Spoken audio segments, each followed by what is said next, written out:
They're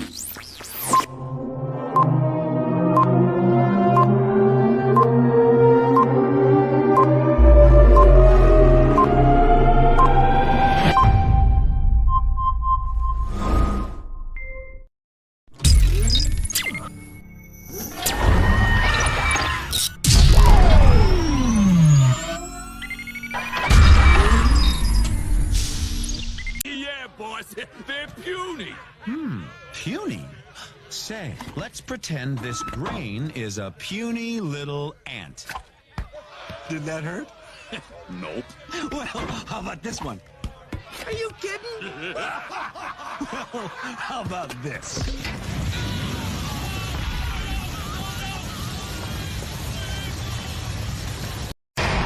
Viewer discretion is advised.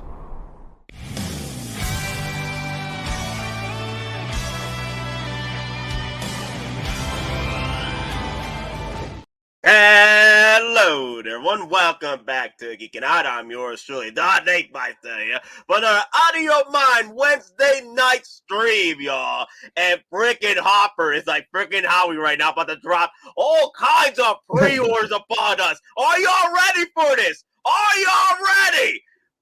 Don, are you ready? I thankfully can say I'm not grabbing any of the DC stuff, but I'm still worried about Star Wars because, well, again, no, we're getting 40th of Jedi, but again, I don't hear a lot of notions aside from, us and a few other people. The 20th Tarkovsky Clone Wars, man, that's gonna come out and that's gonna shock a lot of people because that's Hottoys' chance to basically do a 2.0 of Grievous. Yep. They can do Fordo. They can do the different variants of the Dark Troopers. Exactly. Yeah. They can do the Munila 7. They can do, well, they kind of already are with the Mace Windu. But then we could get another Yoda. And then if they wanted to go out, we could get Yoda on a steed to go with Fordo. Yep. We could Ventress, Toy Box, Asajj Ventress, of course. Maybe Count Dooku. Exactly. As well. Yeah. Another Ahsoka. Yeah. A proper Ahsoka. Yeah. So the reason why we're bringing this up because Hottoys has been staying very quiet with pre-orders as of late. They've been doing a lot more releases than pre-orders, and they are looking. I'm thinking they're ramping up because the week of May 4th, it's not only May 4th Star Wars releases for pre-orders, but also Guardians of the Galaxy comes out that same week, and Monica has already posted advertisements on the Cisco Survival Guide page that Hottoys is ramping up for Guardians of the Galaxy merch as well. So my guess is, unfortunately, I don't think we are going to see a whole big. If Hottoys is going to do that, right? They might want to balance it out between Guardians and Star Wars. So we might see a balance between pretty much maybe have them about 5, maybe 10 releases of pre-orders that same week. And the others are going to be Guardians of the Galaxy, and the others are going to be Star Wars. But we'll see what happens. They may even drop the whole shebang and give us a crazy number of pre-orders that same damn week. You never know. Exactly. I mean, May 4th is going to basically be, the main course. But again, you got to remember Revenge of the 5th, because that's now a thing with Sideshow and Hottoys. So we'll also see more of the villains. Yeah. On Friday, on the May the 5th. And like you said, they could go hardcore with the villains, especially with Mando. We get, Robo Gideon. We get Gideon. Yeah, we get the Beskar Super Troopers. Yeah, the Beskar Super Troopers. I like that, the Don. The Beskar Super Troopers. I'm going to call them that from now on. The Beskar Super Troopers now. That they're not Super Commandos because, of course, the Imperial Super Commandos were the original ex-Mandalorians turned into Imperials. But these are Super Troopers, okay? They're not Beskar Mandalorians with Imperial colors. No. These are Gideon's boys. These are my boys, I'll give them some nice armor and stuff like that, but they're not really ex-Mandalorians. I need to capture some of those. But anyway, CB, what's up? What's up? What's going on, brother? You doing good? Yeah. Don, I got to talk to you after the stream. Gotcha. Figured as Yeah. much. Gotcha. But hey, guys. So this week, or yesterday, freaking Warner Brothers dropped the shebang, the freaking enchilada of a freaking trailer, which was the Flash trailer yesterday. And people over the internet were going crazy, y'all. Not because of Flash, but Michael freaking Keaton. And also, I've been hearing a lot of talks about Kara, being, talked about as well. And I love the trailer. Man, I got chills in this scene right here. I got chills right here. Woo! The way they came in this trailer. Oh my God, I got chills. Like, oh my God, I want this display. I want the three of them in my display, bruh. Like the both Flashes. I didn't even think I wanted to just go deep into this Flash train here, but damn, bro, I'm loving the red Batman colored Flash over there, and then damn, I didn't even think that the actual super suit of Flash over here, the main super suit here, was gonna be freaking awesome. But look at that! Wow, damn, I'm on board, man. I'm on board with this. I mean, that almost looks like a souped-up version of the TV show's suit. I mean, just like aesthetically, especially the way the helmet covers down his face. I'm thinking they're getting inspiration from that specific suit. It's from the New 52 comic lineup. That's the New 52 suit. Oh man, Benjamin, how you doing? Wow, dude, this I love it. This gives me. I'm glad that I said no to the Flash from the Justice League, because I've said it before and I'll say it again. I was not a big fan of the suit, the aesthetics of that suit. Right, I was never a big fan of that suit. The only reason why I wanted to pick it up because I need a Flash in my collection. But my patience has been rewarded because I am looking to pick up 2 Flashes, man, because I love this suit here. I really do too. This suit, it looks torn apart, man. Like this dude just grabbed the Batman suit and just spray painted it up, added a few tweaks and mods to it. I love it. Damn, man. It almost looks like he took a pair of like welding glasses and attached it. Yeah. I wonder if they're trying to do like an homage to the Red Death from Dark Knight, Death Metal. Dark Knight's Metal. Yeah. Because of Batman and the Flash combination in the comic. It's just missing the faceplate, and then obviously him being a bad guy. Yeah. Yeah, I think remember CMP, we were talking about this a while back when we sold photos of the Batman emblem being spray painted red. We thought that it was like the death metal thing going, right? Yep. Yeah. That's why I'm wondering if they're just paying homage to it or if it has some significance in the movie. Obviously, it's not Bruce Wayne with the Speed Force. It's still Barry. So it's still Barry. Like yeah, they're doing a different take. Yeah, but I like it though. I really do. Crazy. Because of this trailer, people are trying to go and grab the Flashpoint omnibus. Like the sales for the omnibus are going insane. Like, and DC's gonna re-release that omnibus just because there's a lot of hype. So they're re-releasing the Flashpoint omnibus. Damn, dude, man, there's talks right now. This movie can break 1.5 billion. There's been talks about this might break 1.5 billion. I'll believe when I see it, but from all the hype, this movie might rival that of Endgame at this point, or an actual Marvel movie like it used to be. Yeah, I mean, and you gotta give credit where credit is due. Whoever made the decision to actually bring Keaton back in this, they deserve a substantial bonus because that's about 90% of why all the interest is there. Plus, again, we're seeing the 2.0 of the Batwing. You know, it's like, oh, your parachute's attached. Where's yours? And he just drops down. Yep. But and that's almost like, that reminds me of I forget which the name was, but the old Cobra toy, the jet, where the like it didn't have a cockpit, it actually had like a sled that went down. That's as soon as I saw that, I'm like, they're taking old school references now. And then the freaking Tomahawk bike that Batfleck now has. Oh yeah, we'll look into that in just a minute. I do have photos of that, but wow, man. Now I liked how they showed off more of Kara's shots here in the trailer, and I'm like, damn, mommy looking good. That suit looking good. Yeah, I'm on board with her too. She is coming home as well.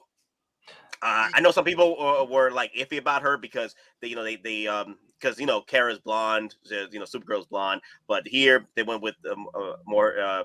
I believe she's Hispanic. I believe she is Hispanic. They went with more of a Hispanic variant of Kara, and she's great. She's great so far. Now I know people are mad that it should be Henry Cavill Superman here among the group. I know. It hurts me too, but I can't blame her. I can't blame Kara for being involved in this film, and also she's playing the Superman that in the Flashpoint that's usually like captured and gets hit with the red kryptonite situation. She's playing that character, so I don't mind. I don't mind it. I don't mind it. I think she looks great, and also the suit does look great as well. What you're trying to say, Don? You're trying to yeah. Now, apparently, and again, I'm not as well versed in the Man of Steel and other Superman properties as probably you guys are. But wasn't there a cut scene from the original Man of Superman? Man of Steel. I think it was like when Lois Lane was walking through the ship, or it could have been when Superman himself was walking through the ship. There was like an empty pod. Yeah, there were theories about that. Yeah. There was an empty pod where that was supposed to be Kara. Okay, yeah, so Kara, maybe somehow we're gonna see maybe cut footage with Cavill as a flashback. I don't know. Maybe, but at least they've back end established that this person, Kara, Supergirl, she's already been here, so it's not like it's something totally out of blue. Yeah, totally. It's not totally out of blue, no. They're going with the route, like Nate said, like in the Flashpoint, except for it being Superman and Supergirl, where the government found him when he crash landed, and they just kept him in a secret laboratory away from the sun, and were just conducting experiments on him the whole time. Yep. So she's playing that character, which is fine. Okay. It's a Flashpoint multiverse film. So they're taking Hollywood liberties and changing a bit from the Flashpoint, because obviously we don't see Thomas Wayne as Batman. So, and we don't see Martha Wayne as the Joker. Yeah. Now there's a shot where I wonder if Michelle Pfeiffer is involved in this. What? I'd be cool with that. There's a shot, right, of a long hair individual from the back end, and I'm like, is that Michelle Pfeiffer as Catwoman? Being the husband, being the wife of Michael Keaton's Batman, Bruce Wayne.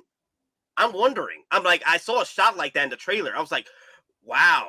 Or that could be just Michael Keaton with long hair and he's just cut it.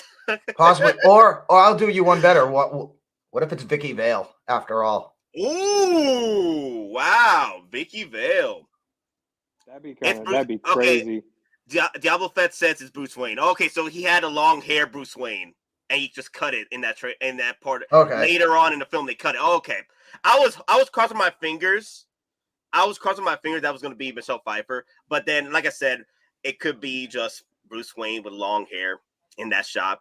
Mm-hmm. So he starts off with long hair. Yeah, okay, Matt. Okay, they start off with long hair. Yeah, I was hoping that Michelle Pfeiffer was going to be involved because that's my power couple there, Michelle Pfeiffer and Michael Keaton together. But it is what it is. So, how many of y'all are planning to delve into this Flashpoint movie? Because honestly, I'm on board with this. Like after this trailer, like I thought that, hey, you know what? I might get Zod 2.0. I definitely gonna get Batman Keaton, of course.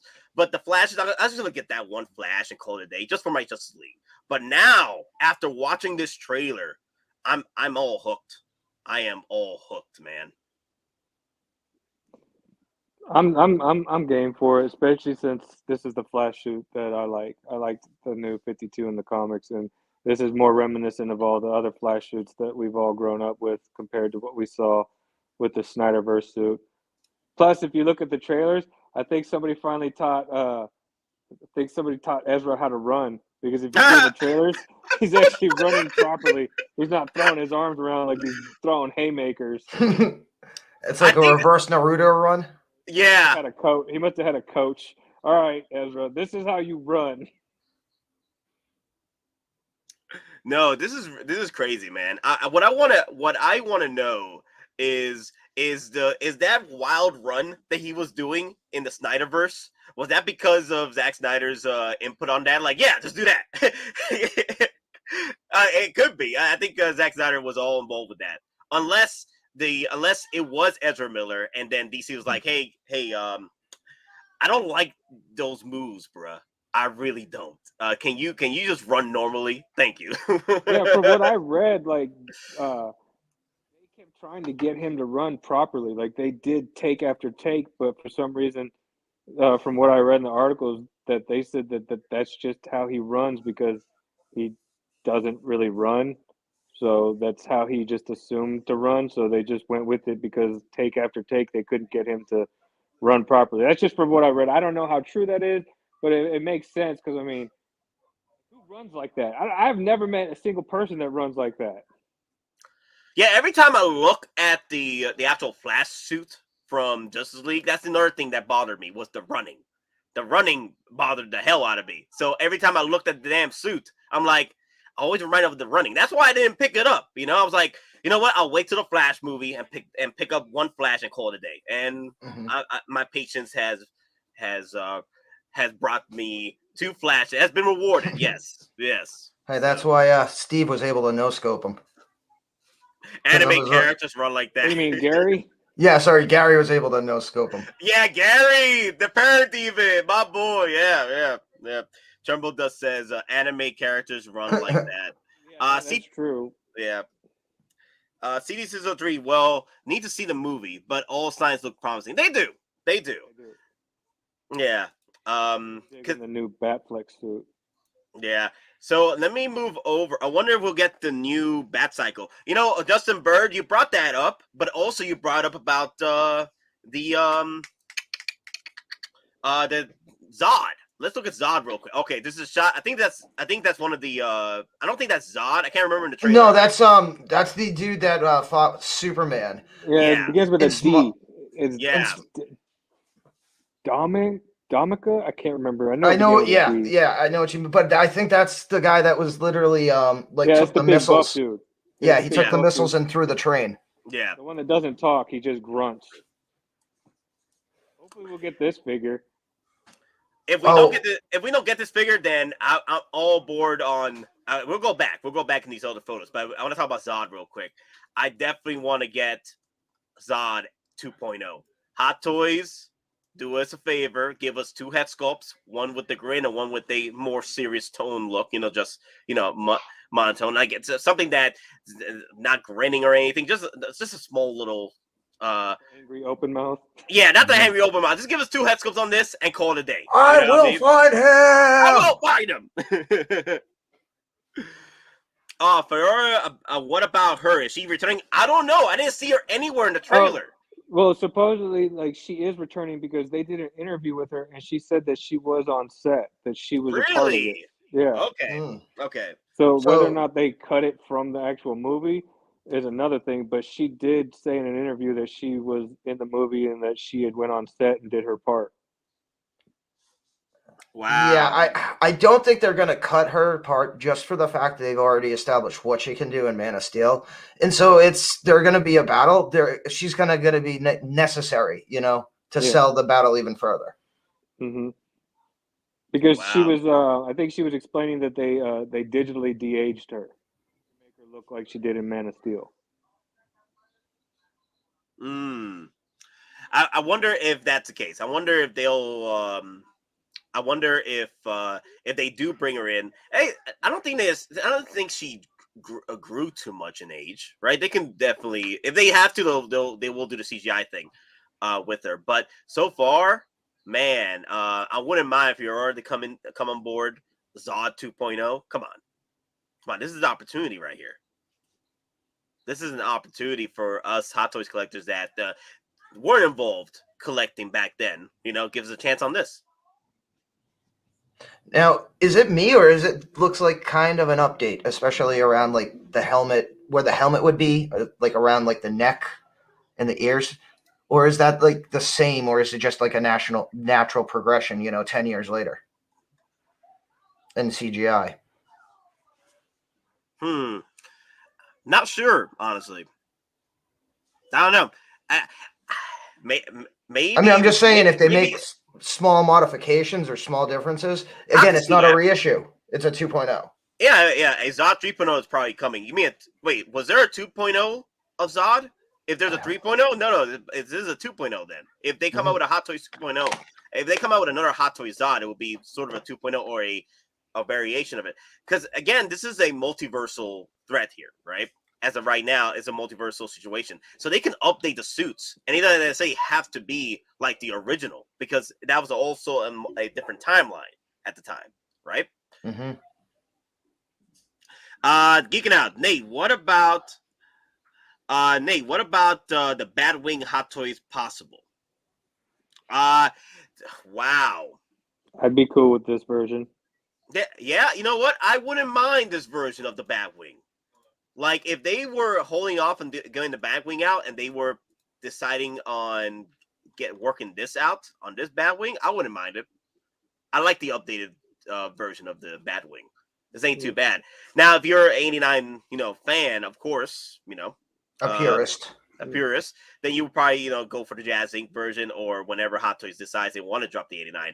But because of the hype of this film, they probably would go ahead and drop this. I could see them dropping this version of the Batwing versus the 89 because of the hype of train of this film. It might be easier too. Yeah. To make them that one, because again, the shapes are different enough where they don't have like that negative empty space like the 89 one does. So from like a molding perspective, it's easier, and it'll actually be more structurally sound with more overall surface area. There's another one with the helmet on. Oh, okay. You're talking about Zod. Okay. Yeah. There's another one. You see it in the trailer where he's wearing that mask that they have. Cool. And Justin Bird said it looks like the 60s bat symbol. Really? Huh, I didn't even think about that. You know what? Yeah. It does have that. It does have that 60s. It does. Look at that. On the bottom. It almost looks like a reverse stealth bomber. Like a B2. Especially with the inlets. Yep.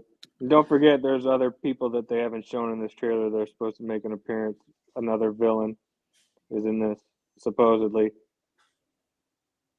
Tom F. has already demonstrated success in vehicle sales. Hot Toys will follow. I hope so, because I'm waiting for the N1 Starfighter. Come on, Hot Toys. Come on, Hot Toys. You want to go nuts? Get nuts. Let's go.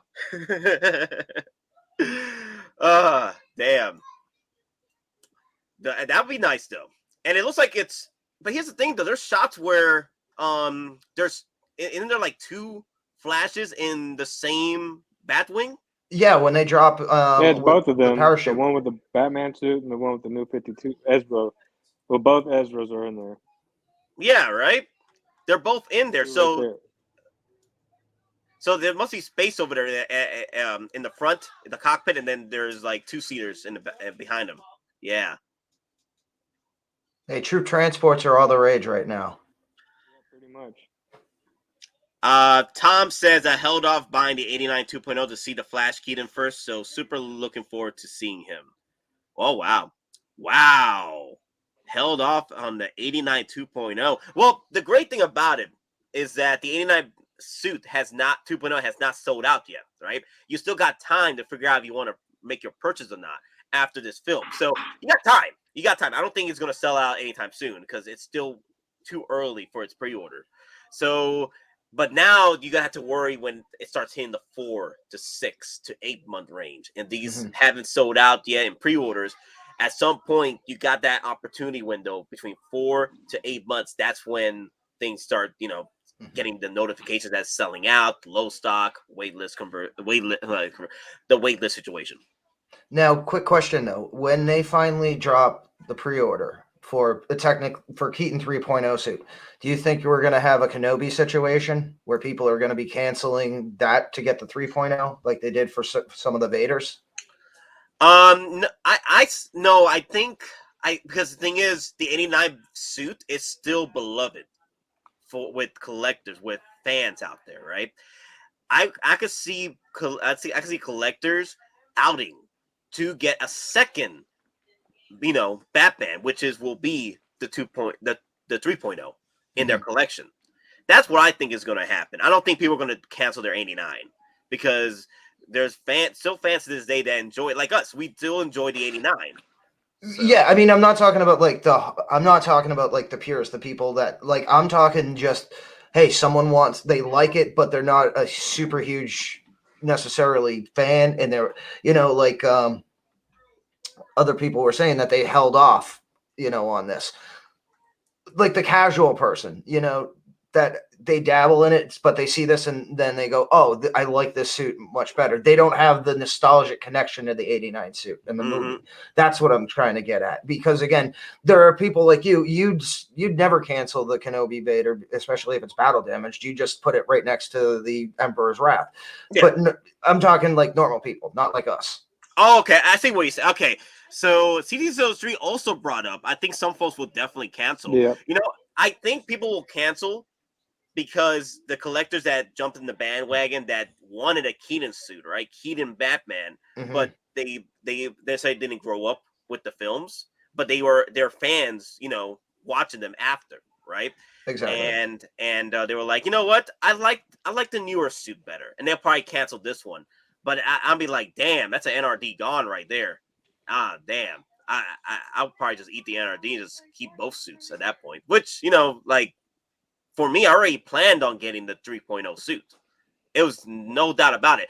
At this point, if you were getting the 89 2.0, you had to have known that Hottoys is going to come around the corner with a 3.0 suit from this film. There's no way they're going to miss out on an opportunity like this. I mean, I'll be honest. As much as I talked about 3.0 suit, I'm going to hold out just for one scene that we've seen so far in the trailer, his armory, and I want to see the Keaton Nightmare suit. Hold that thought. Let me get that armory, let me get that armory. Let me get the armory photo so we can talk about it. Because I spent $800 on that entire set. Real talk, I'll spend the $800 on that entire set. $800, that'll get you probably 2 or 3 of them. Either 800 or 1,000. I'm getting that armory set, man. Where is this shot? Wait, did I pass it? No, I didn't pass it. No, I don't think you did yet. Make sure there's no anime photos in here. Oh no! No, I make sure. This one doesn't have anime photos. I never saved it. Oh, there it is. There you go. Okay, cool. There you go. First one, because that's homage to the Flashpoint Thomas Wayne suit. Look, he's got the 1911s in his shoulder straps. And then supposedly the Suba suit is for the 89 Batman figure run, but like the special variants. Yeah, it's when they came out with all the toys and they did all the different versions. Even that one that you're calling the Nightmare suit, that was part of that. Was it Mattel back in the day? Whatever toy company was making them after. It was either 89 or 92 when they did all these different variant suits for Batman, but it was Keaton Batman. But the scuba suit, and then even the one with the goggles was another one that came out as a toy. Okay, I did not know that. But as soon as I saw that, I'm like, oh, that's this version of Nightmare. Because as soon as I saw those two, I got flashbacks of being a little kid. Remember being in the toy store asking my mom to grab me those figures. Yep. They had then there was the silver one that would change colors when you put it in the water. Yep. Yeah, I remember those. Yeah, damn, those good times. Because you just remember the packaging because it was like that gold and purple, and it had the blister. Dude, man, I remember when I was a kid seeing all the variants of the gray and blue Batmans for the 89 films and stuff like that, or the Batman Robin film, there were so many variants of the suits that you never seen in the movie. They just made the toys just for the heck of it, you know? Yep. It was just basically for kids because they knew kids Yeah. would want the toys for different suits. You know, Well, I which mean, is smart. It's well, smart, just you know. yeah. Well, just on a side note, McDonald's had to cancel their promotion with 89 with Batman Returns because it was deemed too violent. Yeah, it was supposed to be worse. It was supposed to be worse than that. CD603 brought up, what if Hot Toys makes the armory as statues? I don't care. It's a display purpose. I don't need these moving around. They could be power pose all they want. I'm fine. I just want the display. Just this display armory set. That's it. That's all. Like if Hot Toys can drop the armory set just like this, I'm fine with it. Now it'd be cool if some of these figures are able to pose up and you could just use the face plates from the 89 suit or what have you, the 89, the 2.0 89, 3.0 89 suit, you know, in the film, and just interchange faceplates. But honestly, I'm okay with these just being, what's what I'm looking for? Power poses. Yeah, I mean, do I honestly think they're going to make every suit in 1/6 scale? Probably not. But do I think that they'll do something like they did with Iron Man and War Machine, where they give you like the 3.75 scale? And like there's 5 packs. I could definitely see them. I see that. Yeah, they did that for the Iron Mans, right? Yeah, and War Machines.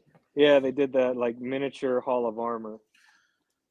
So I could see them doing that and charging $360, $370 for the whole shebang. There is another photo out there. Do it in 1/6. Do it in 1/6, Hot Toys, please. Do it in 1/6.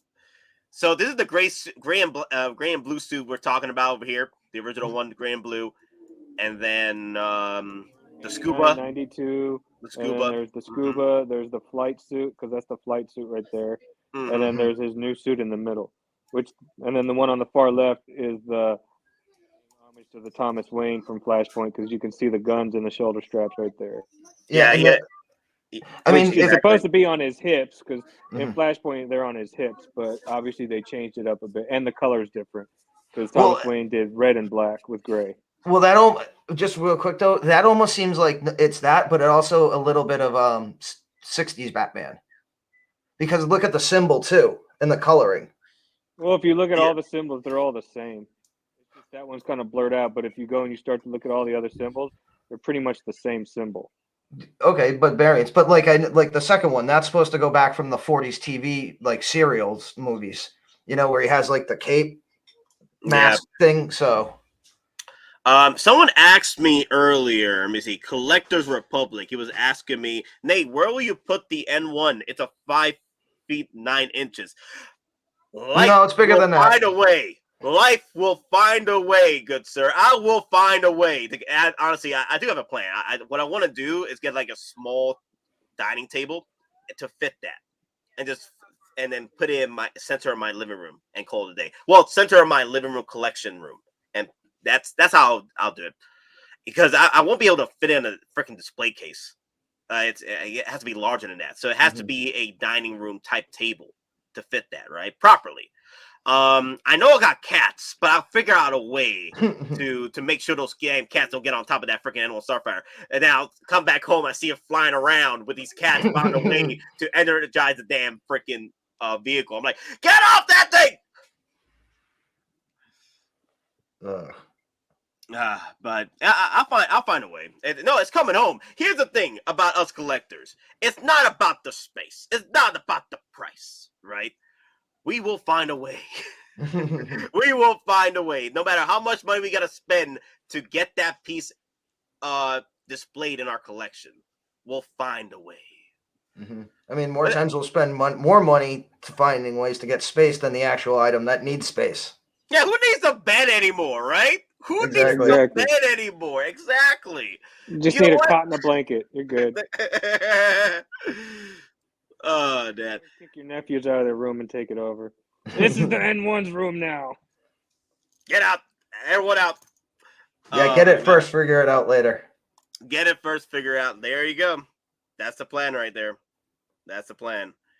I just pulled the trigger on the Mando plus Blurg, and I have no idea where to fit it. Damn. Yeah, because you can't fit it on a DTOF. You can't. Even if you angle it. Yeah. You're right, though. You're right. Yeah, the surface of the DTOF. But damn, that thing wobbles, bro. There's no balance with that freaking body. That thing, if you shake that damn DTOF, it's going down. Yeah. Can you imagine that? Oh my god, you hit the DTOF one day, you hear the wobbling, like okay, remember Velcro the base. Remember when Nate was just doing his thing and then all of a sudden his boxes just fell off the display cases? Now imagine that, but with a Blurg. With the Blurg. Because the Blurg, again, it was just boxes. Now, if a Blurg falls and it hits you, the Blurg will actually like do some damage to you. Yeah. Even though it's rotocast plastic, it's a hunk of plastic. Yeah, I think the Blurg is going to kill me. To the ER doctor. Yeah. So how did you get this concussion? Well, you see what happened was. What happened was. Oh, damn. I think someone said that canceling the 89 Batmobile, canceling the 89 Batman 2.0 would be heresy. You know what? I'll throw the heresy for you. That deserves a heresy. Let me see. I gotta go through my Halo clips here because I know I have one with it. Traitor. It was heresy. He's a traitor. Make an example of this bungler. The council demands it. You are one of our most treasured instruments. Long have you led your fleet with honor and distinction, but your inability to safeguard Halo was a colossal failure. It was heresy.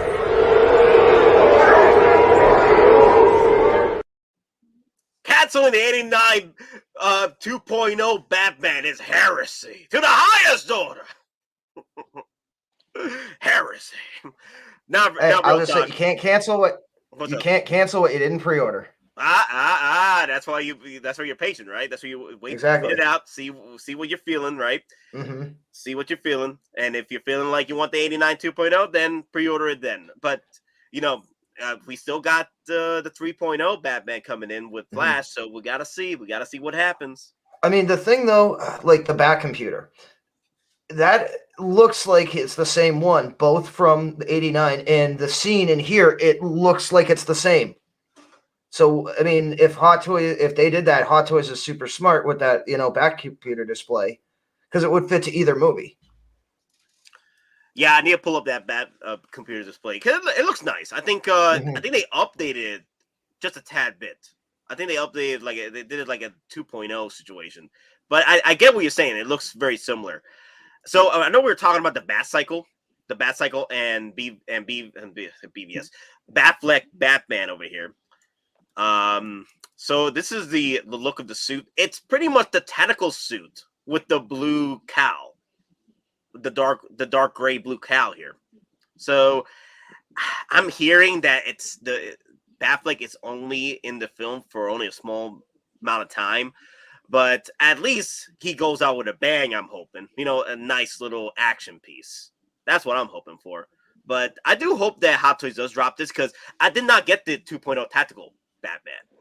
I did not get it. It is a little bit different. If you look at the other stills of it, it's not like fully armored like on the sides. It's got a different pattern. Like you could tell it's a different suit than the tactical suit. Yeah, I like the way it looks though. I think it's a fusion, right? I think it's a fusion, a bit of the tactical suit and the regular BVS suit that he's usually rocking. Yeah. It's like a mixed bag. It's got like scale plating on the side. Yeah, and then it's got like what looks like I don't want to say rubber, but like the straps that go from his chest to the side that wrap around, basically around his rib cage. The plating is it's like. Look weird. It's almost like an organic strap looking type of thing. And same with his on his legs, he's got the same pattern. And then obviously you got the bike, which I think is cool because that reminds me of the White Knight comic bike. Yeah, now here's the thing though, I could see them doing this where you can only get the Batman BVS Bat tactical suit here. The only way to get it is buying the cycle with it. It's a combo I'd be cool pack. with that. I'll take it. Yeah. And then the Foxhound, you only could get this thing in like 8 years, in multiple payments. They'll probably do that in 1/12 scale. The like Flying they did Fox. with. They'll do that 1/12 like they did with Bale's bat plane. Yeah. Yeah, the bat. Yep. Yeah, I wonder if this will be USB powered too. Like there is a light up situation here. I don't know. They might just do bomb cell for this. It would actually be pretty easy considering how hollow they could make the electronics area be. Because I mean, at that point, 1 or 2 LEDs, unless the find a way to split one. Again, then all you need is one connector port to a USB. It's really not that difficult. Yeah. Yeah, there's a lot of opportunities for Hot Toys to come in and rake up the hype, because there's a lot of hype going off, and now the reviews are coming in. It's pretty much the best Batman / Flash film to date, from what I've been hearing. So, should be interesting. How because the thing is, Hot Toys, they do like the hype because it helps sell toys, right? Mm-hmm. If they release these properly in time, for pre-orders. But then, we get movies like Shazam that did horrible in theaters, right? I'm sorry, guys. We're not getting a Shazam at this point. At this point, Hot Toys abandon all hope. Yeah. Dude, even the director called the movie horrible. The director even said the movie was trash. Now, here's the thing, though. Here's the thing. That being said, the reason why, they like the hype, besides with John Wick, I think the reason why they had to pull John Wick at the moment, because they did something wrong with the freaking prototype, so they had to go back in the drawing board. And also, we're getting into too much of the Guardians of the Galaxy and Star Wars now with next week. Unless they drop it this week, we still got 2 days left for John Wick and Kane to get released, right, for pre-order. We still got 2 days left. Yeah, I mean, and I'll just tell you this.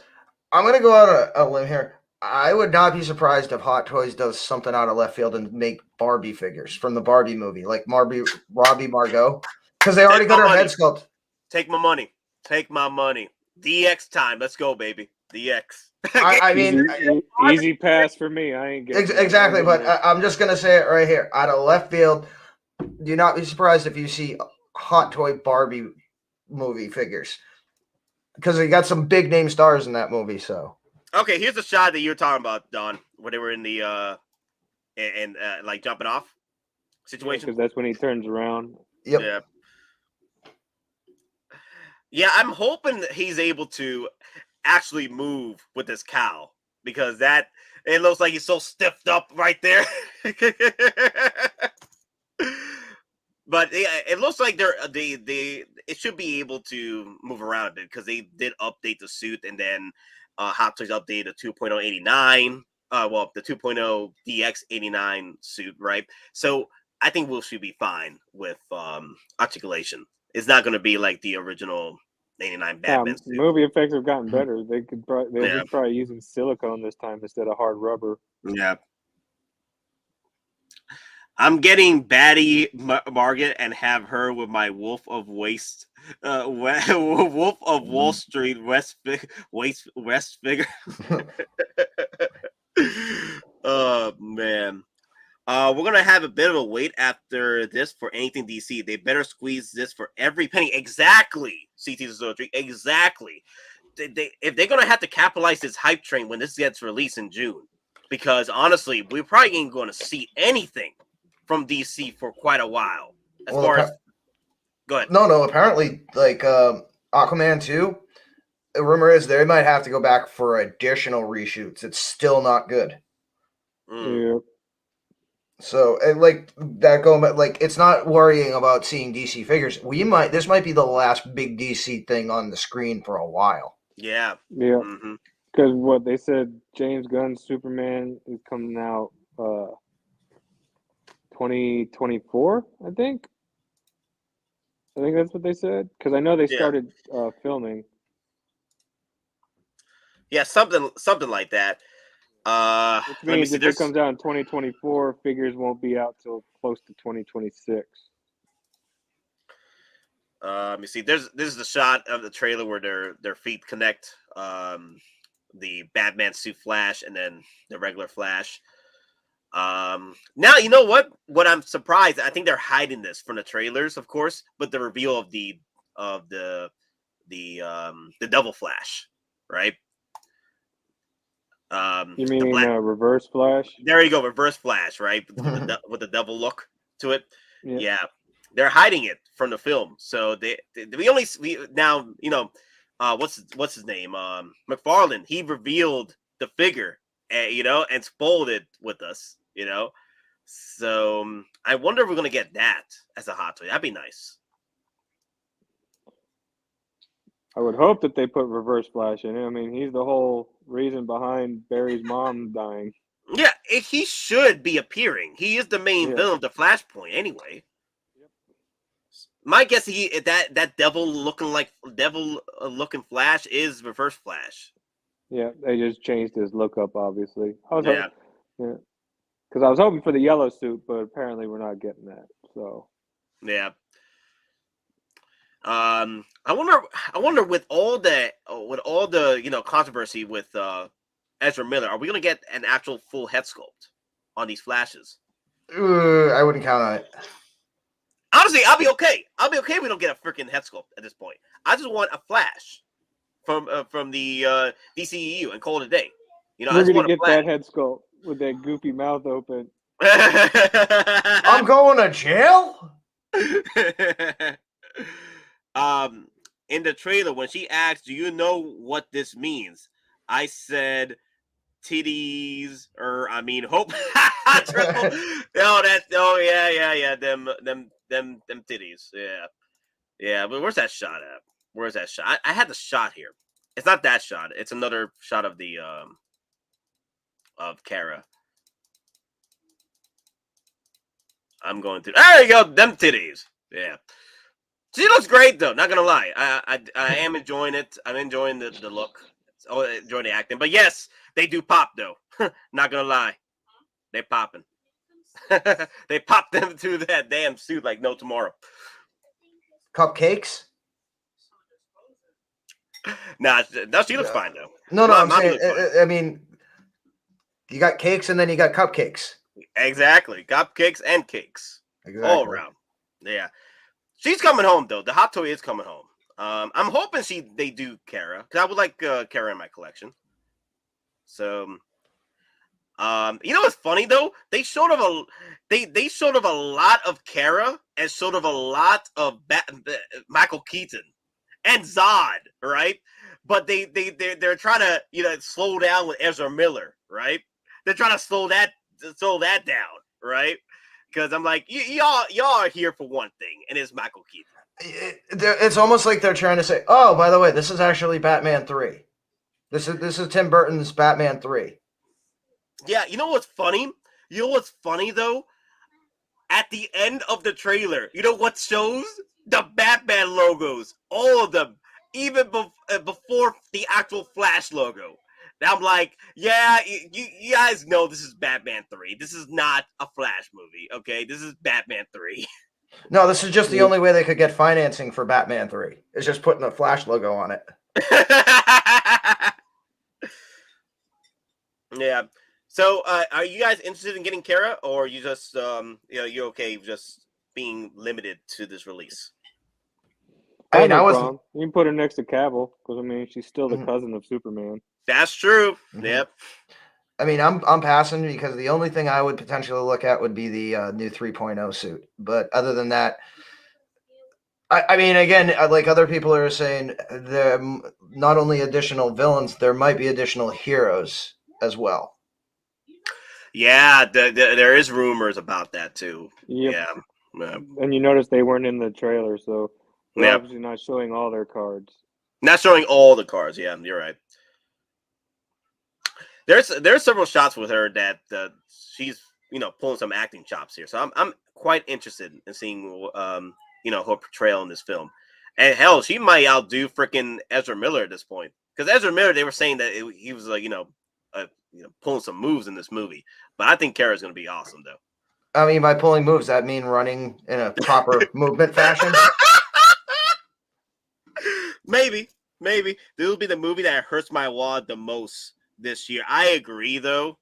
Not going to lie, Fat Batman. I didn't think that I was going to go deep in this movie. I was going to get Michael Keaton, of course. I was going to get Kara. And I was, maybe get a Flash, right? But honestly, I might get the whole set and complete the line from this movie. If Hottoys, graces us with the complete line for this movie. You don't have to throw everybody in, just the main guys, Kara, Keaton, the Flashes, Zod, and maybe the villain Flash at that point, Reverse Flash. I don't mind it. We'll see what happens. And they better, because like you guys are saying, we ain't going to see a lot of freaking DC movies coming out anytime soon. Nope. So they need a well to get back into as they progress throughout the years, right? And this is going to be a perfect time to delve right back into the well and pull out figures. Now, again, I can just see reissues until the other DC movies come out. I can just see us getting more reissues. All right, so I haven't read Flashpoint. Again, I'm not that huge into DC, but again, I'm asking you: is there potential at the end of this movie where you basically have like the DC version of the Guardians of the Multiverse from What If? So you have another team you could possibly collect, and that Hottoys probably won't make. Well, what happens is if Flash changes the timeline, and then even when he goes back to his timeline after trying to correct it, he's basically changed everybody's origins and things like that. So that was DC's excuse of rebooting everybody, and that's why to the New 52, and everybody had a different origin. Okay.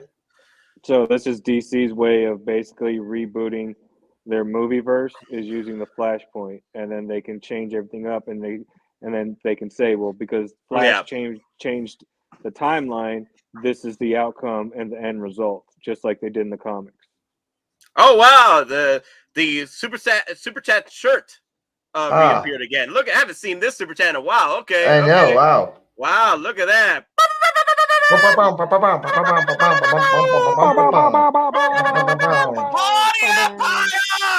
Long live the Empire. Long live the Empire. Long live the Empire! Long live the Empire! All right. Time to show off the shirt. Fighters.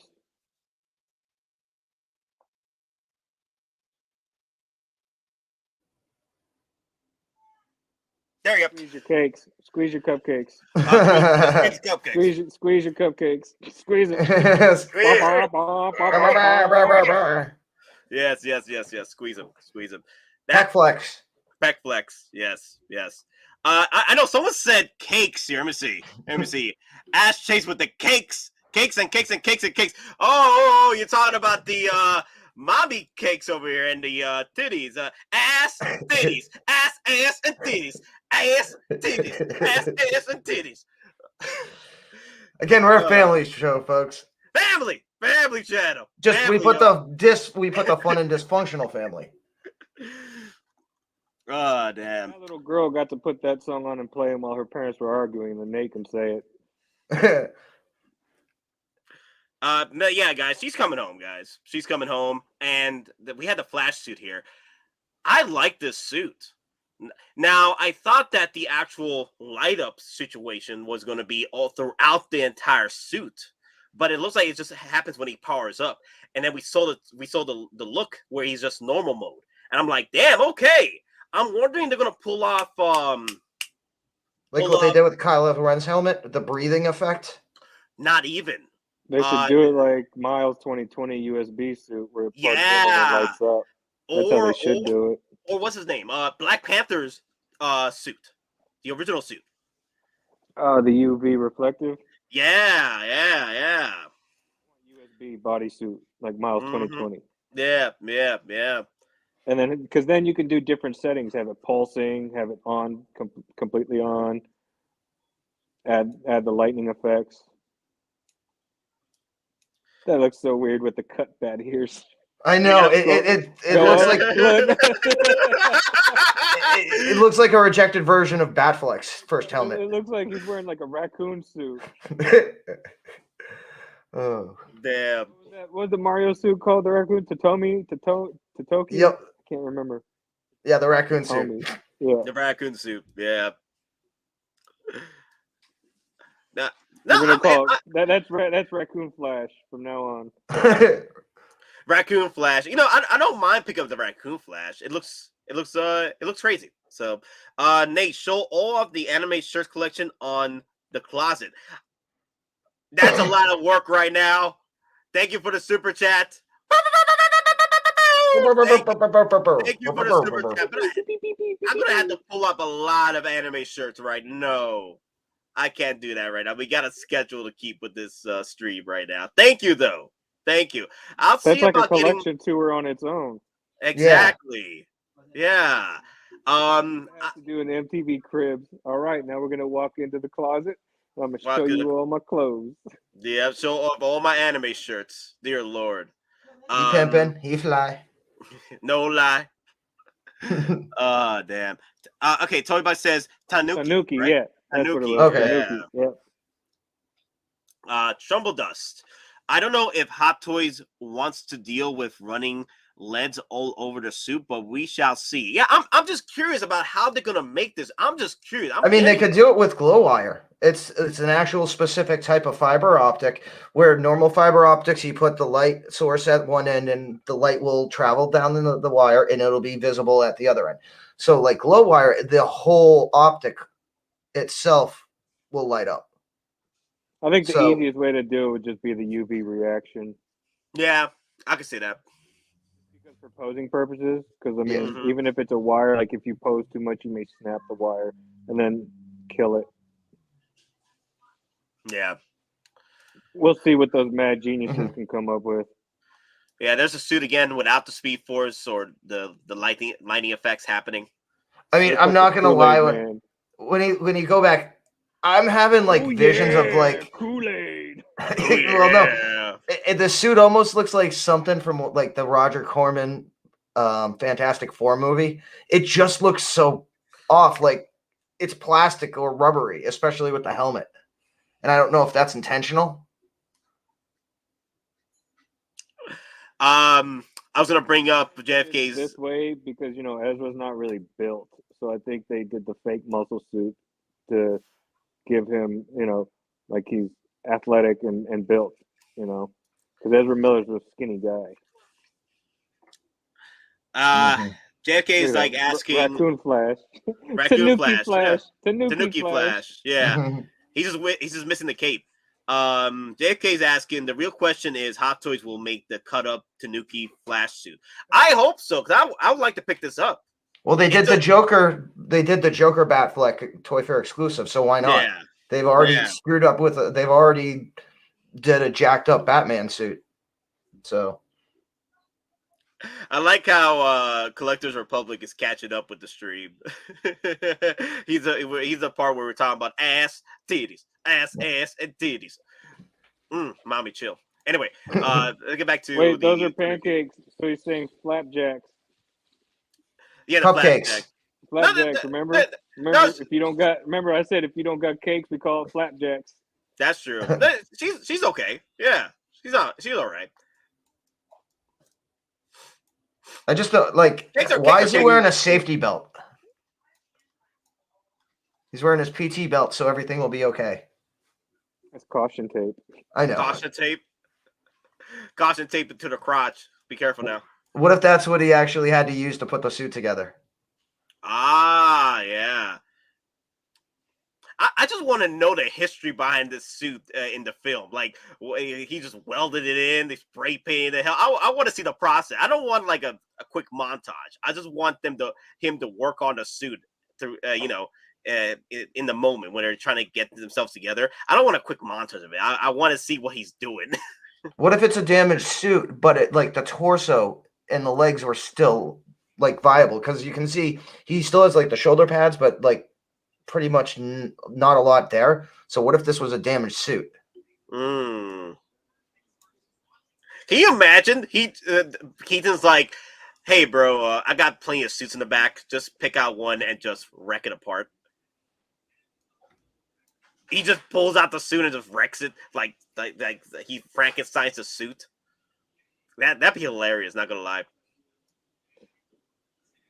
Well, I have a feeling that Flash is Barry from the timeline he goes to where he hasn't actually developed the suit, because obviously the other one he travels back in time, so he's already built a newer suit. So I'm thinking when he gets to that timeline, that Barry doesn't have a suit, hasn't created one yet. So Michael Keaton says, "Well, here's a spare Batman suit to make into your own." Because the Barry that with the new suit, he's already been on the Justice League, the team. He's already built. Maybe Ben Affleck has helped him build that suit. But then the other one that's wearing the makeshift Batman suit has to be the younger Barry when he first acquired his powers. So he hasn't had time to actually design and develop a suit yet. So Keaton probably gives him an old suit that he lets him chop up and make into one. I wonder which look of the head sculpt we're gonna get. It'd be pretty cool if they give us like swappable hairs for her, right? We could get different looks, different situations. Now this is if they do that, that means Pierce. Yeah. I was gonna tell you. So there's someone. I think someone messaged me on Facebook saying that there's a scene where it could be Cavill carrying somebody up into the storm. It's just Kara carrying one of the Flashes that died in this situation and just trying to revive him through the storm. That's what they're doing. Yeah, it looked like in the trailer, it looked like Tanuki suit Flash.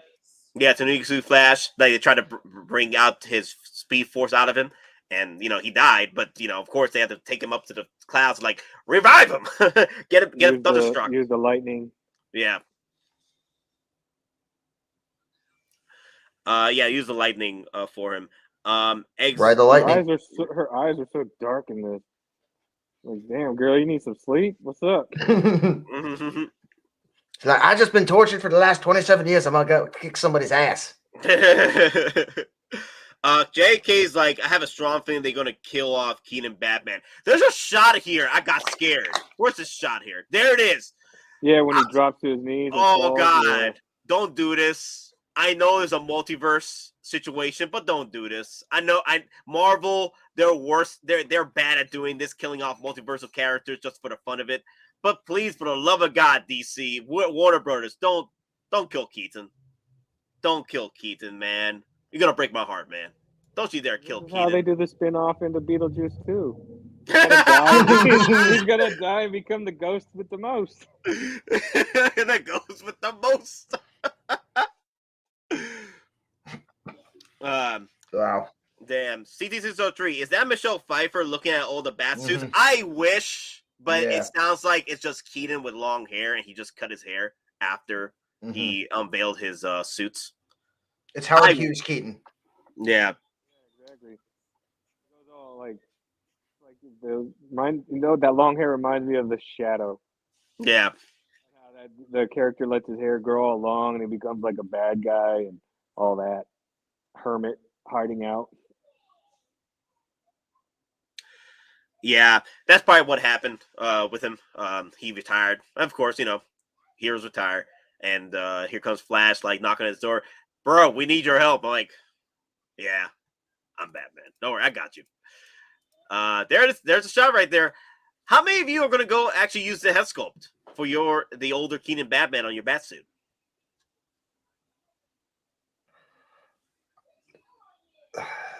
I don't know. I mean, here's the weird thing too. I want to know if Hottoys is going to give us a Vulture. I want to see that sculpt and see how they do that, and if it would be workable on this.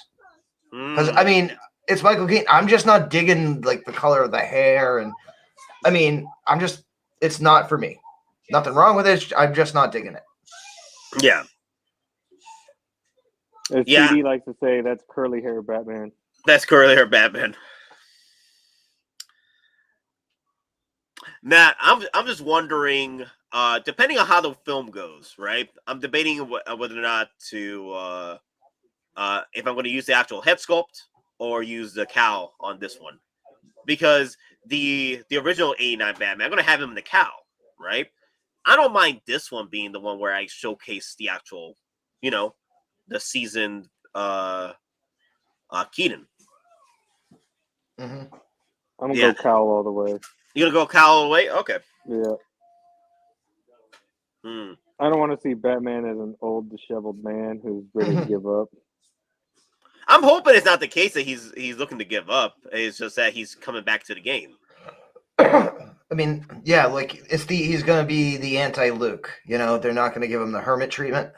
Yeah, because even in Batman Beyond, he retired because he was getting old. Like he couldn't perform in Batman Beyond. He couldn't perform anymore because of heart complications and body.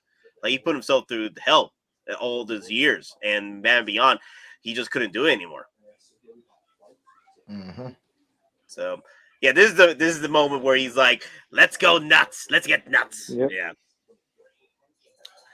Trailer shot, print it. Yep.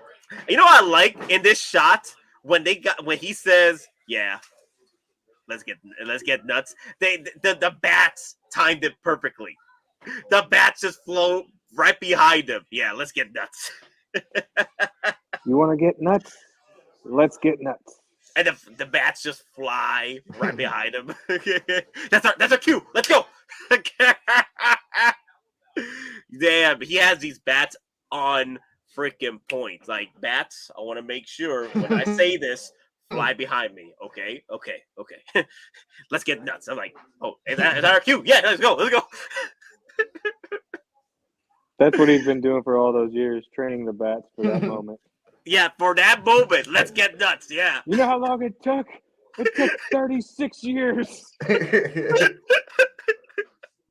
So we gotta have a hobby, right? Oh, damn. The Collector.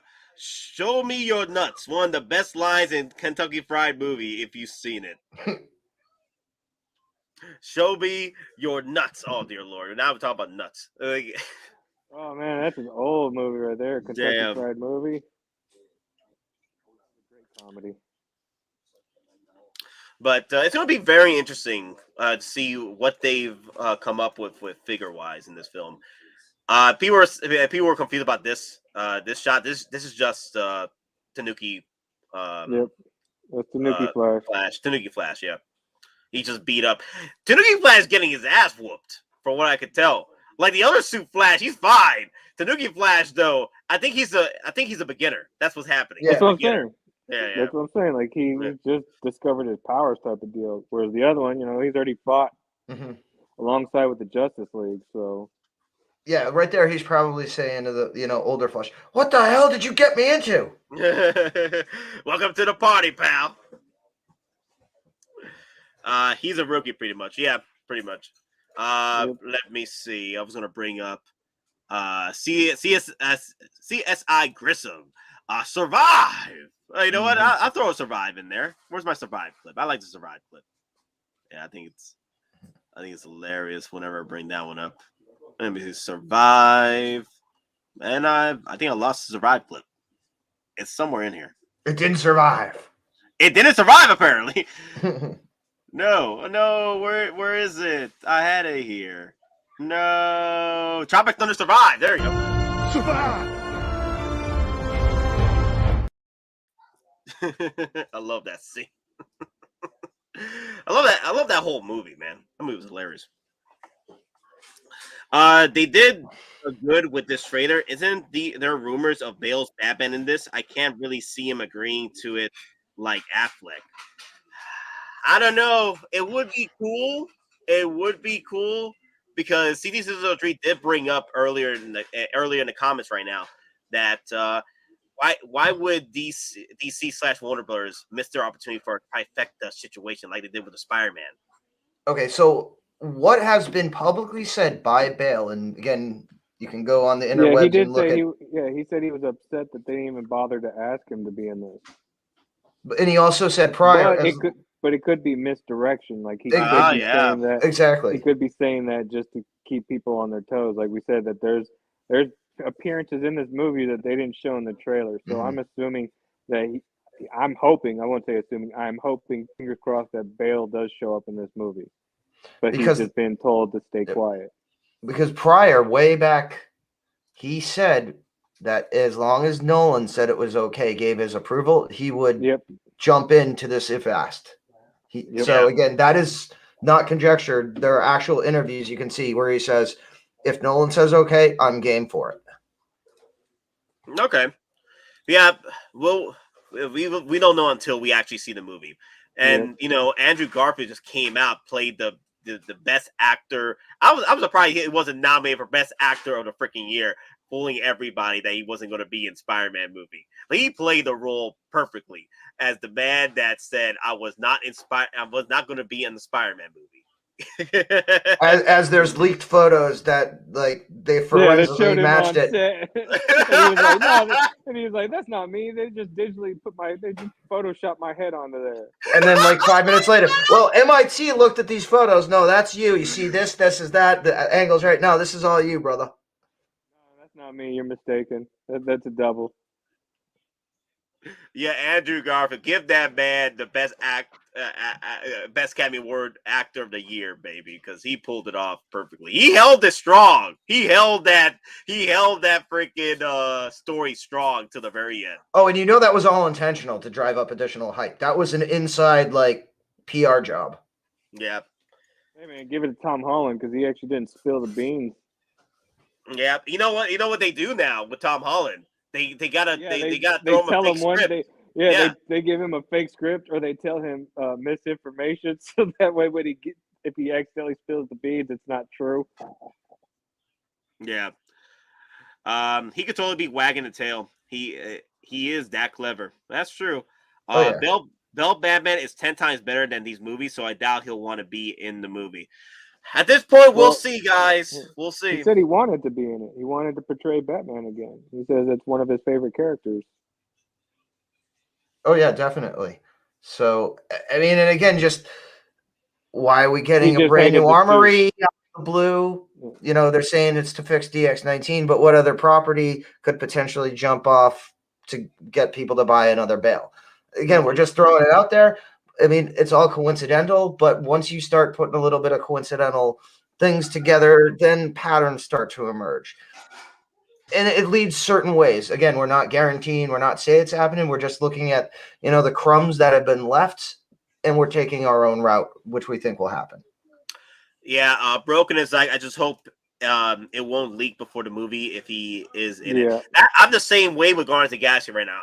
That's why, unfortunately, there ain't going to be a 24-hour stream for May 4th because apparently Disney wanted to put Guardians of the Galaxy in the same week of freaking May 4th release. And I'm like, you out of your damn minds, Disney. But it is what it is. I got to go watch the movie because I need to know what's going to happen in that movie before it gets leaked on me. Okay? So, sorry, guys. Well, Marvel's literally putting like half the movie up on YouTube right now because, like, they released a clip dealing with Rocket. I'll just say that you can go look at it on your own. It's like stuff you'd think they'd keep for the movie. Yeah, they're dropping a lot of clips. I guess just to drive ticket sales at this point. Because apparently it's not tracking like it should. But again, that's all based on that's the predicted the projections right now are not too good for Guardians of the Galaxy 3, but you know, I'll wait. I'm gonna go see it and then I'll make my own determination. So the projections are not looking good for it. I think this shot here is Flash going back in time when the where the hype engine started hitting the planet. You know what? Running. Yeah. In this section of the trailer, that's when everybody's running away. So that's the hype engine. I like the hype engine. I like calling it the hype engine. I like calling it the hype engine. Or it's the Terraformer fight between Superman and Zod. Oh, yeah, that's true. Mm-hmm. Yeah, it could be that event. So I'm wondering because they needed 2 flashes, right?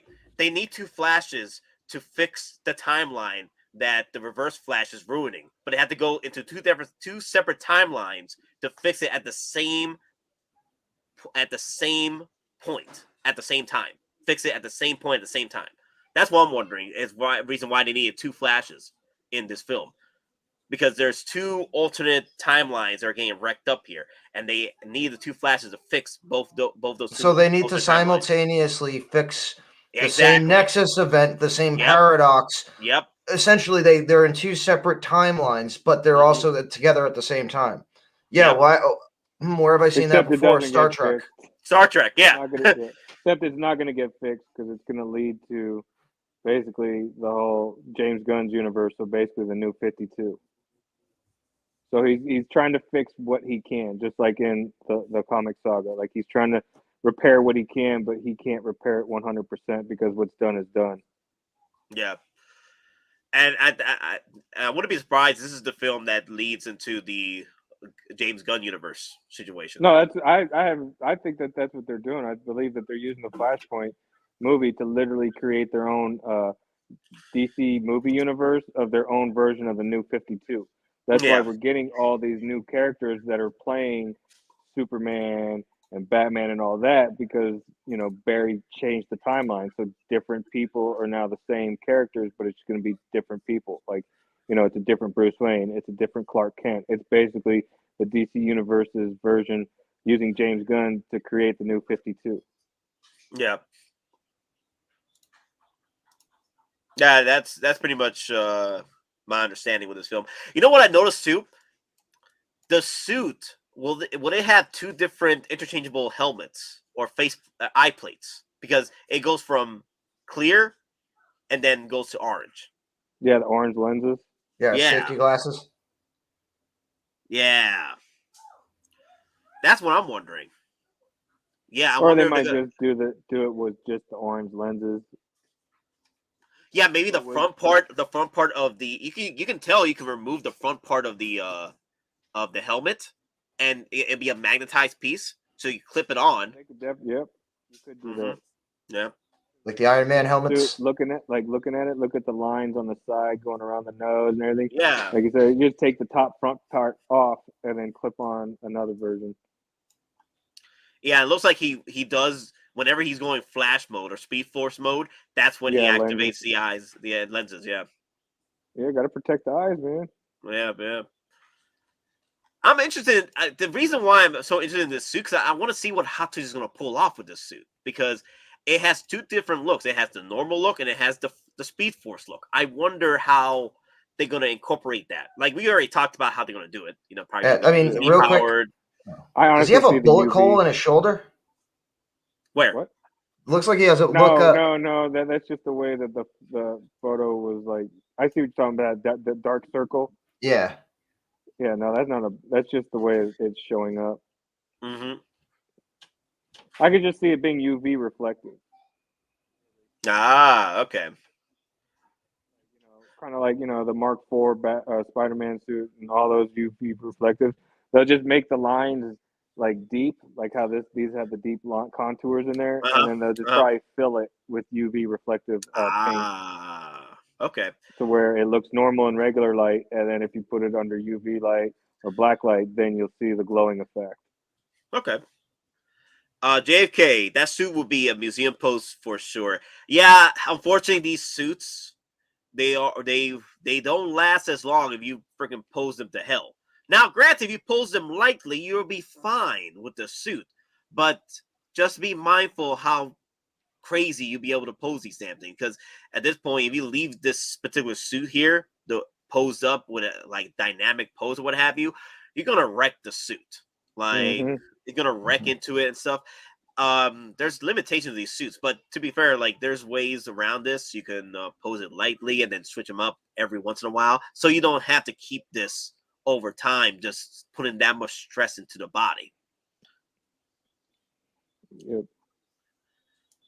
Yeah, because now if they use like the Miles Morales material, spider suit, not the animated version, but the video game suit, then you can leave it posed for a good amount of time and then bring it back to museum pose, and it should heal itself over time, and then you can repose. Mm-hmm. It should be, if they use the Miles Morales one, then it'll be forgiving. Mm-hmm. But I wouldn't recommend leaving it in that pose forever, or even a long extended time if you're gonna do it that way. Mm-hmm. That means hope, guys. Right there, hope. Just let y'all know, that's hope. I thought that would mean put the dollar bill in between here. Oh, yeah. Daddy on joke. Earth, that just means boobies. Boobies, yes. Boobies. It means put that dollar bill in that. I can't do it. Family Channel. Family Channel. But anyway, I'm not happy with this look for Batman, man. I'm feeling that they're going to kill Keaton. Don't do that.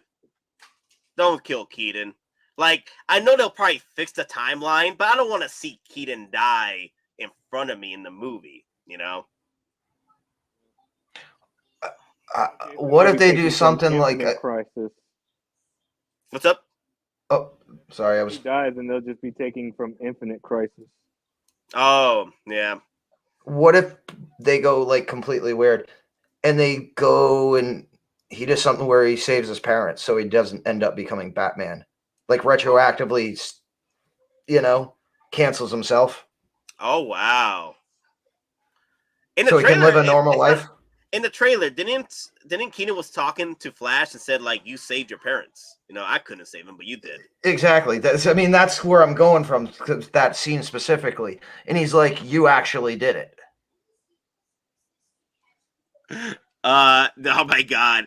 He's like, I'm too old for this shit. Yep. Got a Lethal Weapon moment going on. Yep. And the screwed up thing is they're doing a Lethal Weapon 5. Lethal Weapon 5. Put it in your mouth, Riggs. Put it in your mouth. Oh, man. Respectfully, I doubt Keaton wants to keep doing these movies because of his age, so they could kill him. You know what? I really wanted Keaton to play the role of, Bruce Wayne in Batman Begins, if they ever decide to do it. Because he's the perfect age right now to do it. Mm-hmm. You don't really need to get on a suit. Most of the time, you're going to be sitting down, walking with a cane. You'll be okay. Yeah, behind a computer, just being like, Terry, do this. Terry, do that. Watch out for this. Exactly. That's James Gunn. Come on, man.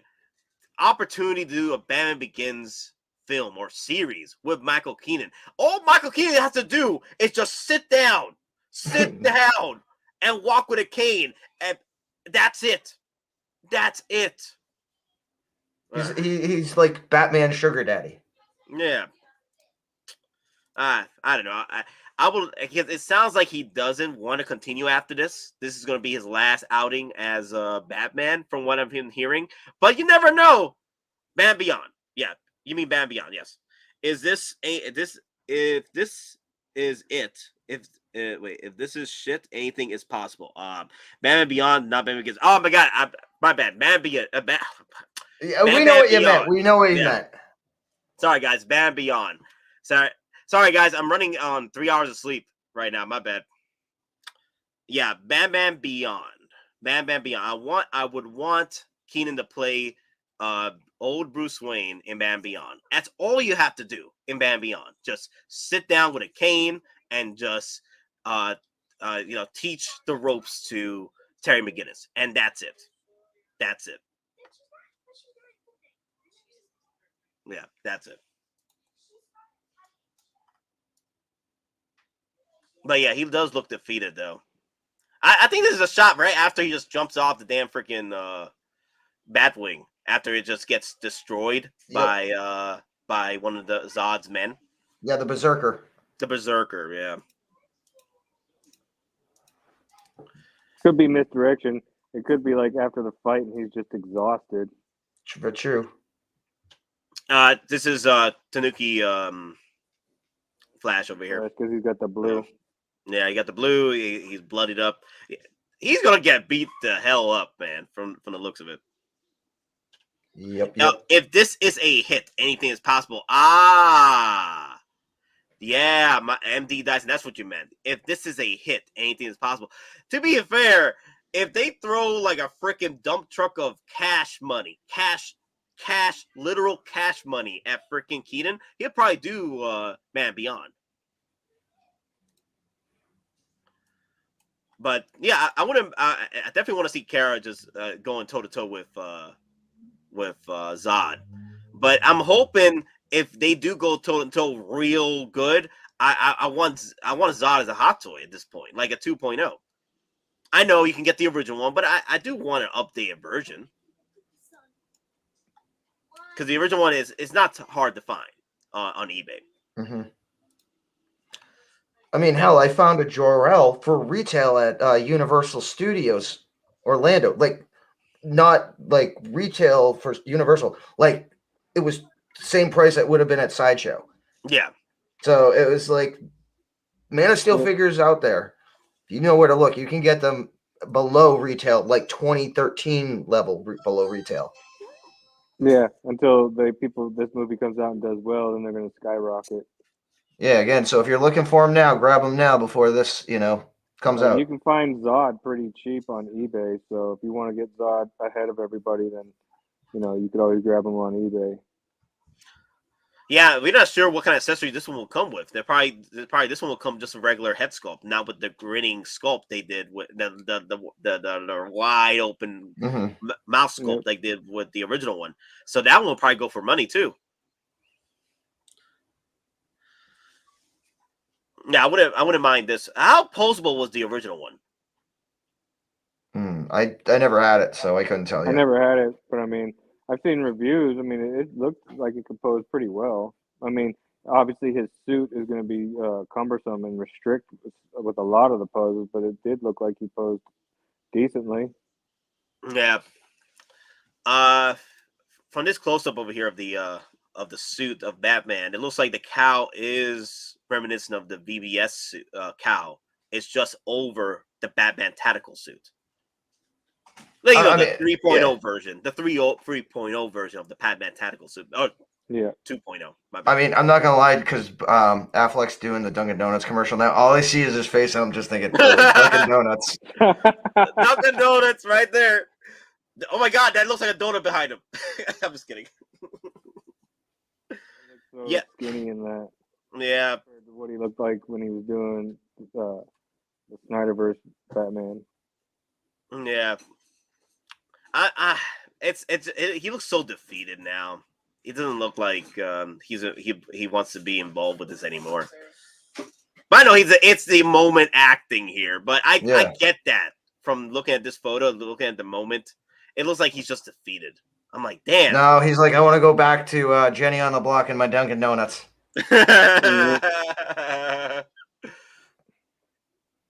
Yeah, I know there's rumors that Netflix might be taking the Snyderverse into their lot, but that's all rumors right now.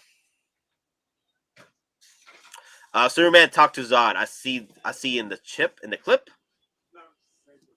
I don't think we are going to get Superman, but it'll be a nice surprise, right? But I don't want them to use Henry Cavill again after they just outed him from WB the way they did. Well, Affleck did an interview. Supposedly, certain cameos that were originally cut have now been brought back. They've been re-edited in. I guess we'll see. I guess we'll see what happens. Because look what they did to Henry Cavill was freaking Black Adam, Look what they did to him. And WB came out and said, hey, yes, announced that you're back. And then a few weeks later, here comes James Gunn with the gun. You're out of the game, sir. Yeah, I mean, and I'm not sounding like a gun apologist. Apparently what happened is, and again, if anyone who's watched the Amber Heard Johnny Depp trial, and when they were talking about like contracts, how a lot of stuff is basically word of mouth and the paperwork isn't actually done until something's in production. So apparently Cavill wasn't fired. He just wasn't given a new contract, or his contract wasn't renewed. So either way, he still got screwed, but he wasn't technically fired. He just wasn't renewed. Mm-hmm. It's a shame, man. It's a freaking shame. But I don't want to talk about it because you know me, I'm gonna get mad. Let's move on. We're probably gonna get. I wouldn't be surprised if we don't get the Ben Affleck head sculpt out of this black and gray blue Batman, the gray and blue Batman set with the cycle. I wouldn't be surprised if we don't get the head sculpt with it. But we get the nice little cycle though. And this is the shot where they're doing the whole Speed Force thing. And I'm done with the photos. Well, go back to that scene. So you remember when Zod comes down and asking for Lois Lane and Superman takes him up? Yeah. So this is that scene, but without Superman. Because you see all the tanks and all the troops and the strikers. That's when the general came, and then Superman's like, "I'll go willingly." So that's the same force. So I wonder if we'll see some of the same people again. Yeah, Fiora should be in here too. So. But wasn't the general also Martian Manhunter? Manhunter, yeah. So I mean, is that going to play no effect? Because again, he's not a meta; he's an alien. No, because that's Snyderverse. That's Snyder cut. That's Snyder cut. Martian Manhunter in the original Justice League was not Martian Manhunter in the original Justice League, but in the Snyder cut, he was. Okay. Yeah. But yeah, we're going off from the Justice League film at this point, not the Snyder cut. Even though Batfleck is as skinny as he was in the Snyder cut ending. He probably filmed them all at the same time. Wow. You're right. Yeah. You're probably right about that. He probably shot a lot of stuff at the same time. And then everybody asking about the doorbell. I think some food got delivered. But yeah. I didn't even hear a doorbell. Yeah, there was a doorbell. People were asking on the chat. Fad Gadget. There you go. Who's ringing the doorbell? Just went off. I thought it was mine. Yeah, I'm on board, guys. I'm on board with the set. Oh, I like the boots here too. But I mean, you know what that almost reminds me of a little bit? A-Train. Just the colors are different. A-Train? Oh, yeah.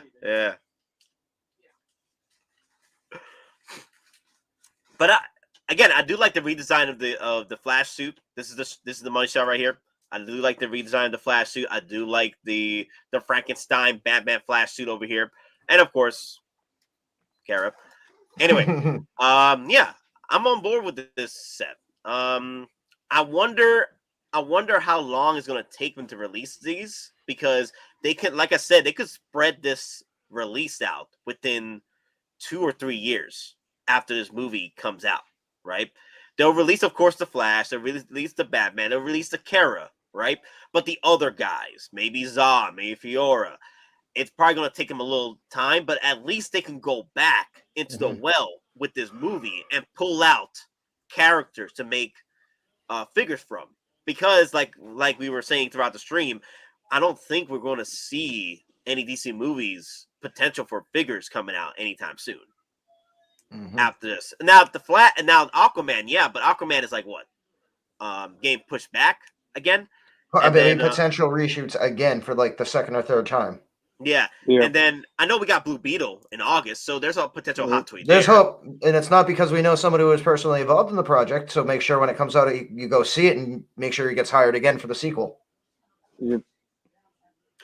Why is Superwoman center shot for a Flash movie? Well, why is Batman being trailered throughout the entire movie, even though it's a Flash movie? Everywhere we see is Keaton Batman. Everywhere. So it is more like a Kara and Keaton Batman movie than a Flash movie. Because of Batman here, Batman there, Batman here, Batman references. Like everywhere all that heat on Ezra. Yeah. Trying to mitigate it by having you focus on Supergirl and Batman. MD Dyson says McFarlane didn't even do the Kryptonians. Oh, that would suck if Hottoys is not going to go with that. And you never know. It's up to WB to decide whether or not they can have the go ahead to make certain figures. I need more to see Superman with Batman clips for the Flash to be in with Supergirl. Wasn't it what I hoped? Okay, I think it's yeah, some words here and there getting auto-corrected. exactly. I mean, are you talking about potentially like for the Superwoman or Supergirl show with Melissa Benoit? Is that how you're saying? I think he's saying he's hoping to see Superman and Batman together, like Henry Cavill in this film. Oh, yeah. I mean, anything's possible. Just don't go in expecting it. But just go in to have fun. Shut your brain off. It's a Flash movie. So Dean Winchester, we said it earlier in the stream that that they're possibly hiding the Reverse Flash in this movie. We just said it earlier in the stream. We said it. They're hiding it. They're not showing it in the trailers. He's going to be the surprise villain. That's what we were saying. And specifically, like potential costume changes that have already. Now, granted, if Reverse Flash is not in this movie, I will be pissed because he is the main villain of the Flashpoint. It's like coming into a Star Wars OT film, right, or a reboot, and not including Darth Vader anywhere. Yeah. It's Darth Karen now. He's the one that started it all. So he's the one that starts this cycle. So yeah, I can't say I'm mad because they're just hiding the villain at this point. Well, they're hiding a lot of potentials. Yeah. Again, like we've said. And it's just not villains a lot more villains we might see. Again, we might see more heroes. And we're just read the rumors, do your own research. We're not going to spoil anything for anyone. Who's playing the Reverse Flash? We don't know. I just know that there is a particular villain that was shown through McFarlane Toys, and it looks like they're doing the more like devil-like Reverse Flash situation. So that's possibly our Reverse Flash at that point. So we'll see what happens. Mm-hmm. They're keeping things hush-hush with this movie. There's stuff that, like Don was saying, there's cameos that are being reintroduced back in this film. I don't know what's going on. I just know I'm excited, but also I'll be pissed if they don't include Reverse Flash or something to that nature that it resembles Reverse Flash, because he is the main villain of Flashpoint. Mm-hmm. But yeah, could be Zoom. Oh yeah, Zoom. Yeah. I mean, Zoom meetings are a freaking evil thing. Oh wait. But yeah. What's up? I just read something from CinemaCon, from somebody in CinemaCon. They said Dark Flash is in the movie. Okay, so yeah, that's what I was calling Dark Flash. Yeah, well, they're calling him Dark Flash. They're not calling him Reverse Flash. They're calling him Dark Flash. But he is in the movie.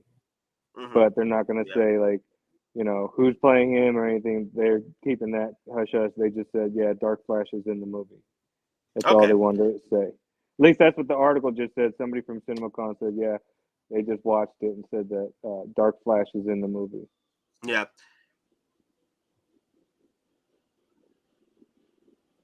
By the way, I think the Justice League suit was better than these movie suits. I prefer the movie suits. I prefer the Flash movie suits over the Justice League suit. I was never a fan of that Justice League suit.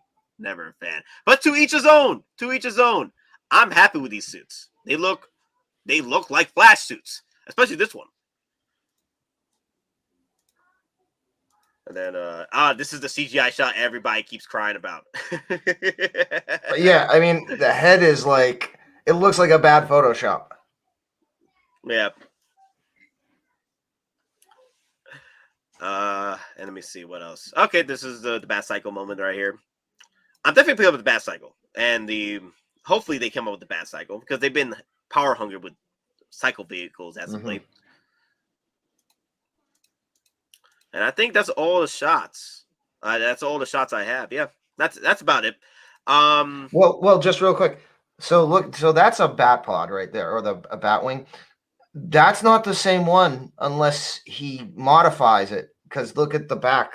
There's no space for the 2 additional passengers. So what if he has multiple bat wings? Maybe they're modded, right? He can mod them. He can mod them depending on what's the type of mission he's doing. Yeah, mission. Right? Yeah, modular. Yeah. You're right. Could possibly. I mean, that's a real thing. That's absolutely a real thing with military, especially like Navy ships. Certain parts are modular; they can be changed out for a mission to another piece. So yeah, absolutely. Yeah, And, they do that all the time with Blackhawks. So. Mission kits. Yeah. Man, Keenan's face is so wrinkly. Well, of course, he's not so spring chicken, mind you guys. But yeah, I'm excited for it. Looking forward to the film. I'm hoping that Reverse Flash is in the film or some form of Reverse Flash. Maybe, as CMB was saying earlier. It'll be interesting. I want to recreate the Batcave in this trailer for my 1/6 Batwing to hang over the car. Nice. Wow. You're talking about your 1/6 Batwing from Jazz Inc., right? Ooh, that'd be a nice. Yeah. Where's the poster? I think I have the poster. Oh, I know what you. Yeah, it's like that. Oh, it was like from the commercial when it was like Bruce Wayne is in the suit. He looks. You can, and then there's the Batwing making the symbol with the Batmobile right below it. I absolutely remember like that ad. I think my Batman Returns. This is one of the shots here. It hanging over. Yeah. Shoot. Let me see. I think I have another shot here. Oh, that's it. The reason why you probably guys are wondering why am I not showing the trailer or breaking down the trailer?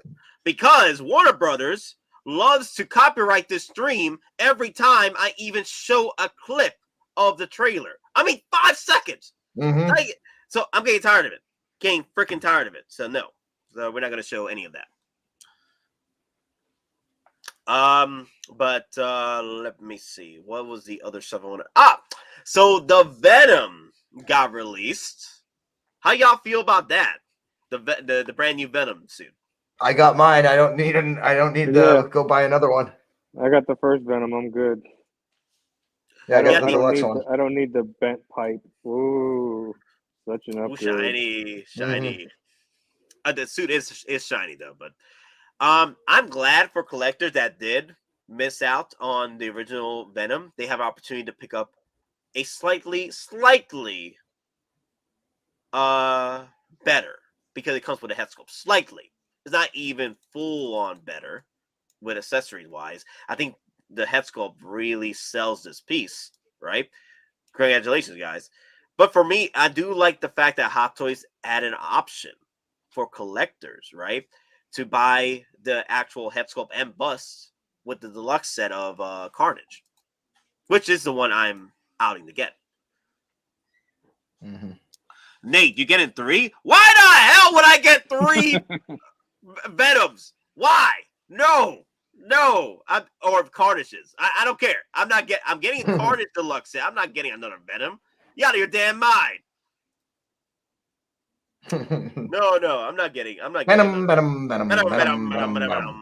No, I'm not getting 3.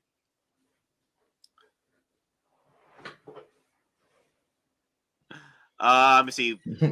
Dean says Warner Bros. Even copyrighted the unlicensed Justice League Batmobile 1/6 reveal on YouTube for some people. They are yeah.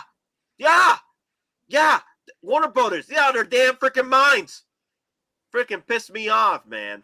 Yep. Every damn time. I need a volume warning before you yell, Nate. So yeah, I already like the original Venom. It's pretty much the same piece. I need to delve more into it. Maybe MRC will do of course he'll do an unboxing. I want to hear his thoughts. He probably does have the original one. I want to see what are the differences. There probably are modifications to this, but is it worth it to buy another Venom? Not necessarily, unless you missed out on the actual head sculpt.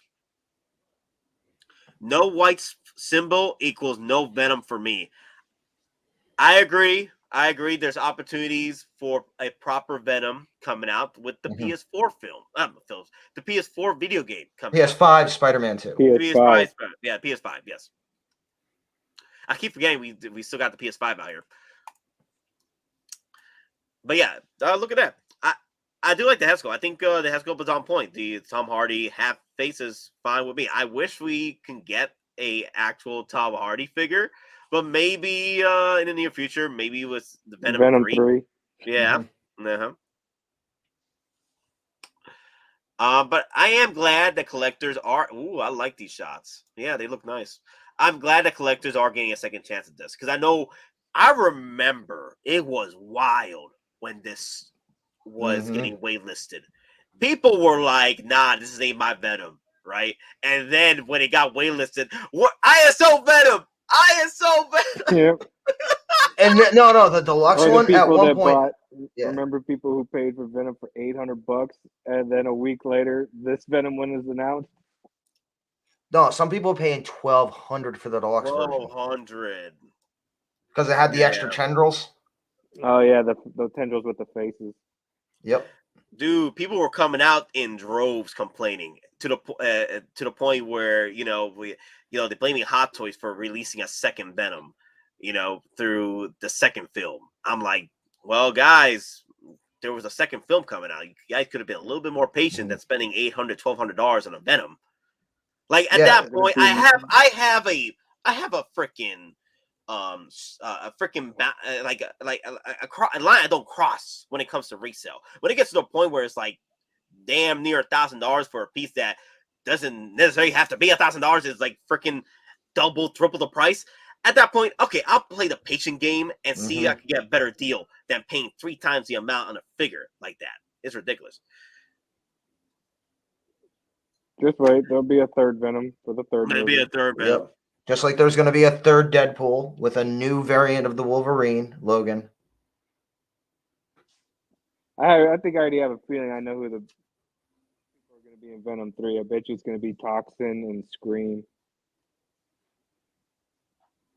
Because the detective at the end of 2, when his eyes changed color and he said there's monsters, when he's repeating that quote, in the comics, that detective is the one that becomes Toxin. Yeah. And then they said that I forgot that actress's name who just signed on to be in Venom 3. I put money on it that she's going to be playing. She's playing Scream. So Venom's going to fight two symbiotes. He's going to have to deal with Toxin and Scream. But then at that point, any chance we get something like Anti-Venom? No, not that soon. Because what happens even in the comics, like Toxin first is a bad guy, but because the detective is a good guy, and they're supposed to be symbiotes, so they feed off of each other's characteristics, Toxin realizes that in order to survive, he has to play nice with his host. So then he goes on, like Venom, he goes on to become a good guy. So then they work together to take out crime because, he's a cop and all that. So I have a feeling he'll start off as a bad guy in the movie, and then at the end, he'll help Venom fight Scream. That's just my theory. Okay. I do hope so. That would be the case. Because, it gives us more opportunities for more figures at that point. I'll take more symbiotes. Yeah, me too. I collect them all. Yeah, I collect them all. I mean, if Venom 3 does well, who knows? We might be able to see Anti-Venom somewhere down the line. We might see Agent Venom, which Agent Venom would be awesome. Yeah. Maybe in some video game or multiverse that happens, we get the Venom that carries Mjolnir and the sword. I forgot the name. The was it the Amity sword he was using? It was the Venom that took on the last. It took on the symbiote god. No. Yeah. He grabs Null's necro sword. Yes. And it changes into an axe. Yeah, it changes to the axe. Venom. Yeah. I can't wait for that, man. Null is being teased in the MCU. I wonder if he's going to play a role in Secret Wars. That'd be nice. Yeah, well, they did say that Marvel has all these other villains other than Kang lined up for their movies, and Null was the number 1 character that they listed. So Null is coming. Yeah. 3 is right. Yeah, Virus would be cool if they brought Virus into the MCU. Well, just speaking of that real quick, I actually read something the other day and it makes sense, and it would kind of be like a double winger. So like apparently, and Loco Lou has mentioned this before. A lot of what like the movie stuff is based on like the Ultimate line or the Ultimate Comics series. So you know who was one of the Kang's variants in the Ultimates? Sue Storm. Oh, so, wow. Yeah. So again, if the whole thing with Jonathan Majors continues to get as worse as it is, why not bring back Jessica Alba and have her be like a variant of Kang? Oh my God, that'd be funny. Yeah, I'd be cool if they casted John Boyega to take over as Kang. Yeah, you know what? Yeah, I wouldn't mind that. Well, he just signed apparently a new contract for Disney, for Star Wars. So I know that. But I mean, how cool would that be to see John Boyega take over as Kang? Yep. Charlie says Venom 4 for Nate just now. Okay, I will collect as many Venoms I can, but I ain't gonna double up on the same figure. Nah. Venom, nah. But I'll get a Carnage. I'll get an anti-Venom, and depending on the Venom 3, if the Venom comes with something different or a different look or something, then yeah, I'll probably pick him up too. Like if he comes with, I'll pick up the Venom symbiote if that happens. The Venom Spider-Man symbol on his chest, I'll pick that up. Yeah, that's the one I'm missing too. That'd be nice. I don't want to pick up the Venom crabs. You know what I mean? Oh my God, that came out wrong. I don't. Oh my God, that came out so wrong. You know, that came out so wrong. Dear Lord. I'm gonna have to daddy chill myself. Damn, that came out so wrong. My yard, all of you. Daddy, chill. What the hell is even that? Get everybody out of my yard.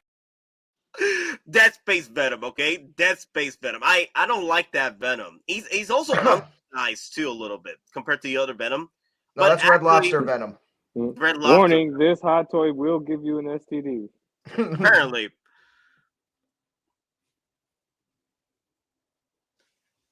Yeah, he was great in the Woman King. Oh, that's yeah.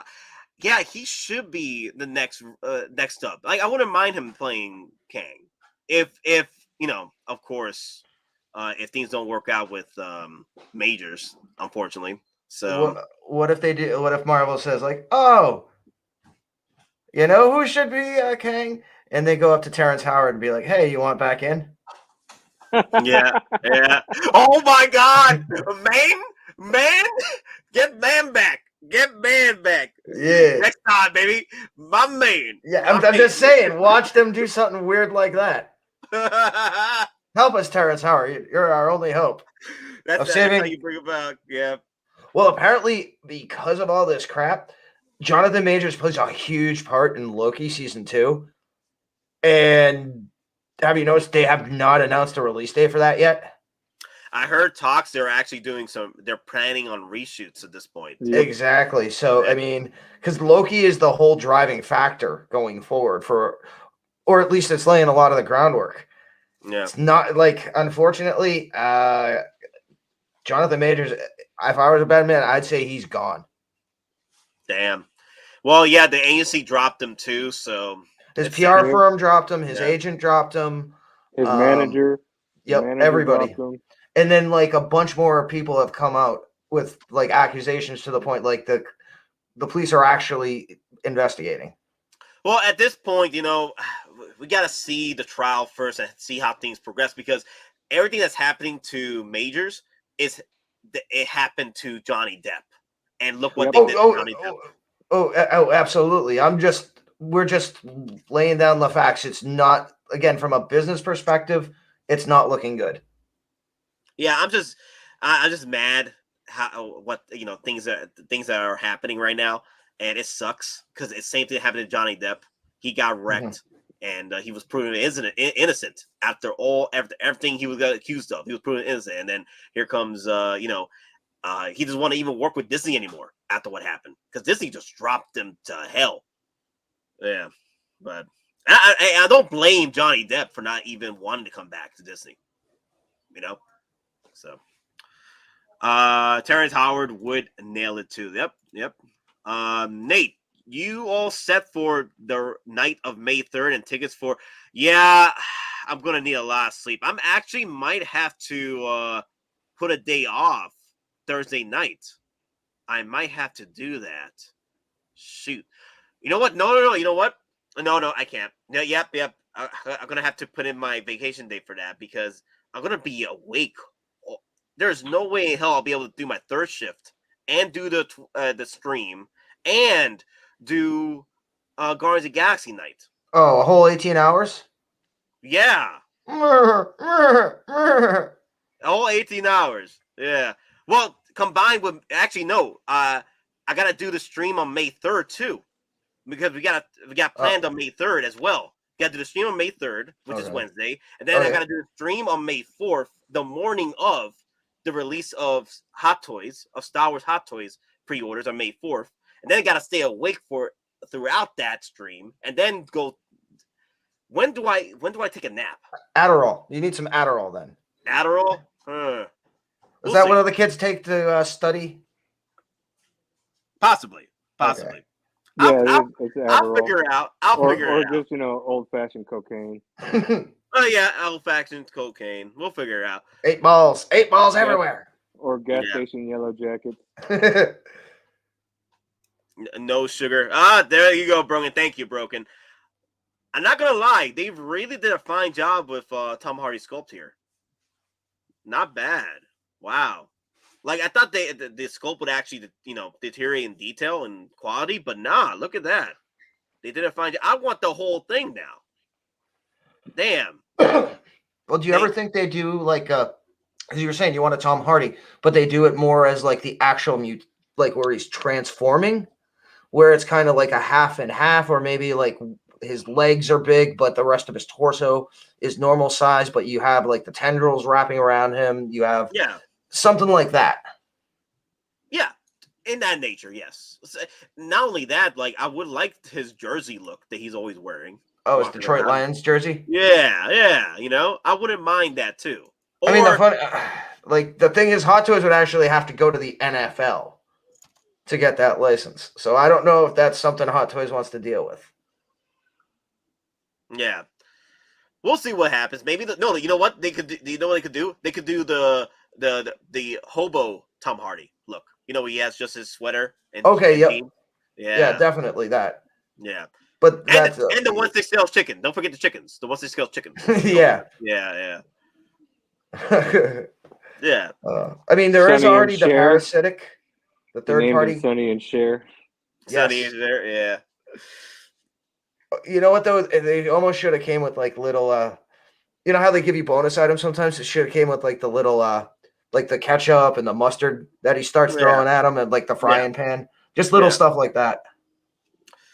I think Sideshow did the unsealed reveal for this too, or the it is unsealed. It is okay. Yeah, the unboxing. There you go. Okay, let's watch that real quick.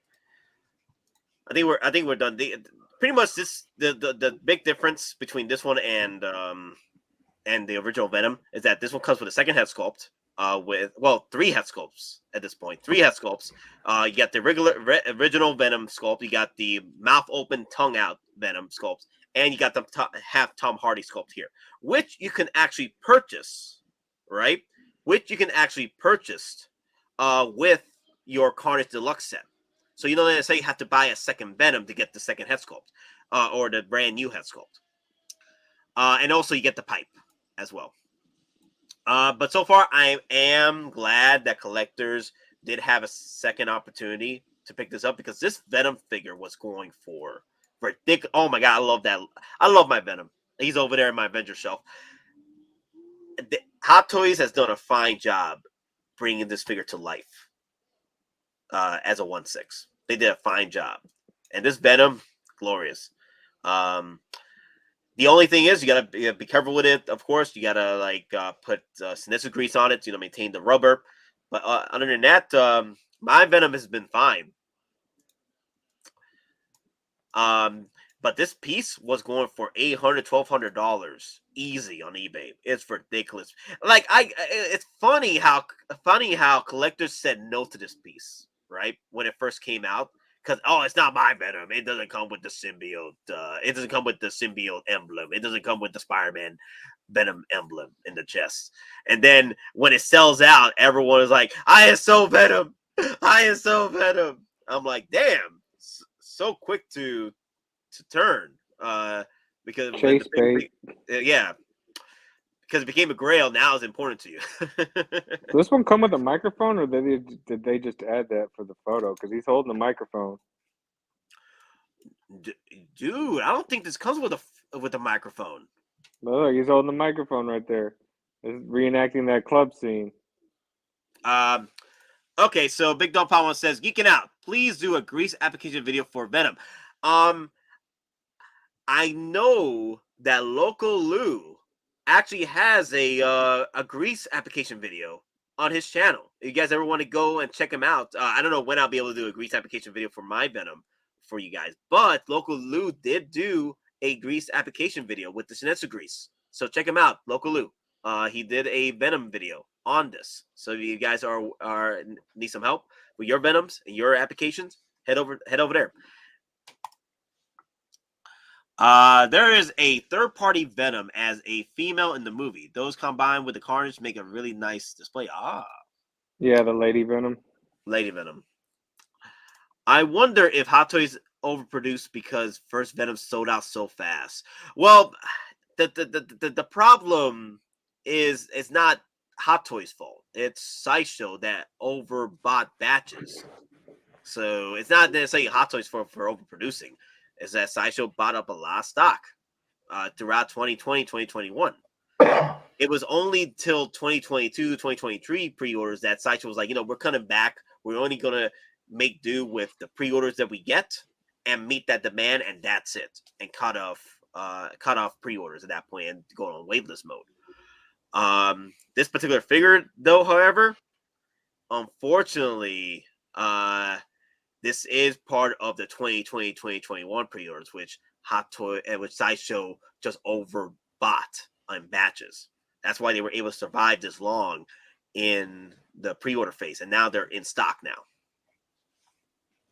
You know what? I'm just trying to think, and who just brought up the JFK 21? Remember they had what was it? The Lady Snake? Lady Spider, which was when Venom took over Michelle Williams. So do you think that now might see a little bit of a spike in interest now with Venom this out and Carnage out? I wouldn't mind it. Yeah, I'll take it. Yeah. There was a third party that did that. Yeah, no, that's what we're talking about. Like that might see a little bit of interest uptick. Yeah, no, I wouldn't mind it.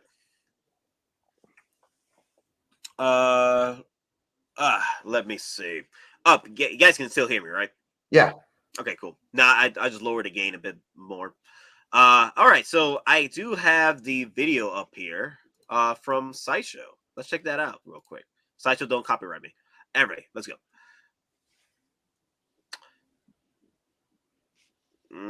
They slowed this down a bit. All right, so same base. Might be different tendrils. Yeah, you do get the different tendrils in the arm tendril thing. Yeah, that's also an added accessory to this. I'm just looking at mine. Oh, it's Terry! Terry! Look at him. Yep. Hey, my boy. So we're gonna get a proper unboxing. Let's go, Terry. Actually, you know what? Because we're covering this. There you go. Perfect.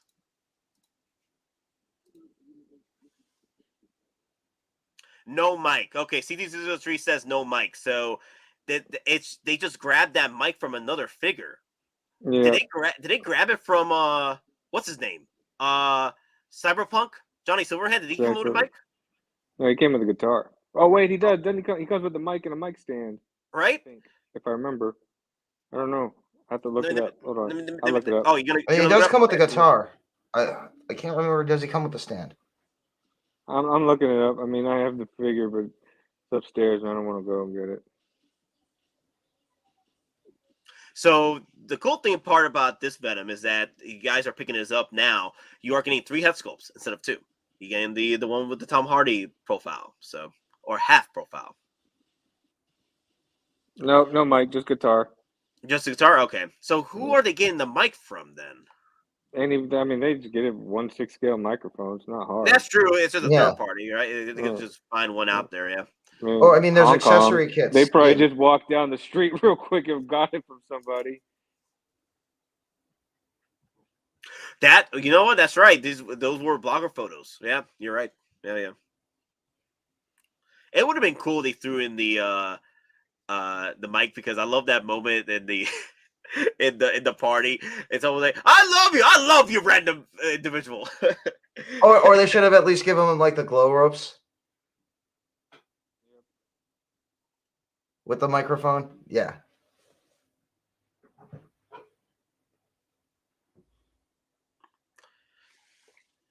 I think let's see, explaining here, it was like standing about like 14 inches tall for Venom, and then Carnage is like 16 inches tall. Damn, Carnage is 15.75, I think. Yeah. And then how wide is he with all his tendrils? Yeah. Dear Lord. Yeah, I'm not gonna army build this, guys. I know people are like, Nate's gonna army build this. No, I just need one Venom, guys. And also, we got multiple Venoms coming in the future, so that's a lot of space. And again, we still have an MCU Venom in play, because remember, a part of this Venom dropped off in the MCU. And through the genetic memory, and we've talked about it before, and again, if you saw the post-credit scene, he knows Spider-Man through genetic memory. That was the whole spiel about, multiverses and knowledge. So that glob of glue is going to, the hive. It's going to, it's going to try and find parts. So the thing is, like basically explaining Null as well. Yeah, Null is symbiote god.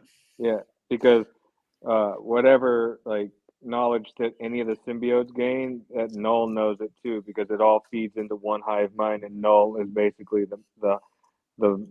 basically the brain, and every other symbiote, basically their knowledge feeds into him. Mm-hmm. So I mean, they all share it. Yeah, and I mean, and that also possibly leads into future Spider-Man and the spell, where no one knows who Spider-Man is, or no one knows Parker's. Watch it be Venom, be the one that is the only one that knows who he is, and he doesn't know why. Mm-hmm. Let me see. Start from the bottom now. Start from the bottom now. Start now. The whole damn team.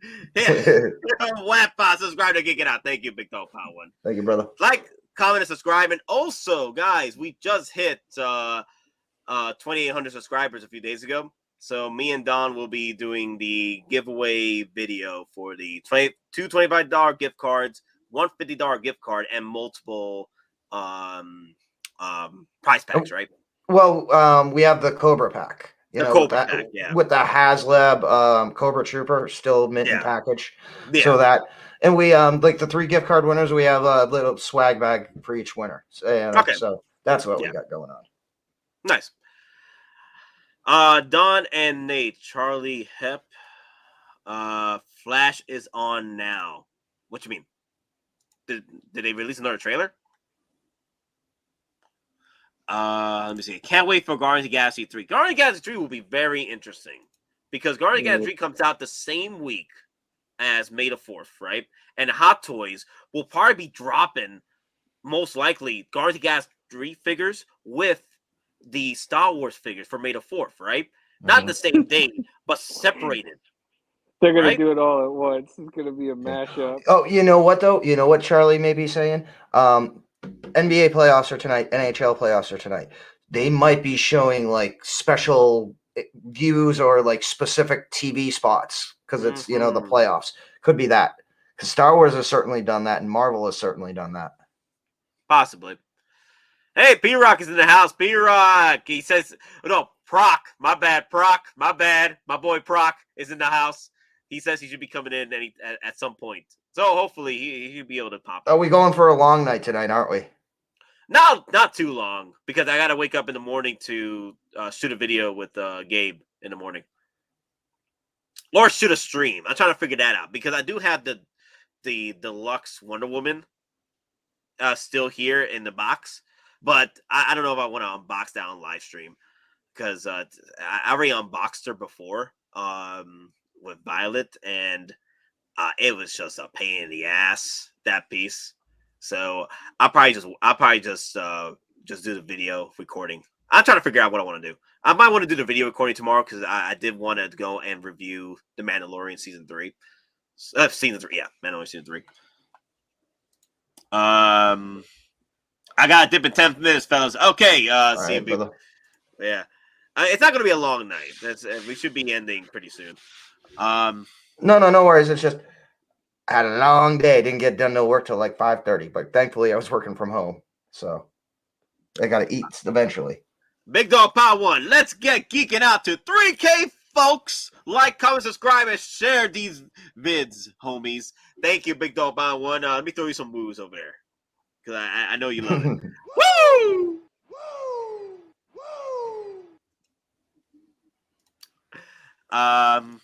Dirk is asking, what was the issues with the first Venom that they addressed with this new Venom? I think the only issue that I remember from Venom that everybody was talking about was that the skin, the rubber skin they were using on the Venom was peeling off. Well, no, it wasn't the skin itself. It was like you see how it looks like glossy. There's almost like an acrylic sealer on it, and that was peeling off. That was like chipping off, not the actual skin, but like the sealant. So for this, that's why you got to use your Shinetsu grease or your Honda grease. And again, Loco Lou did a video on the first Venom that came out. So it's going to be, I know people were talking about it. Go watch Loco Lou's video. He specifically goes on Venom and shows, again, it's like going to the proctologist, 2 fingers, put a little cream on, and then go to town. Yeah. But that's the only issue that I can remember. I mean, there was no issues as far as the skin breaking, as long as you don't keep it in dynamic poses for very long. Where's my once this scale goats, Hottoys? Sad. Yeah, I've been very sad that Hottoys does not want to deliver the once this scale goats, because there are plenty of opportunities where they can do it on. They could either do it with Korg, they could do it with Ravager Thor. There's different opportunities they could introduce the goats to us. Well, I mean, the funny thing is, and we even talked about this when I was down in January, is Disney has done plush goats, the Thor goats. They sell out every time they come back in stock. So it's like they've already, why not just put some fur on a blurg and call him a goat? Big Dog Power 1, do you need to wear gloves when you apply the grease? Yes. You can wear the rubber gloves, yeah. Yep. Yeah. Well, makes you want greasy fingers. Yeah.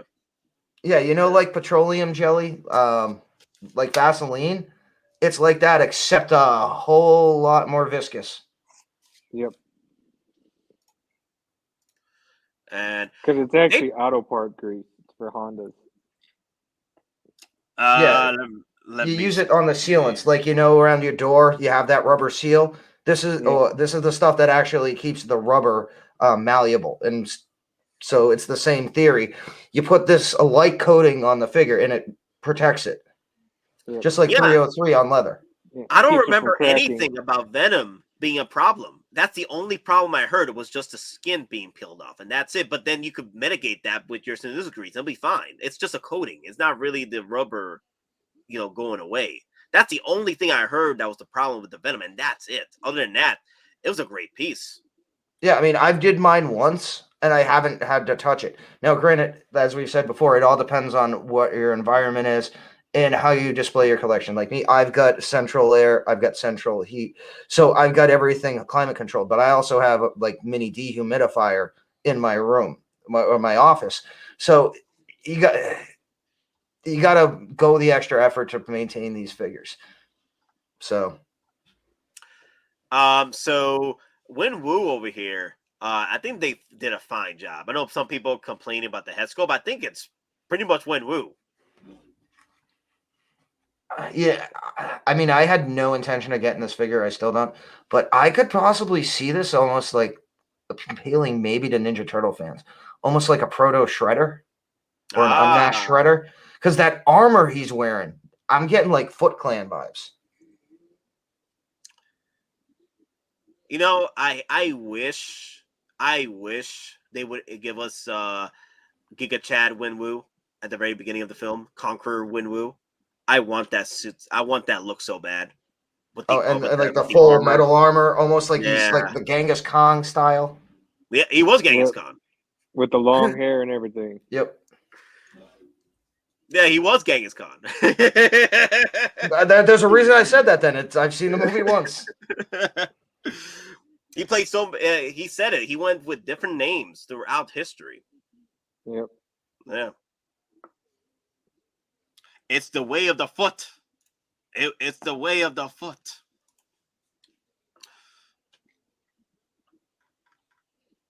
Let me see. I'm going through the comments here. Oh, Mr. Musashi. What's up, fellas? I've been away this past few months due to family illness. I got you, man. But listening to you guys has been great to take my mind off things. Thank you, Mr. Musashi. I do appreciate you finding peace with our shenanigans. Welcome back. Welcome back. Welcome back. It's good to have you back. I know you've been popping in here and there on the chats so far, and I do appreciate you commenting and sharing your thoughts with us. Hopefully we'll see you a lot more in the chat because we just love being here, love talking to you guys about 1/6 scale figures. So I might just have to pick this up just to go with my old man Hot Toys collection. Joe P. Wow. The Wenwu is the reason why I need to pick up Shang-Chi. Right? Because I do want him to go with my Shang-Chi. I want Shang-Chi to go with my Wenwu. Because I just want Wenwu. I know, but I feel out of place without Shang-Chi, right? With it. I know you can get Wenwu by itself, but for me, I would like to recreate certain moments. No, come on. You just want Wenwu to put him next to the Mandarin. Just be honest. That's what I want to do. Have him next to Trevor. Yeah. You know what? I need to get Trevor. I know he's still cheap to get, so he's not too bad. Yeah. I mean, I think he's went back up to retail. He was going for way super cheap. Like I picked him up for like $115 on eBay, brand new. And then when the movie came out, it was like, nope, it shot back up to retail. To show off the lighting effects. That's not bad. 8-Bit Flea says the grease will make it more of a dust magnet, though. That's why they're in module cases. You got to make some sacrifices here. That's what we got to do, 8-Bit Flea. I do get that, though, but then, just maintain, proper dusting, and, you should be fine. Or but if it dust gets on the grease, you can't really dust it. You'll just smear it around. Oh no, not on the figure, but proper dusting. Your area. Yeah, so there you go. Yeah, it doesn't really get into your display cases. Mm-hmm. Just vacuum your collection room 4 times a week instead of 2 or 3. Or use Swiffers, like the Swiffer. Yeah, or Swiffers. Yep. I mean, I also have a power blower. Like the portable, like mini compressor where you can have the different like attachments. One of my attachments is literally a brush that has like I can control the air settings on. So, I mean, there are different ways to take care of your figures. You don't have to physically touch them all the time. But again, if you use a blower or any like even compressed air, just got to be really careful around certain parts and areas that, may be connected with, just stitching or light, pleather, stuff like that. You just gotta take a second to stop and think, what are you doing? So Nate, get Trevor. He's great. I got him super cheap too. Thank you, Mr. Masaji. Yeah, I need to get him. I keep procrastinating on that damn figure. Like every time I thought I was gonna get him, there's another distraction with Hot Toys, another 1/6 scale figure here and there. So yeah, I know. I need to capitalize on getting Trevor because I do like the setup he has. I think if they did him properly, he would have been a cool Mandarin. But honestly, I don't know what Disney was doing. But I did like Trevor though. I don't mind him. it was just weird how things turned out for Mandarin. But at the end of the day, we did get a proper Mandarin with Wenwu. I just wish we got more of him.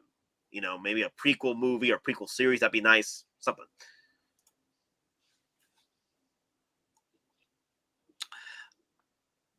You can use the makeup brushes as well. Wally West had a nightmare about his mother. Oh, okay, here's the moment here. Here's the setup here. Okay, not bad. Okay. Yeah. Yeah, this is pretty cool.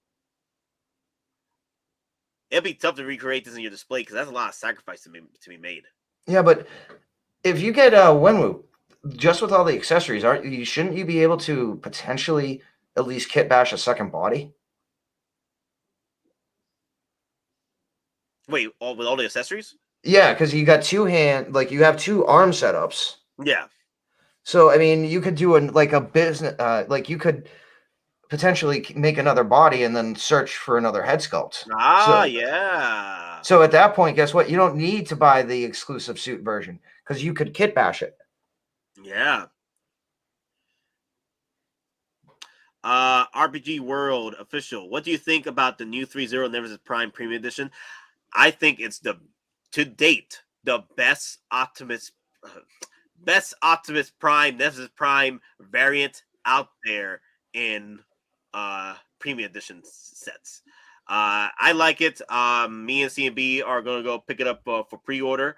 But guys, the man, the myth, the legend, Denobi 2 has made it.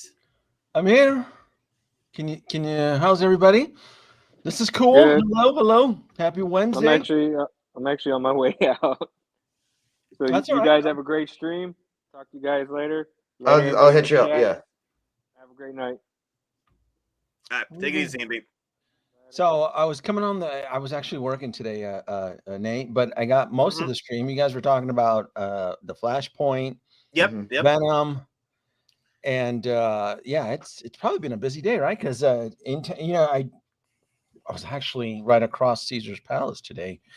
That's where that's where they're having CinemaCon. So it's been crazy. It's been congested today. It's busy. It's busy as shit today on the Strip. Did you see the giant statues for Rise of the Beast? I saw a bunch of promo schlock, and I quickly ran away because traffic was so heavy, congested. So CinemaCon is kind of like San Diego Comic-Con. So there's certain parts of the venue at Caesar's Palace that you need a badge, but there's still about 30 to 40% that is still open to the general public. I came this close to stopping by, but because I was meeting, I had to take care of some business with the license, and I just happened to be in that part of town today, and I was going to stop, and I'm like, no friggin' way. Just 10-minute stop at Caesar's Palace would cost me just a couple hours because you have to pay for parking when there's usually an event. And I'm like, this is too much drama. Plus, and, just to see a bunch of YouTubers, right? Because I figured I'll probably run into John Campy and the gang and a few other YouTube reviewers. But the big excitement that was Flashpoint anyway. Everybody seems to be giving this film an A+, which I was expecting it to be. Yeah, I was expecting it to be. This film is going to break $1 billion. This film is going to break $1 billion, and you know what else is going to break? You know what else? Wallets? Our wallets, yeah. And then some. This is you know how I tell you folks, you know, I think of the present, I think of the future. This was one of the films I highly anticipated would be a financial burden to me because I collect all 3 IPs, and I knew when everybody was like, oh, day one pre-order Batman 89 and pre-order this and pre-order Keaton with the gargoyle statue. Oh, let's go gaga over for Jazz Inc. Batwing. And I'm like, you kids you guys are like lemons jumping the gun. There's going to be a lot better stuff to pre-order and to collect. That's going to hurt our wallets, I think, even more. And this is exactly what I'm talking about. Look at this. Yeah, film. We'll see if Hottoys does want to deliver a 1/6. You don't think they are?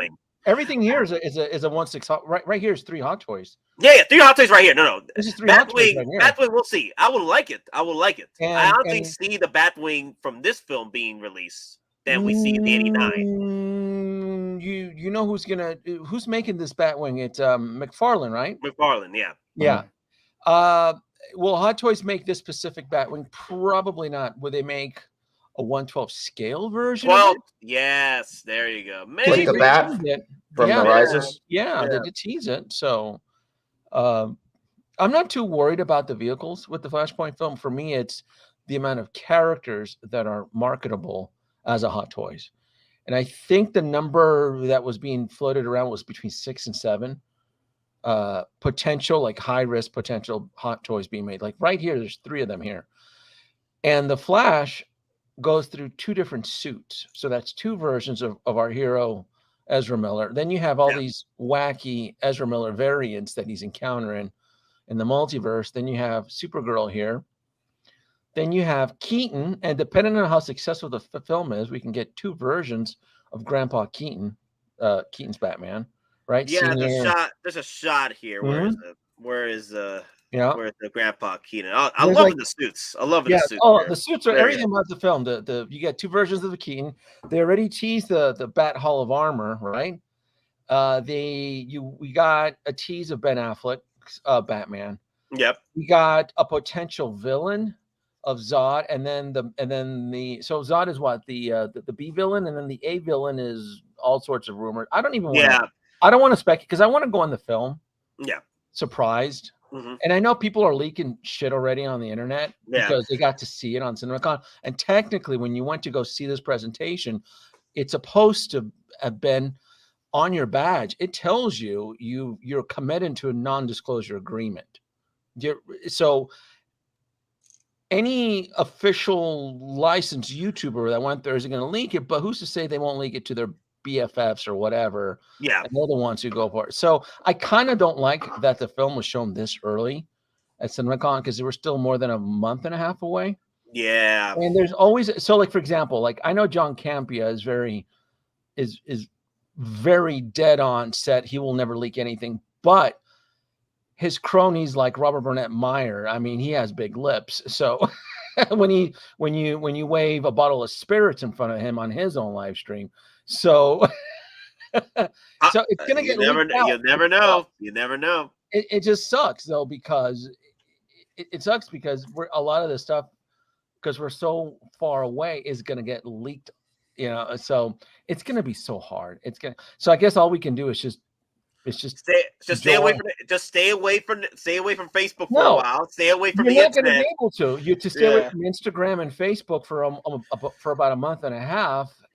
There's always going to be some idiot who's going to post a meme or something silly or stupid, and it kind of sucks. But on the other hand, playing devil's advocate, McFarlane's already been taking pre-orders and all these figures anyway. So if anybody's going to blow it first, it's probably going to be Todd McFarlane. Again with that, he kind of already did. He kind of already did with the Dark Flash. So. Yeah. Dark Flash and whatever other wacky cameos that we may or may not get by the end of the Denobi, so you're pretty much involved in this movie to the point where you'll buy every 1/6. Yeah, I'm about 80-90% on this film. Because I'm going hard on DC. I've already updated my DC shrine. I moved a couple things within the module case. So I'm really committed to DC right now. And this is exactly what I was anticipating. This is exactly what I was expecting. So it's about 80-90%. I just don't see a character from this film not being picked up by me. Like I'm gonna get all the Flashes. Yeah. I'll even get Supergirl. I'll get the only thing I'm debating on is how many Michael Keatons do I want, because it's gonna. So here's the problem, because everybody says that they're gonna get Michael Keaton.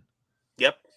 Buyers are liars, because the problem is that you can use historical charts based on the flakiness of this community.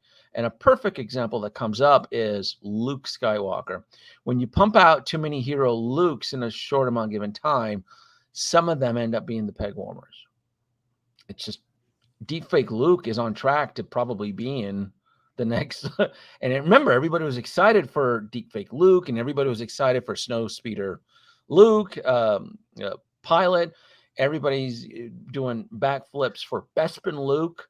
Then I think the Mandalorian Lukes are going to sell out a little faster than the the snowsuit because the only ones available now. It's a limited. It's a limited version. They're going to sell. It's that word out that I question. So if you're telling me they're going to sell, sure. Sell out. There's only 2 available right now. The other 2 are waitlisted. For what? For deepfake Lukes? Yeah. The only 2 that are available are the exclusive versions that are limited to 1 per person. The other 2 that were open for the public are now waitlisted. Okay. And then we're what, a few months away from Bestman Luke dropping 2, and that's 2. Is there 2 SKUs for Bestman Luke? 2 SKUs, yeah, collector edition and deluxe. Yeah, so 2 SKUs shit sets. It's just given, and so that's my concern is like, how many Keatons do I want? Because I don't mind picking up 2 Keatons, but I'm in no hurry if one of them is going to become a peg warmer, and eventually one of them will become a peg warmer. Is it going to be the 89 or is it going to be senior Keaton's version? So that's something that you just have to kind of expect, especially if they start doing 2 different suits of Grandpa Keaton here, which is probably going to look badass. Like right here, I mean, he looks like he can barely fit into this suit. I mean, I'm just being honest here. This is just like, get some padding on there. He looks like if I swung a golf club at him, he would like tip over. I mean, damn. So he's gonna need some serious upgraded armor. Yeah, he was talking about this as being his last outing as Batman, but we'll see what happens. You never know. Yeah, Warner Brothers might throw him another dump truck of money. Like, are you going hard on Michael Keaton? Are you getting them all? Oh yeah, I'm getting them all. Okay. Yeah, I'm getting them all. Yeah. How about you, Don Prime? You getting all the Keatons, old, present, past, future? I'm waiting to see what they show because I did not pre-order the 89 because I knew there was the potential for the 3.0. Now, like for the Hall of Armor, and we've already said it, I don't think they're going to do every suit in that Hall of Armor 1/6 scale.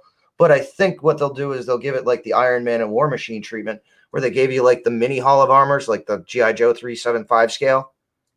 So I think we could see something like that. Yeah, I mean, and then look at that, the potential of another Ben Affleck figure too. Is pretty attractive. I'm like, oh, I like Ben Affleck. And that bike, because that's easier to make than the Batpod. Yeah. One must have all the Keatons. Hey, I mean, if you're going down the Tim Burton rabbit hole, sure. But again, I am probably one of the few collectors out there that I dabble in all 3 IPs. I haven't jumped out of Star Wars. I haven't jumped out of Marvel, especially Marvel.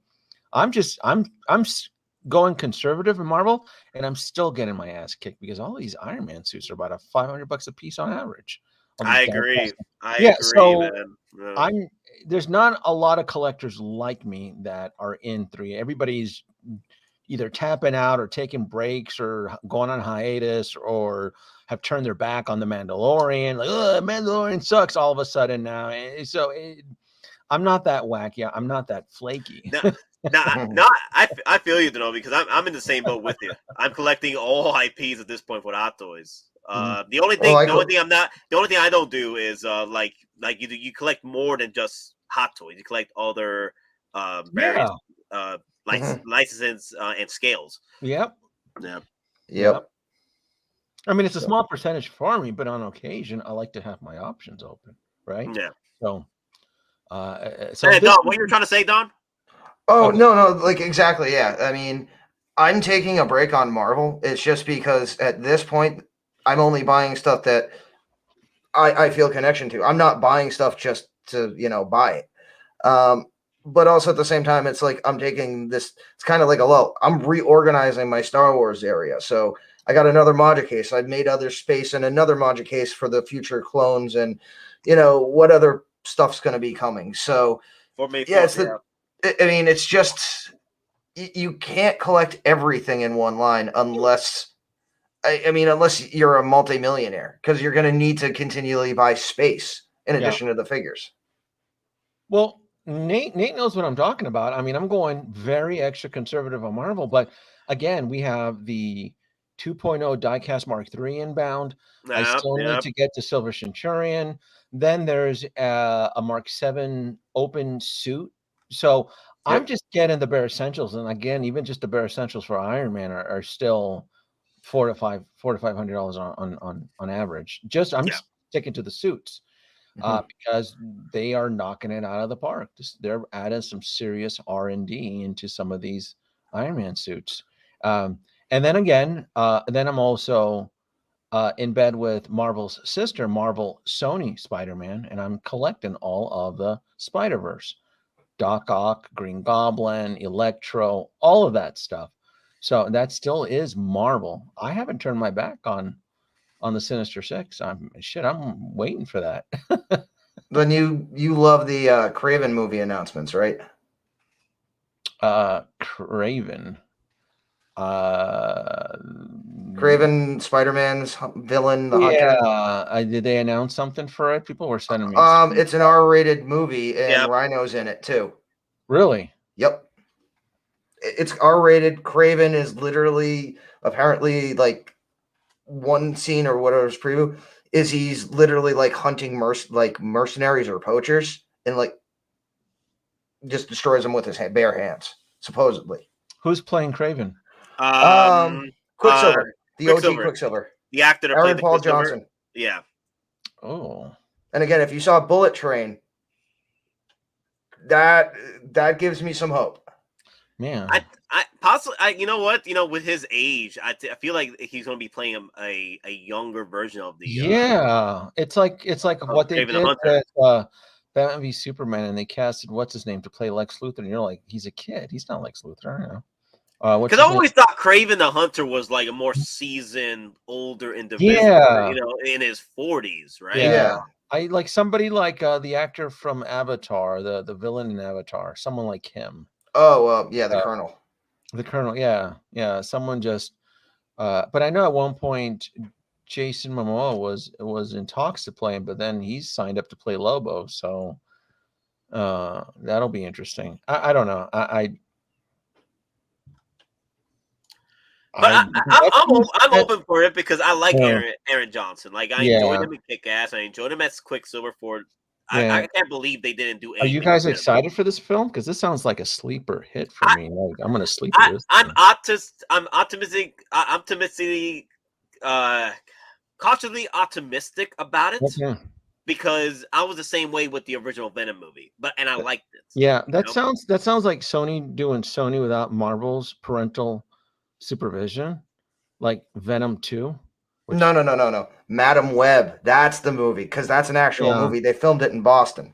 Yeah. So when Sony does anything Spider-Man without Marvel's parental guidance, this is you end up with garbage like that. You end up with garbage like Venom 2, and no, that's not for me. No thanks.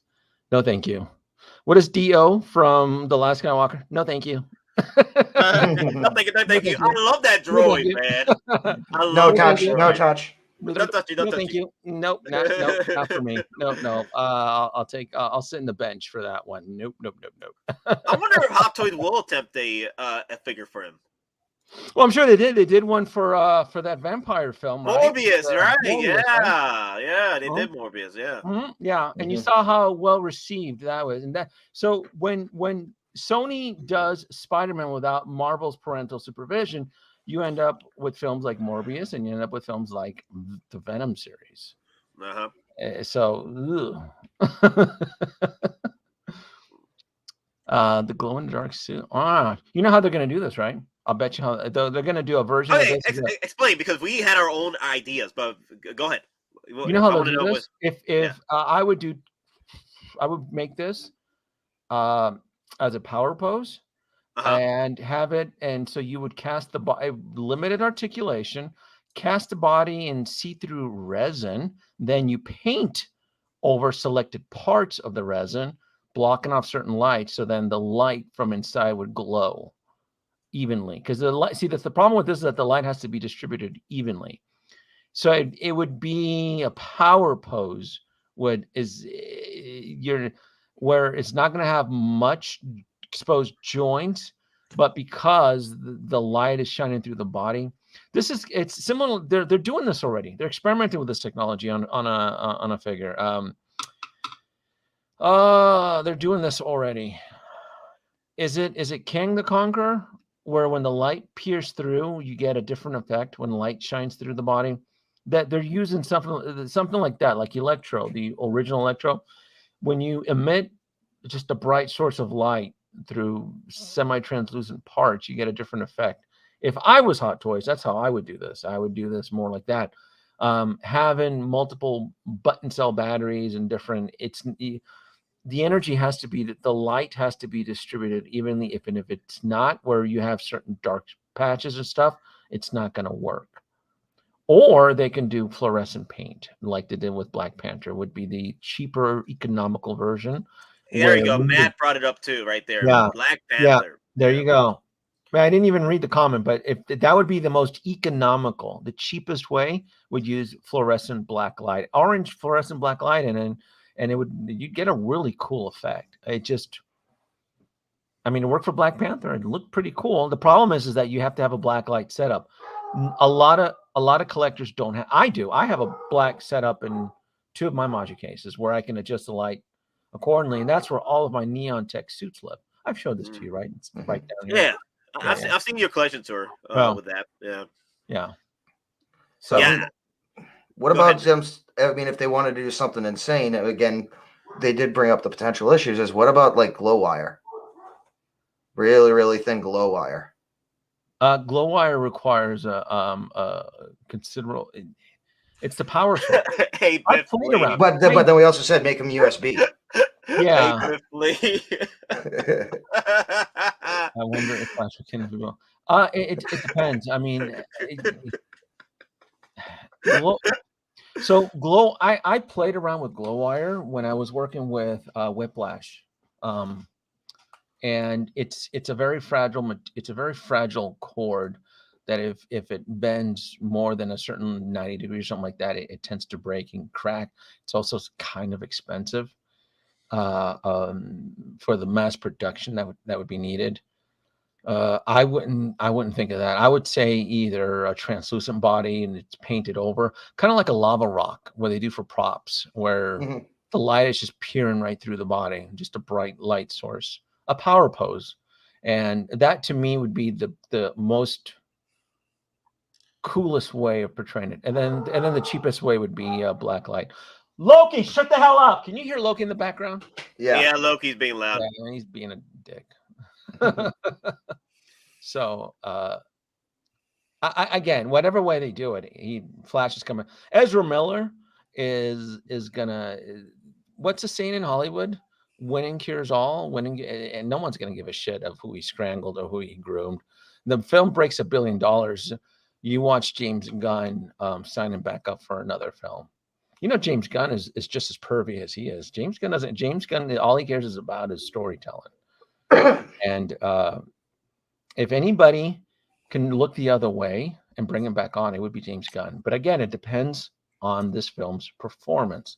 If this film is the new Spider-Man No Way Home, and it breaks $1 billion, and everybody, no one's going to give a shit of what Ezra Miller did a couple years ago, or choking people in Home Depot or whatever. Who cares? Leave Loki alone. Right? Right? You know, people, how quickly people forget, right? The minute that RDJ, Robert Downey Jr., had that Iron Man hit, no one cared about his little drug escapades and his little, true, but that was also 7 years after the fact, though. There was a big difference. Yeah, and also he was going through a trial the year prior, Don. Yeah, it was still in the media, and people. But did Robert Downey Jr. do the time?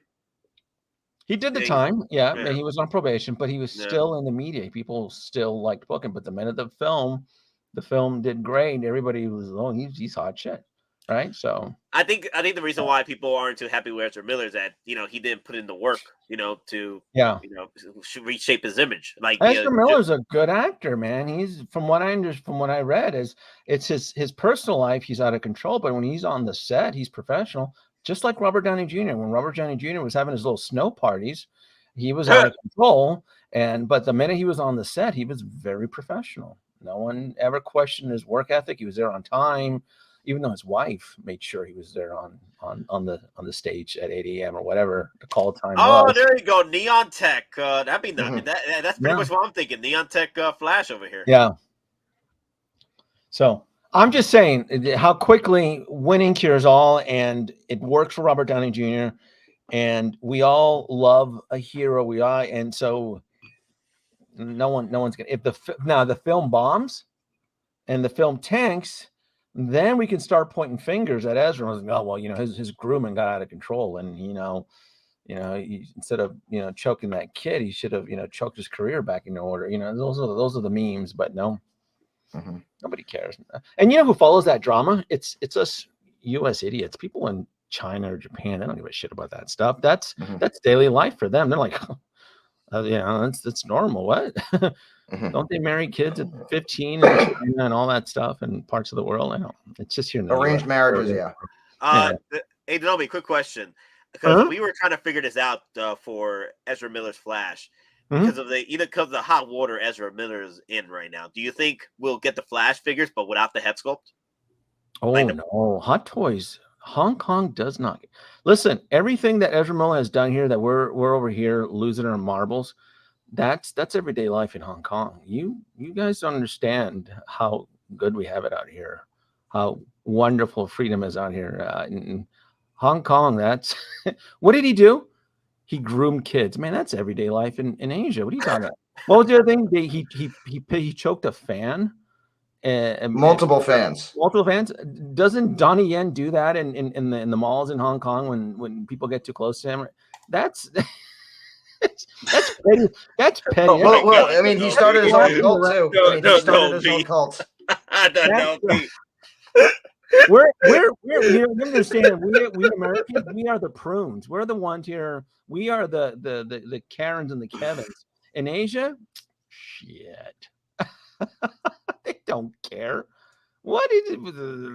He was grooming kids. Oh, come on. Hong Kong, they're battling for their freedom over there. Do you think they have time to worry about who he choked? Get out of here.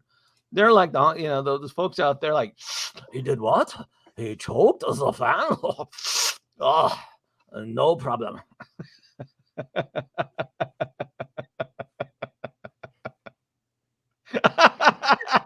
Matt, oh my God, Matt.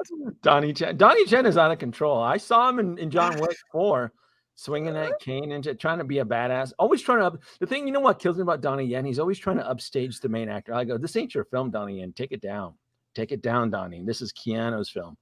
Always trying to upstage the main lead, Oh my God, Denobi, you wild, man. Wild. Oh my God. Okay.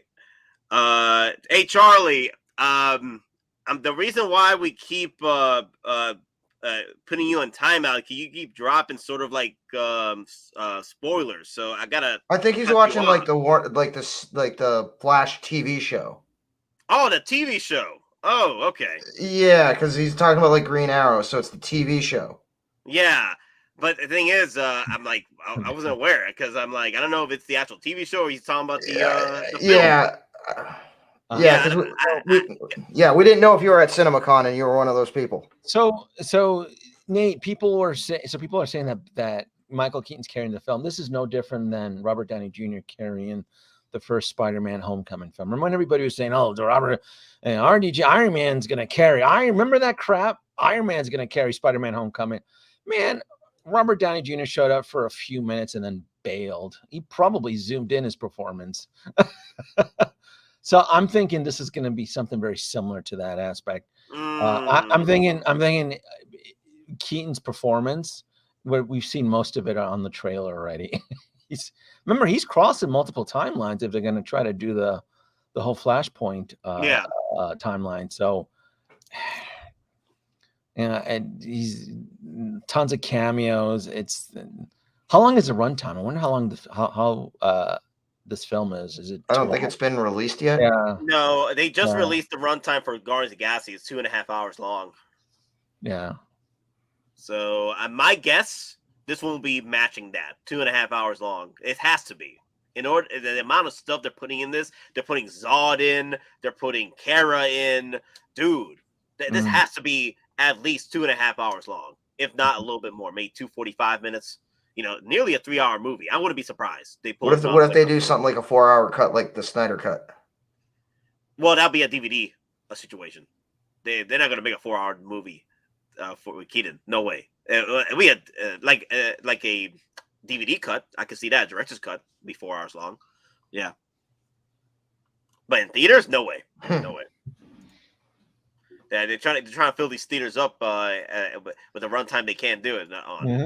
Make all the money you can, because remember, we don't even know when Aquaman's going to come out. They're pushing that back. Oh yeah. Then the only thing they got now is Blue Beetle. Oh, that's right. Mexican superhero, right? Yeah. Isn't Blue Beetle Mexican? Okay, that's cool. I want to see that. That looks interesting. Yeah. Yeah. He has that Ben 10 meets Guyver situation, which is cool. It looks interesting. I'm really curious. As long as it doesn't feel like a Shazam 2, right? Oh, it won't. I mean, it's Gabe. He actually worked on it. Who did? Gabe. He worked on Blue Beetle. Okay, cool. I don't know who Gabe is, but that's okay. Neat. Oh yeah, Gabe. One of the other members here. Oh, okay. A fan member. Okay. No, not a fan member. Like when Nate does his unboxing streams, he'll be at Gabe's house. Him. Oh, all right. Very nice. Yep. Very nice. When is that? Does that come out this year? Blue Beetle? August. Right. Yeah. Should be August, unless they push it back. I don't know what DC's doing. They could keep pushing back movies. DC is like freaking Star Wars at this point. They announce something that's going to be released, and then they'll push it back another freaking year. Like they did with Aquaman. They did an Aquaman. They pushed it back so many times already. I'm like, dear God. Yeah. Well, this film was completed in 2021. This Flashpoint film. This has been on the shelf for a while. So, granted, they kept pushing it back to avoid the Ezra Miller drama, but this film is kind of old. I think it's a 2-year, early 2021. Because remember, in 2020, that's when they were filming it, and this film was old. Because I remember I was working from home, and when I was watching videos, and they're like, yeah, it's more production photos. I'm like, so this film's been shelved for quite a while. Yeah, I mean, it's older than Batgirl. Yeah, for multiple reasons. So yeah, I mean, it's older than Batgirl, and they wouldn't even release Batgirl, which was a fresher production. Well, all you had to do was look at her costume and go, ooh, it's terrible. Oh, you don't want to buy that. So Denobi, what's your thoughts on a possible armory set from Hottoys? It depends. And what would be the price? What would be your going price for it? They're not gonna go cheap on this. It's gonna be it won't be. Yeah. It's gonna be just like the House Party Protocol. It's gonna be $300 is the new norm minimum. Whether or not they include a head sculpt, they may not. It could just be open cowl costumes to keep the price low. If they don't include the head sculpt, it's going to be under $300, maybe $285. Yeah. And it'll have like a custom base, as you see in the film there. And honestly, I would take a power pose like this. Just forego a lot of the articulation and release them as affordable power poses, like $260, $250. Yeah. With a really great paint application. And I can see myself buying these, but if they're gonna make them into, like, say, a high quality, like a Batman Forever figure minus a head sculpt and just an exposed cowl, $320, $315. It's not gonna be cheap. Not gonna be cheap. I like I said, when it comes to this is where I'll draw the line. I'm like, oh, I'm gonna have to go conservative. Because I'm still debating on how many. I think maybe a maximum of 2 Keatons. But again, we still have the 89 Keaton. Yep. We still have the Batmobile 89 that's on pre-order. Yep. So there's, again, I mean, buying 3 Keatons could break $1,000. So what are you sacrificing as far as like getting into this line? Because we did a stream Sunday about sacrifices. Yeah, the only thing I would probably I would throttle back is I would prefer one Michael Keaton Batman. I would prefer from this film. I would prefer from this film, and I would still buy the '89 Batmobile from Hottoys because would love to build a Bat garage. I think it'd be really cool to have those vehicles lined up in my collection. But if I had to go full price, I would go with this Keaton, and then. If the 89 because I know history has told us too many Keatons, just like Luke, one of them is going to go bargain bin, discount. And so with coupons, I'd be more enticed to pick up another Michael Keaton. If you can give me 20% off, another daily deal. Hey, you know, the 89 Batman that everybody swore they were going to buy, now it's sitting there forever next to Toontown Ahsoka and Captain Rex. Okay, well, I'll pick up, you know, I'll pick up a. You know, we actually had a conversation earlier in the stream. Like, how many people you would think would actually cancel their 89 pre-orders that they did a month ago? Yeah. When the release of the 3.0 comes out. Yeah. Yeah,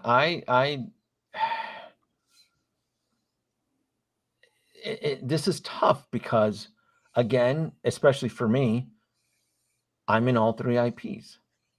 And I've gone semi-conservative with Star Wars, where I'm kind of done with the Mandalorian line, but I'm still committed to Attack of the Clones. I'm still committed to the Return of the Jedi, right? Yeah. And I'm still picking up 2 parts of Marvel Iron Man and Marvel Spider-Man. So I like watching from the sidelines. If I don't have to pre-order something, I would prefer not to, and wait for it to sit in stock and then let me decide whether or not I want it. That's where right now, as a Hot Toys collector, I feel the most comfortable. I would prefer to have it sitting in stock and let me look for the best deal, because there's a lot of stuff. And I would sleep better knowing that I can save $40 here, or $30 there, or $50 here, because it adds up. You do it 3 or 4 times, you end up earning a free figure if you can find enough savings in that sense. Because there's just a lot of stuff I want. So, and I agree too, man. Because I've been on this road the past few months of coupon gaining, and I've been enjoying the coupon games. But also, I've been trying to make sure I get my pre-orders in the figures that aren't sitting. They're the ones that are selling out, and that's how I'm balancing things out. Like, I'm waiting on certain deals to happen before I commit, and then I'm making sure I get the pre-orders in the figures that are selling out. So, like, just recently, what got waitlisted? People didn't know about this one. Kenobi got waitlisted. Kenobi out of nowhere got waitlisted. The Kenobi from the Kenobi show, right? Say what you will about it. I know people are not too happy with the show, but there are collectors out there that didn't even know that Kenobi was even waitlisted or even the process of waitlisted. I'm like, you got to do your own research, your own homework, or stay tuned with the news as far as like once this scale stuff, because you'll miss an opportunity to make a purchase. I mean, again, you know, I preach this, but I'm not like everybody else. I think of the now, and then I think of the future, and I think of the big announcements. So, what's today? Wednesday. So on Monday, I dropped $800 on my reservation for San Diego Comic-Con. I'm like, oh shit, it's 2 months away. Hot Toys has been going really big for these events. So what are they going to present in this year's San Diego Comic-Con? What are they going to showcase, right? It's planning, assumption. It's just assuming what bigger, grandiose, not to mention there hasn't been a HasLab in process for quite a while, right? There's no current HasLabs happening right now. I mean, the last news was when the Sky Striker got delivered. Yeah. And then the last tease was a HasLab Avengers from the 60s is what they teased, and they haven't announced it. So all of that I plan into my collection, curate, and budget. I know there's going to be some HasLabs coming down the road. It's been dormant, it's been quiet. It's kind of scary because I always like to be prepared for HasLabs, because you never know, because you don't want to chase that stuff on the secondary market, and people tend to. HasLabs don't fool around. It's 45 days or bust. Either you go in or you're out. And then you have the other competitors. Mondo gone hard on He-Man. Then I'm not into this collection anymore, but I know others are. They're the whole X06 line. They're pumping out figures. So I know certain collectors are into that. I don't dabble in that mess anymore. But I'm busy already enough with with what Hot Toys has been putting out. Yeah. Mhm. Yeah. Hot So Toys will you be picking up a 2.0 Zod? Oh, hell yeah. Really? Yeah. Wow. If they do them, you know, when I started collecting Hot Toys, he had just been released. Really? Yes. Yeah. This was 2013. Yeah, this is right when I started, because I started collecting Hot Toys in 2012. But he said, you know, he never became a Grail. The originals, he was always at retail or just slightly above me, you know, 50 bucks above retail. He was never a figure that people chased. Now, in the last couple of years, because we keep going back to this temporal junction point of the Battle of Metropolis, his popularity has risen because we keep going back to this point in the DCEU's universe, right? It's always back to the Battle of Metropolis. Just go back. What happened here, you know? And we went back from a different point of view of Batman v Superman, the Battle of Metropolis, the battle. And so it's always been just been referenced. And so his popularity is, but he never reached Grail status. Even Superman's dad, he was bargaining. At one point, Sideshow was giving him away for free in the 2015s and 2016s. Well, it's funny you just mentioned that, because I specifically said a little while ago at Universal Orlando, all places, I went into the shop, one of the shops. I found a brand new Jor-El at retail, not Universal retail, like MSRP Sideshow retail, like Really? 10 years after the fact. So, I mean, same thing. Jor-El and Zod, they sat around for a while, and you can still get them. You can still buy them on Mercari for less, you know, below retail, all brand new. People just. I wonder if the film will if they don't release a Zod, you know, during the hype train of this film. I wonder this film will drive those Zod figures up to Grail status. We're gonna get a villain of the film. We just. I would prefer them not go too crazy with the releases, but again, I fear that this film is going to be hot shit for a while. I really do. I think this film is going to break $1 billion. I think this film is going to be the new Spider-Man No Way Home. How many figures did we get from Spider-Man No Way Home? 1, 2, 3, 4, 5, 6, 7, 8, 9. Yeah. Because the last one was New Suit Spidey from the end. Yeah. Remember there was a movie promo Spidey. Then there was. I think we're at 10. Yeah, integrated. It's bonkers. Yeah, there's shit. I mean, and then there's the stand, the lizard stand, and then you have Andrew Garfield, Tobey Maguire. Then you have those deluxe stands that are. I think we're at, dude. Yeah. If we count the SKUs, we're at nearly 12 figures. Yeah.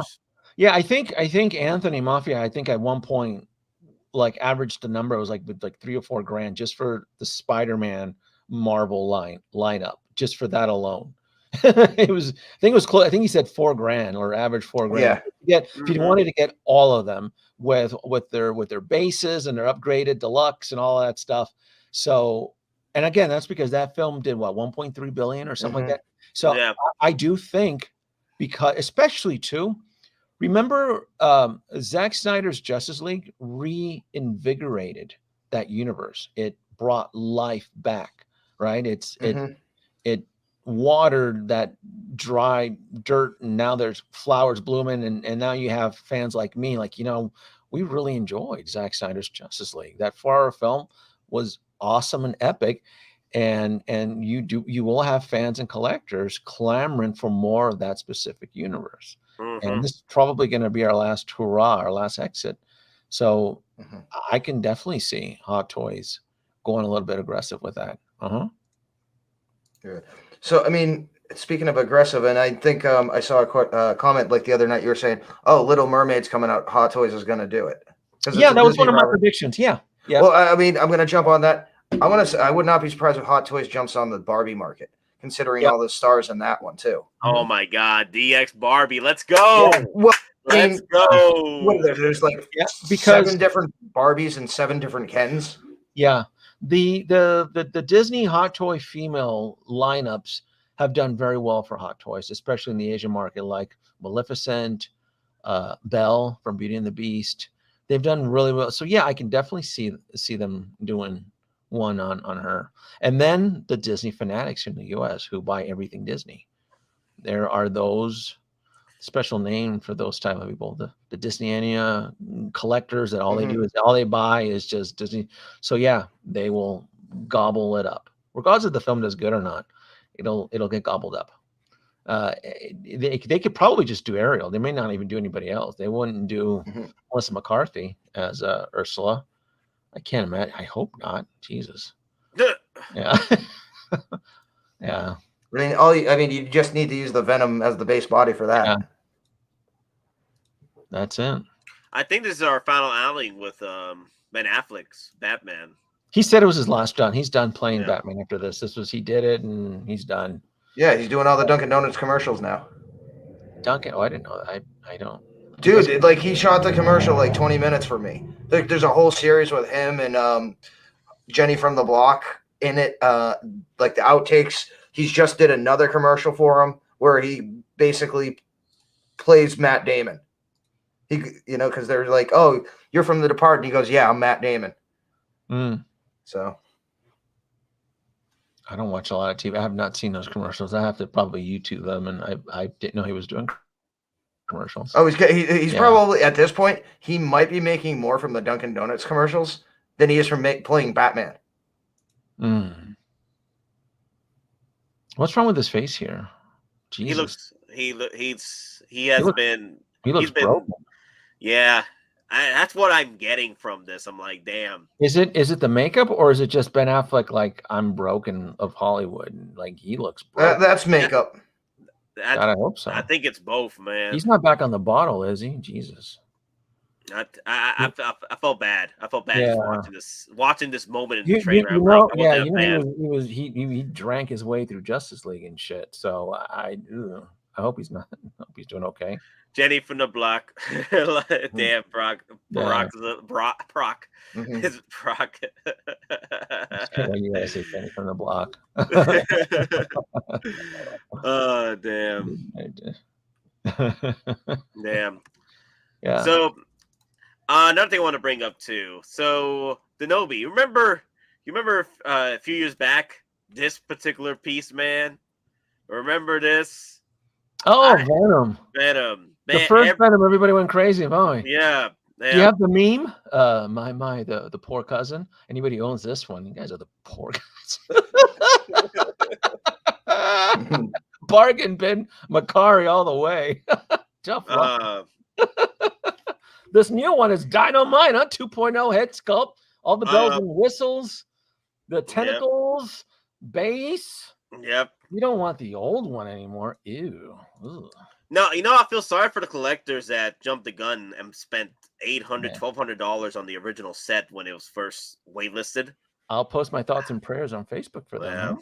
Yeah. Yeah. I mean, at one point, the deluxe was going for $1,200. Yikes. Yep. Venom ain't worth that much.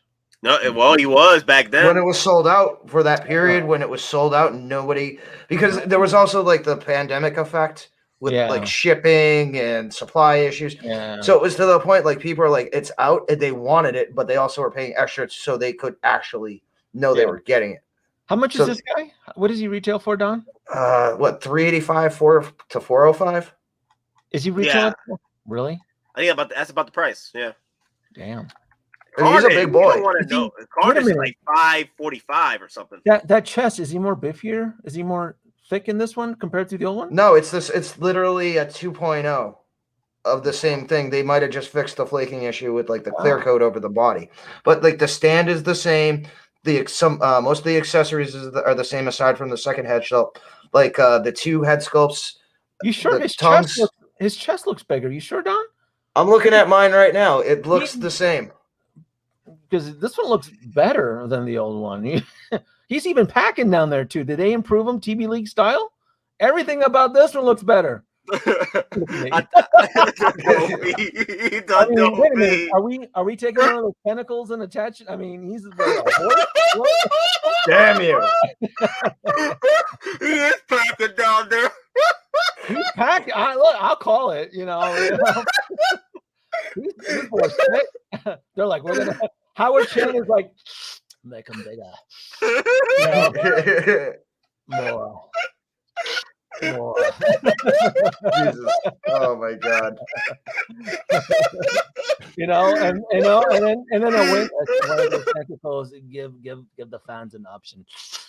Uh, Oh, well, God. I mean, Howard already gave him the tongue. What's he gonna use that tongue for? What, Harley's gonna sit on his face or something? it's a mustache ride. Family channel. Family, let's keep it friendly. Friendly here. Oh, Mr. J, can I sit on Venom, Mr. J? Oh, every tentacle boy will be in a pocket. That's just The Dobie chill. The Dobie chill. Come on, Yard. Brock's calling it. Daddy, chill. What the hell is even that? Get everybody out of my yard. The Dobie chill. Daddy, chill. I'll pick this guy up. I'll with a coupon. I'll get him on like Black Friday deal or something. He's gonna sit around. This is once there's two. You know the saying: 2 SKUs, the shit will sit. So I'll pick him up and I'll add him to my Spider-Verse. Yeah. Yeah, this one we'll probably sit for a minute, maybe. Oh, because he's gonna it's a 2020, 2021. Yeah, he's right next to his brother Carnage. So those he's not going anywhere. Yeah. But I do like the second profile head. So I think they should give us a Tom Hardy for Venom 3 because it's on the works. Venom 3 is in the works. Another Venom 3. Yeah. God damn. Oh yeah, Sony, they gotta milk it, bruh. Sony gotta milk this franchise. Can we tell Sony we're sorry, please? No more. We're sorry, Sony. We're not gonna make fun of Venom no more. Thank you. No more. Next. No more. Yeah, no. And then they're gonna go to Nobi just for that. We're gonna make you Morbius too. When you say that and there's a Venom 3, I think of that meme from The Matrix. No, not like this. No. Switch. No, yeah, not like this. No more Venom. No.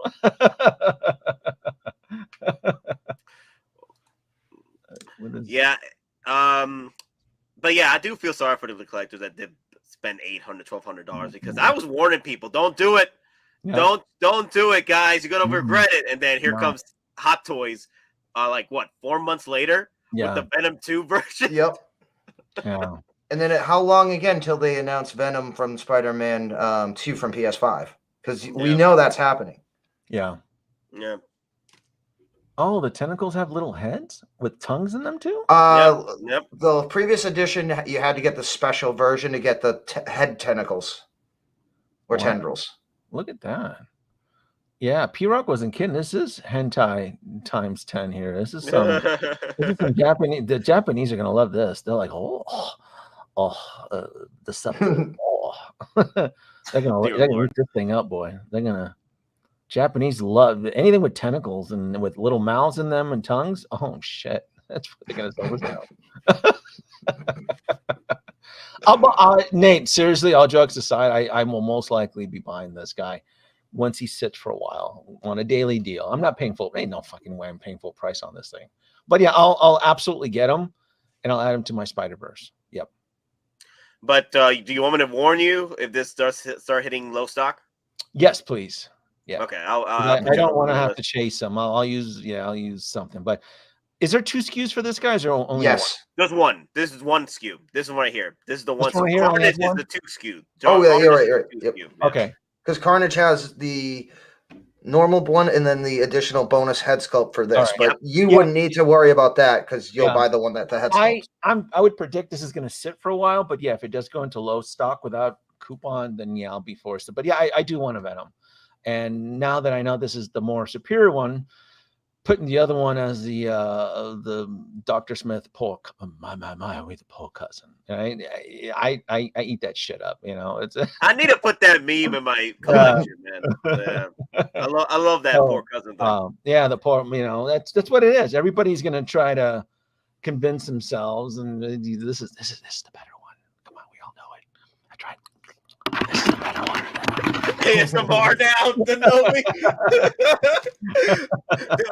Denobi, are you under the influence today? I am not under the influence. I did have a Red Bull though because I was just busy. Well, I did get some wings though. So. Oh, okay. So, Got that's it. Red Bull and I was wings. tired. I got was you. up early and had to deal with people today. I'm just tired, but the Red Bull. Oh, you had to deal with people, real live people. I had to deal with humans. And look at that flexible. Wow. Yeah, this is cool.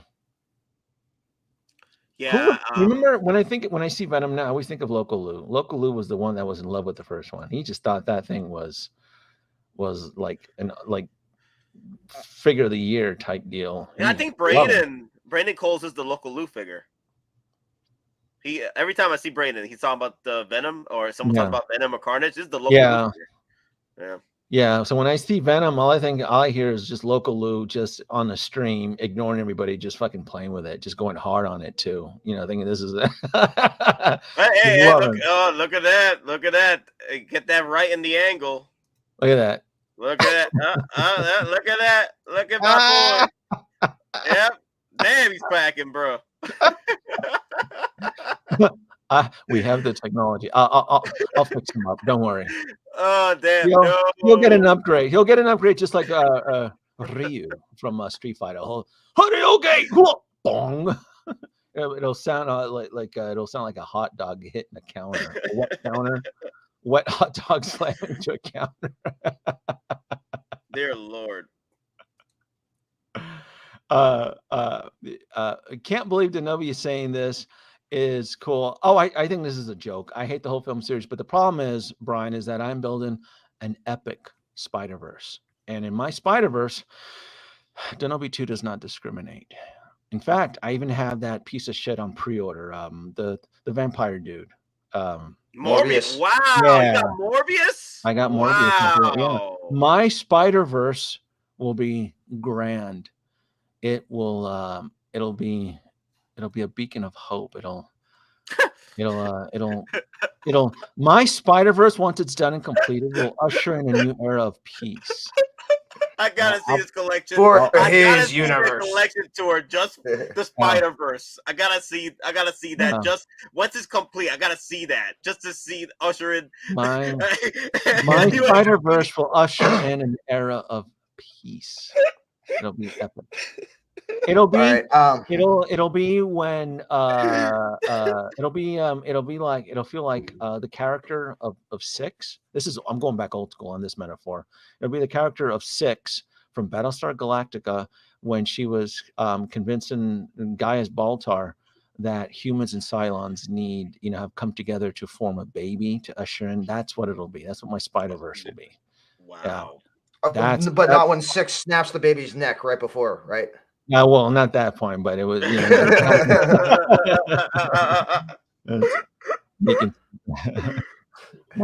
I'm going to tell you right now, and it's not just on what I've heard on live streams. There is a lot of people that have turned their back on the Marvel Spider-Verse. And I'm going to say probably 70 to 80% of those characters are going to be Grail figures. Doc Ock, Electro. We have two variants of Green Goblin, and then you have the updated William Dafoe one. A lot of those, once they sell out, I shit you not, I think they're going to blow up double. Yeah. You're not going to see those ever again. We've finally gotten a Tobey Maguire after 15 years? Something like that, 13, 14. And then an Andrew Garfield. I mean, you're not going to see some of those guys ever again. So, and remember at the time where everybody was turning their backs on Marvel, everybody was riding on the Star Wars Mandalorian's dick, right? And then season 3 ended with a thud, and now everybody's like, well, what do we do now? Moff Gideon is a joke. What? What is this? I mean, they ended season 3. I mean, no cliffhanger. They gave you an ending. Grogu and Mando sitting in the farm watching the sunset like Thanos. Like, that's it. They gave you the ending. That's the end.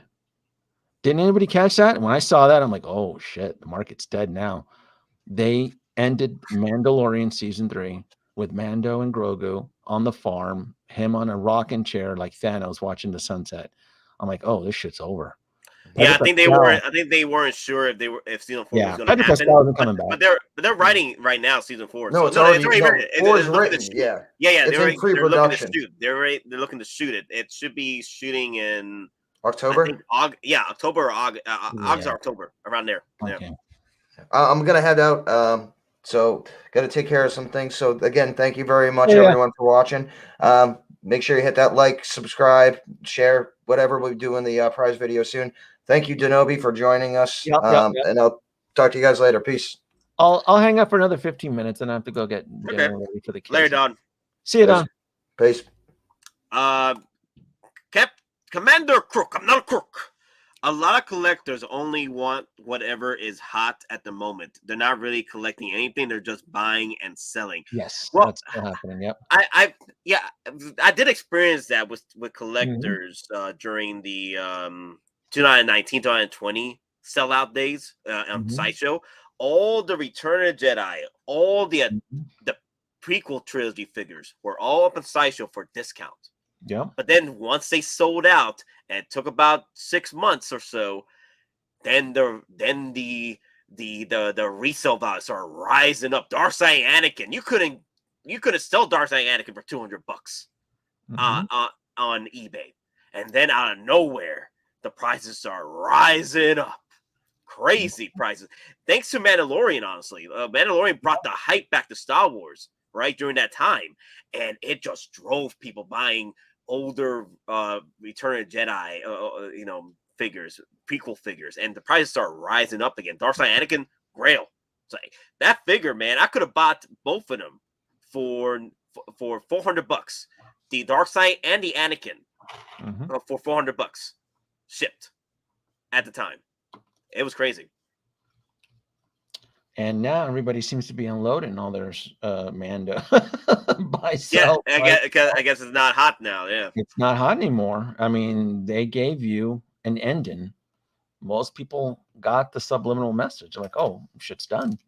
It's done." I guess, unless with Ahsoka's new show, Grogu shows up as a cameo appearance, right? In today's episode, Grogu goes to the supermarket and buys fruit, I guess, with Ahsoka. I mean, as a cameo.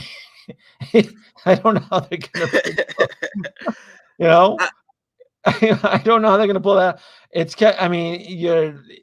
They won't be able to afford Pedro. Well, actually, you don't even need Pedro Pascal. You just have an actor in the suit.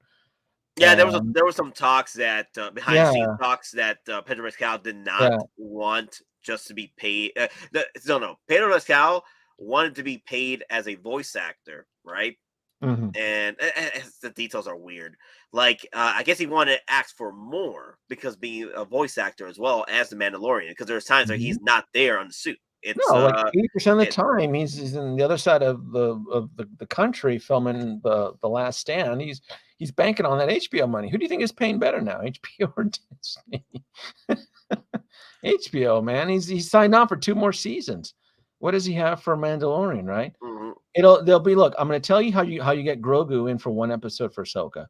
It's going to be where Ahsoka is going to be like at a farmer's market on Tatooine, and Mando is going to show up with Grogu and is like, hey, I have to take care of delivering these, Bandai crystals over to blah, blah, blah planet. Can you watch Grogu for the day and I'll come pick him up? It'll be a babysitting adventure. I shit you not. It's going to be Grogu hanging out with Ahsoka for a whole day on some wacky adventures while Mando is on some fake-ass mission. And then at the end of the episode, Mando comes back to take him away. That's how we're going to get Grogu in one of those Ahsoka episodes. And that's it. Just to pepper in some ratings. Are you unloading your Mando? No. Or you're keeping it? No, I haven't sold it. I've throttled my purchases. Okay. I've said no to that whole night watch line. Like, I don't like Axe Wolves. Like, nope. The chicks in the Mando armor. I haven't bought Cosca Reeves book. I haven't bought any of them. Like, nope, I don't need them. I've a lot of them. I'm just nope. I've just throttled. And then that new shiny Chrome Mando, I didn't even buy them. I'm like, hell no. Nope, nope, nope. Oh, what one with the head sculpt? The one with the head sculpt, and then I said nope, nope, nope, nope. Damn, 130 pre-orders. Yep. It's been averaging like that for like the last 7 to 8 months, Nate. You know that. It's been 130. It's ridiculous. Yeah. And this is it. This is, again, I was on the site last night and I saw a lot of the waitlist open, waitlist full. This is it. This is what everybody was bitching about. This is the market healing. And we're going to get, I would say by this time next year, we're going to be buying and selling, trading grails. The age of grails is coming back. It's going to come back in vogue. Yeah, people, I see ISO posts everywhere for Clone Trooper. Yeah. Because it's hard to find right now. Yeah. Oh, Commander Crook brought up a good point here with the Inner Jokers. Not to jump on subject. Either Sunday or Monday, I went on eBay. People are selling some of their Jokers below retail. Really? I haven't been following the NR Joker. I for some reason I saw somebody posting it on Mercari. I'm like, wow, NR Joker's already on Mercari. And I'm like, I wonder what it's like on eBay. And then I saw on eBay, and there's quite a sold amount of sold listings. People are unloaded their NR Jokers already on sold auctions, and you can look at their prices. Yes. Yeah. The age of NR Joker, that shit fizzled out. Yeah. eBay doesn't lie. Denobi, did you find the price you want for your NR? I know you said that you were looking to pick up the NR Joker, but for the right price. Oh, I'm waiting. I'm still holding. So will you be your price that you looking for? It honestly at this point, I don't know even know if I want the high end one. I think I might settle because someone sold one of the mid tier ones for under $500 on eBay. The mid-level one, like $525. Oh, the sculpted version, right? There's 3 tiers. There's like the cheapo, middle, and the high end. And the middle one is the one I saw on eBay that was being sold below retail. So I'm in no hurry. The problem is that a lot of the retailers that I trust haven't even gotten their shipments yet. They are so on back order, and some collectors who got it, they're like, I've just started to unload it. It's crazy. But yeah, eBay doesn't lie. Just look at the sold history and just look at the auctions that are being, people are selling it. So it's already peppered eBay. This was one of my Grail predictions, by the way. Not that I'm keeping track, but I kind of did call this and kind of predict this. Yeah. Hey, are you segueing into another Denobi midnight run talking about the NR Joker? No, because I'll cross it when I score the best deal on it. And I know a couple places that I know I can get a really good deal. But again, the problem is that yeah. Oh wow, Brian, congratulations. Damn. Yeah, see what I mean? You made it. You made it. Yeah. You made it. Because DW is, they're drip feeding these. They're drip feeding, yeah. They just can't keep up with it, yeah. Yeah. Good. At least you're getting your figure. At least you're getting it. I know collectors out there that are still fighting it out with Toys One and they get their figure in. So Yep. So I'll like I said, once I score the good deal on it, I'll go ahead and cross it. But like I said, you can go on eBay right now and you can see it. eBay does not lie. I did pre-order the ARF Trooper and the 501st ATST on Sunday. I had to because I saw the second one. Oh, you finally pre-ordered?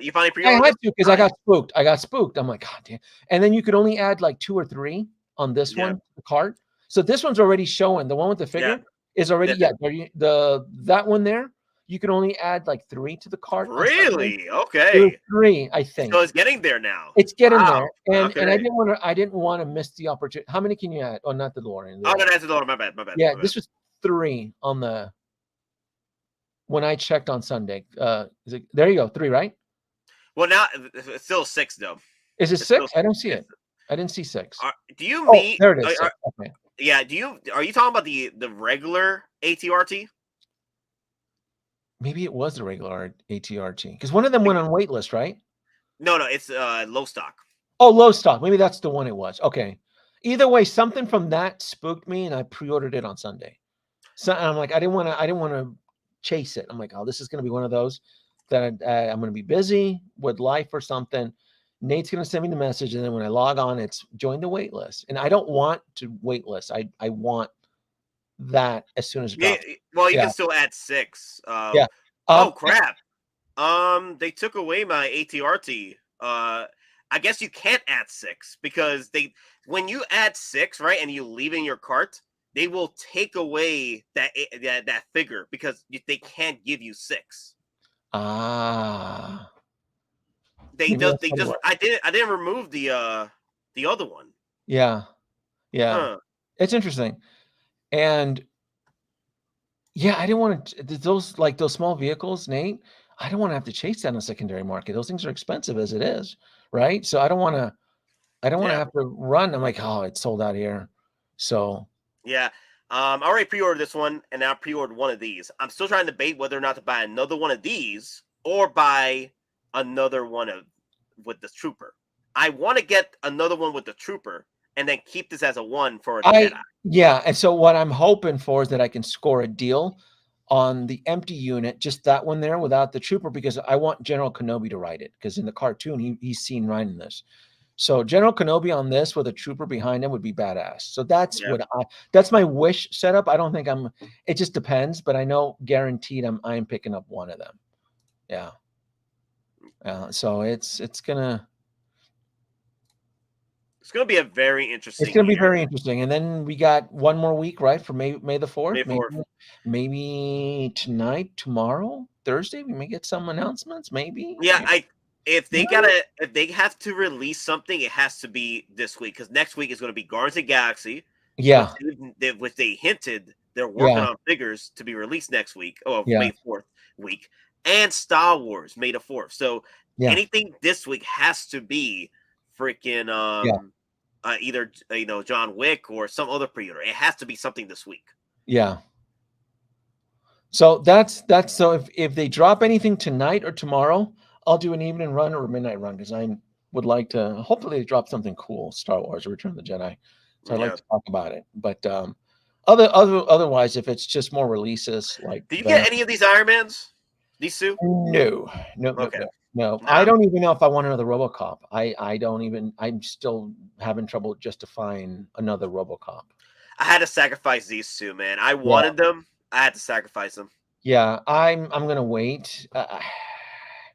No, but like those two down there, like those are for me. Those are guaranteed. That Iron Man 7 open up, the 2.0 Mark 6, like those are almost guaranteed for me.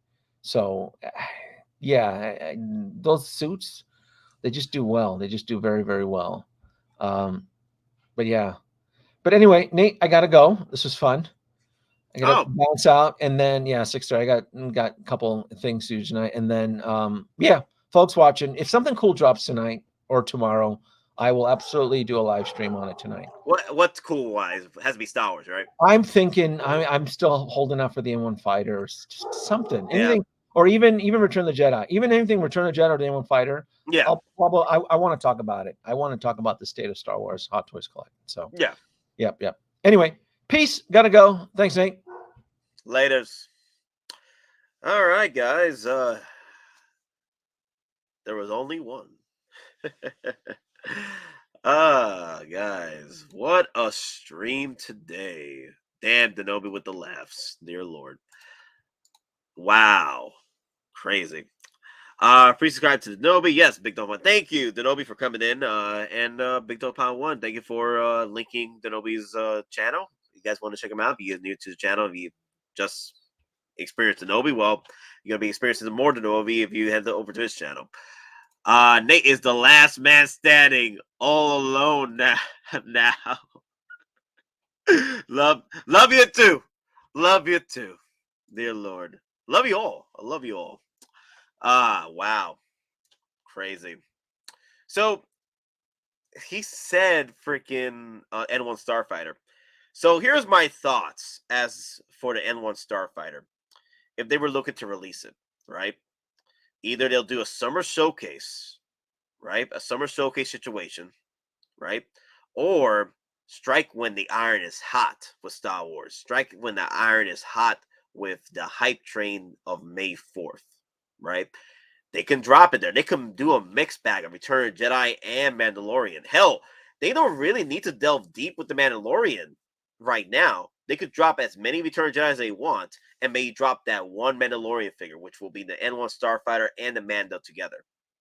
That's how I would do it if I was Disney. You know, if there's Disney Hot Toys, I would drop the N1 Starfighter with Mando on May the 4th when the iron is hot with the hype of Star Wars, right? Or if they can't do that and they just want to throw the kitchen sink and the freaking table and everything in their mother with Return of the Jedi, it would probably be just Return of the Jedi all May 4th. Do you remember when Hot Toys showed the Jedi Starfighter? I was not there collecting, but I do remember they did. I do remember the videos and the regrets that people had that Hot Toys never released it. Right? I seen the videos. I seen the 1,000 cries of terror and everything. With the Jedi Starfighter, there is possibly still an opportunity for that to be released. 2025 is the 20th anniversary of Revenge of the Sith. If they were able to release the Jedi Starfighter, it would be the 20th anniversary of Revenge of the Sith. And remember, they keep going with these 20th anniversary, 30th anniversaries. They keep going back into the well of Star Wars, the well, and bringing them back, like what happened with Padme. They went back in and gave her a 20th anniversary release. So no, not N1, just another 1-to-1 Grogu, possibly, yeah. Yeah, Anakin's Yellow Starfighter, yeah. I could see 2025 being an opportunity for the 20th anniversary of Revenge of the Sith being that year. Jazzy will make the Jedi Starfighter. Yeah, he did say that, right? He did say that he was going to be working on the Jedi Starfighter. And he did say he'll work on the N1 Starfighter if Hot Toys doesn't do it. So I guess we'll see what happens with the N1 Starfighter with Jazz Inc. New Yoda for Revenge of the Sith anniversary will be cool. I agree. Yeah, the Revenge of the Sith anniversary for Yoda would be nice. It'd be another Mace Windu, of course, possibly. I really want them to come out with Revenge of the Sith Palpatine. That's what I want. Peaches, peaches, peaches, peaches, peaches, peaches, peaches, peaches, peaches, peaches. I love you. Oh, subscribe to Geekin Out. Release the Star Wars hype engine. Yes, release the Star Wars hype engine. Yes. Nate, keeping it going for the weapons. 9,000 weapons. I'm with you. We're with you. Thank you, Commander Crook. Thank you. Okay, I think someone asked me on the stream earlier, but we were just in so much discussion. When is the collection tour happening? I do want to apologize to everyone that's been waiting for this. It's going to take a little longer because I've been doing so much overtime at work to make the funds I need to maintain my collecting habits at this point. The way that Hot Toys is really pushing the freaking kitchen sink at us. So whenever overtime is available, which it is at the airport for me, I'm able to just capitalize on the overtime. So for me, I'm going to have to find time to possibly take a vacation and really hammer down my collection tour. As far as like getting the displays done, I still need to get 2 more displays for my vehicles. Get these counter displays I'm looking at. I'm looking to get those pretty soon for my vehicles, for my Tumbler, for my Ecto 1. So I'll keep you guys posted. Maybe summer, maybe a little past summer, but we'll see. I'll keep you guys posted on the collection tour. I know I did an original one in 2020, but that was when I had 50 figures. Now I have almost 200 or at 200 right now. I got to do a recount, but I'm possibly past 200. But I remember doing a recount a few months ago, and I was at 200 figures. So it'll take time. Where are you searching for your new displays? Well, I go over to Facebook Marketplace because here in Georgia, there's so many stores that are closing or renovating that they need to sell their display cases, and that's how I make some deals there. So these these owners are trying to sell their display cases as soon as possible so they can renovate or what have you. and I'm there to capitalize on the deals on these display cases. These $2,000 display cases I could get literally for like $200 So that's how I hunt down for displays. Most of my display cases have all been just either free or $100 because these folks are, they don't have the time to wait for someone to catch the bait, so they either put it up for free or wherever comes first, or sell them for literally $100. I need more display cases. Got more than 20 figures still in boxes. I feel you on that. I still have that Golden Armor Wonder Woman in the box because I need to find the proper display position because I need to set her up with my rest of my Justice League figures. She knows she's a big ass girl. So yeah, patience is our reward. Yes, absolutely, guys. That's perfect for a Halo. The Halo faith our faith has been rewarded. The loss of one of the sacred rings racked our hearts with grief. Putting aside our sorrow, we renewed our faith in the prophecy that other rings would be found, and see how our faith has been rewarded. Halo, its divine wind will rush through the stars, propelling all who are worthy along the path to salvation. To salvation. Yep. Yeah, I haven't played that Faith video in a minute because we haven't had much releases for pre-orders right now for Hottoys. They only have been releasing figures, rightfully so. They need to cut down that freaking lineup. Another thing, guys, I do want to show you guys real quick, just to keep you guys in the loop. Try and tab this when you get the chance, right? This is the last chance tab on SciShow, right? Try to tab this and set it to where it's Hot Toys. And where's the Hot Toys tab here? Iron Studios, show more. There you go. So this is where I pretty much daily check on these pieces. Venom Pool, last chance. It's been there for a minute, but it's waitlisted. They haven't updated that. Wolverine is looking to head out, guys.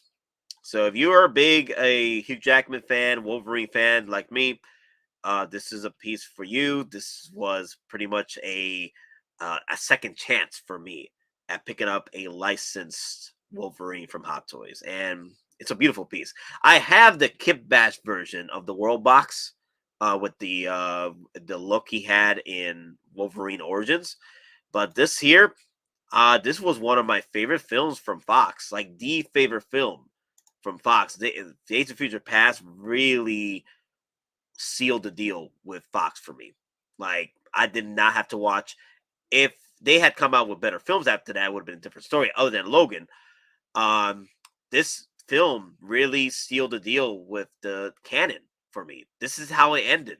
Wolverine's story, the X-Men, this is how it ended. This happy ending, and that's it. Nothing else happened after this, for me anyway, canon-wise. Logan has always been like a alternate reality situation if the X-Men did get wiped out the way they did.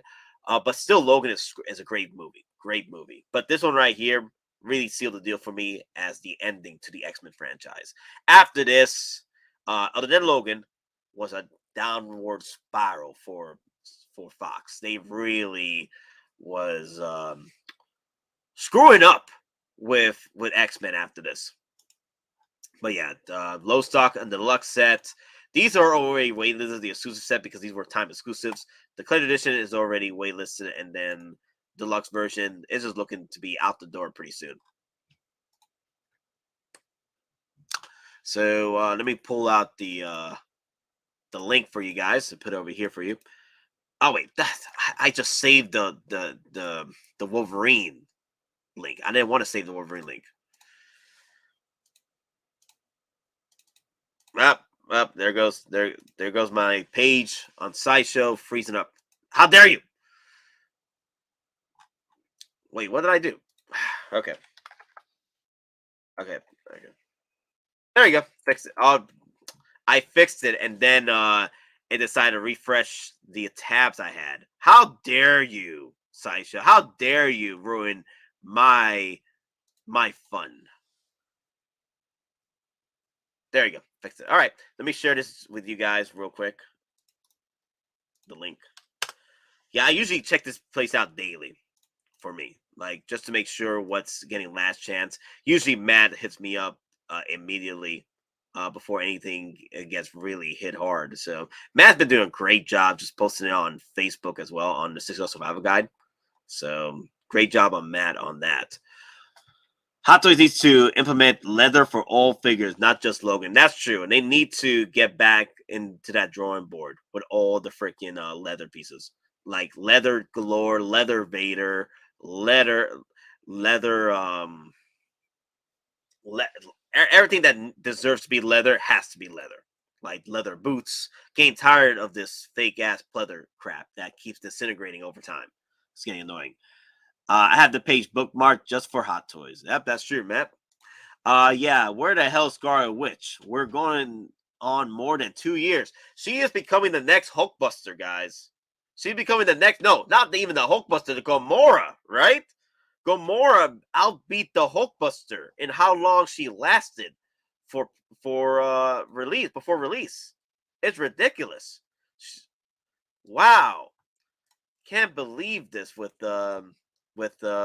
Scarlet Witch. It's ridiculous. But either way, I don't need to worry about Scarlet Witch at this point because I got other figures I need to worry about beforehand. Whenever she gets released, she gets released. If you guys were interested in the Spider-Man anti-ox suit, here it is as well. You know, another place that people don't know for deals. Pop Culture is an awesome place. It's over in Australia where they do drop deals from time to time for Hottoys. I think we showed this before, but they're in stock items. Yeah, head over there and see some deals. The shipping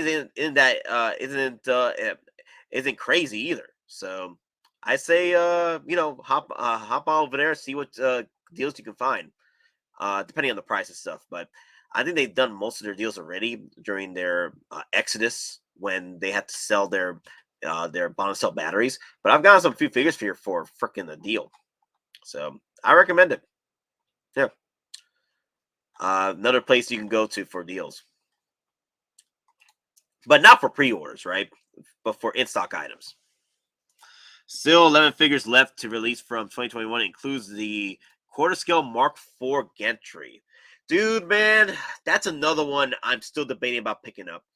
That was one I had to sacrifice for me anyway, because even though I want an opportunity to have a Mark IV Gantry in my collection, that piece is a quarter scale, and the spacing would have been ridiculous. I would have been able to figure it out, but honestly, right now with the way Hottoys is bombarding us with pre-orders, and I had to make that sacrifice. Now, granted, the Mark IV Gantry quarter scale, I might be pushed to make that purchase if it lasts long enough in stock. Might drop a 10% or 50% coupon. I just made my purchase on the Neon Tech Gantry set, so maybe, just maybe. Wow, I did have to make some sacrifices for some figures. I do have a figure grail that I'm looking to purchase very soon. The one that got away figure. You guys heard all the stories from me when I was collecting. I had several figures that I had the ones that got away when I was first collecting. The Boba Fett animated, the Ragnarok Hulk, the Predator Wolf 2.0, and Neo. The figures that got away, and also the Mark 6. But you already know what happened to the Mark 6. The Mark 6 came back. Somehow it returned as a 2.0 Gantry set, which is chef kiss, my guy. Chef freaking kiss. But yeah, the Neo, the animated Boba Fett, the Ragnarok Hulk, and the Wolf Predator 2.0. Those were figures that pretty much for me, the ones that got away. Because at the time I was collecting 2019, I was not as crazy as I was collecting because I was focusing on more on my Star Wars stuff and my Avengers stuff. If I had known that the Avengers line was going to stick around the way they did, the Endgame line, I would have held back on purchasing the Endgame line and focused on all the in-stock items as far as like Wolf Predator 2.0, Neo, Ragnarok Hulk, and Anime Boba Fett. I would have focused on those because I had to make some sacrifices during that time to focus on my Return Jedi line, the prequel line that was available.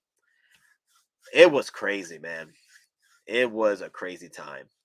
I managed to get one of my, the ones that got away grails at this point. I'm hoping to do an unboxing on that pretty soon. I just gotta complete my purchase on it. It's a fan had reached out to me, and I was like, "Oh, you know what? I have it. Sell it to you for retail." I was like, "Okay, let's go. Let's do it." When I'm rated, kids, here's the thing: May is gonna be crazy for me. Overtime, Star Wars time, Guardians of the Galaxy time. I might not be able to do this unboxing live stream until the end of May. So I'll keep you guys posted on that because I'm going to be doing a lot of overtime. There's someone is going on vacation at my shift, and they got me doing 7 days straight. So that's the thing, guys.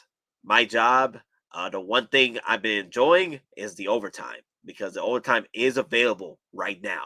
With the way the market is with work and everything, it's hard to find people.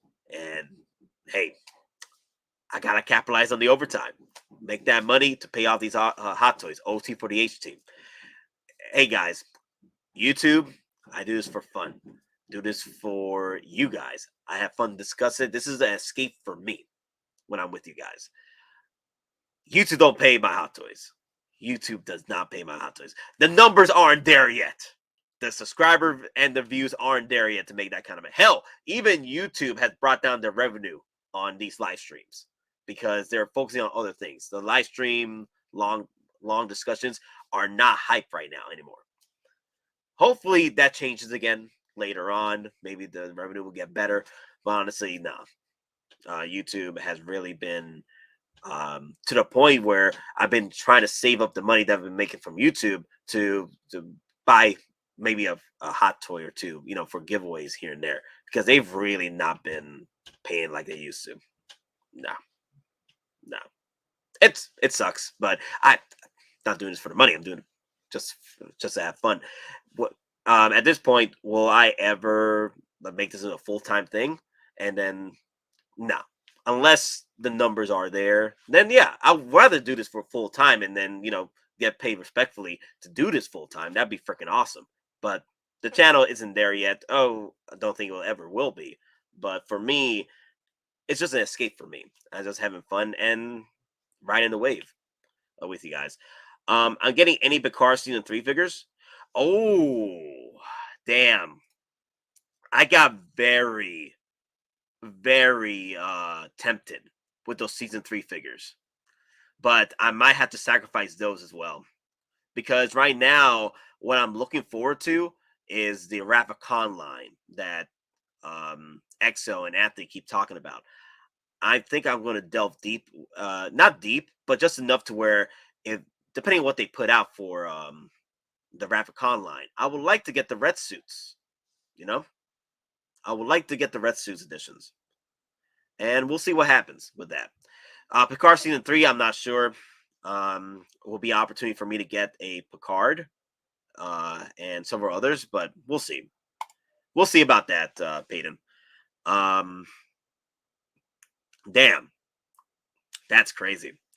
I got a BD Thanos and Rescue for cheap there. Oh, that's right. Yeah, BD Thanos and Rescue cheap over there in pop culture. Well, yeah, I think BD Thanos is still available over there. Maybe.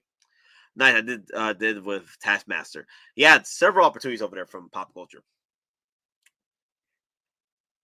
Wow, crazy. What sacrifices were you guys had to make this year, or going forward in collecting?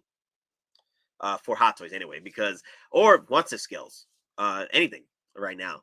I had to make some cancellations on certain figures because I had to, unfortunately, had to sacrifice them. Yeah. So one of my Exo 6 figures, the Spock and Kirk? Yeah, Kirk. Yeah. James Tiberius Kirk. Yeah, I had to cancel them because they got delayed at Sideshow. And I'm like, okay, they're getting delayed again. I'm like, you know what? That I'll just wait for the Ravicon stuff. So I had to sacrifice those to pay off some other Hot Toys I had going for me. So it sucks, but I'm like, Sideshow kept delaying my figures. I'm like, damn it. So I had to sacrifice them. I may have to sacrifice some of the Return of the Jedi lines. Damn. Sacrifice the Dark Knight Returns premium format. Amazing piece, but already waitlisted. Really? Let me look at that. Dark Knight premium format.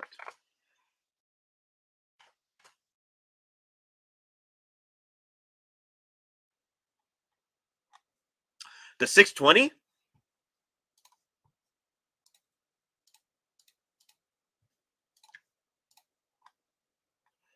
Damn. Are you talking about this one?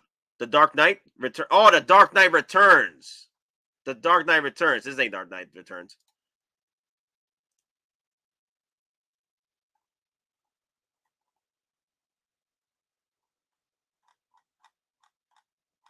Is it even available on Sideshow anymore?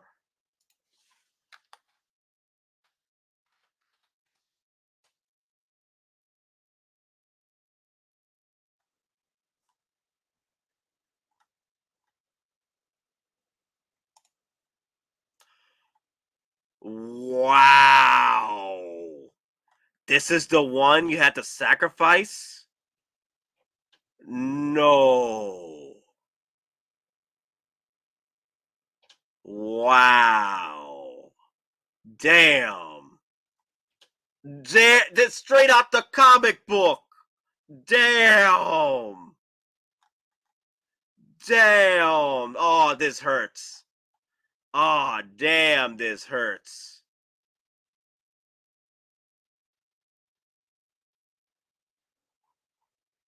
Wow, this hurts, man.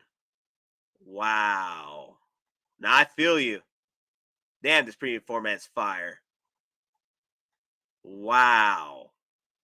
Damn. Ah, man. May the weapons be with you, TK. Damn. That hurts. Wow. Okay, crap. Hate when I do that. Because Sasha doesn't do the zoom-ins anymore. I didn't save up for it because I thought I would have had more time. Don't we all? The one was pre-ordered last year. I had to sacrifice the Back to the Future DeLorean because of the QC issues. We'll see what happens. You never know. You never know. We might have an opportunity with the Back to the Future when they because they remember they had to send them back and try to make do with the repairs or something or get new batches out. So well, you never know. Hot Toys might give us a opportunity, not the opportunity, but a redemption arc, a redemption arc opportunity with Hot Toys. Hot Toys might do a redemption arc with the Back to the Future DeLorean. We haven't talked about the Navarro Safe House Diorama in a while. Defoe, hey Defoe, I read your email about the that Rancor as a Christmas decoration. Oh my god. I need the Rancor, a literal Rancor from Hot Toys. I need that because every time I look at any Rancor, it just brings me just regret that I didn't start collecting in 2018, so I could have pre-ordered that Rancor from Sideshow. Every damn time. It's not a figure that got away from me. is not more or less. It wasn't. It's not a figure or statue that got away. It's just a statue that I was not there to even begin purchasing it. Because at the time I started in 2019. By that point, I think the Rancor was not available anymore, or something like that. I don't know.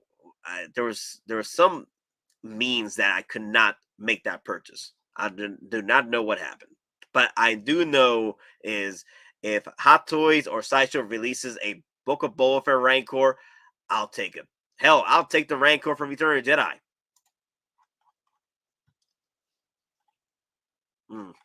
Damn.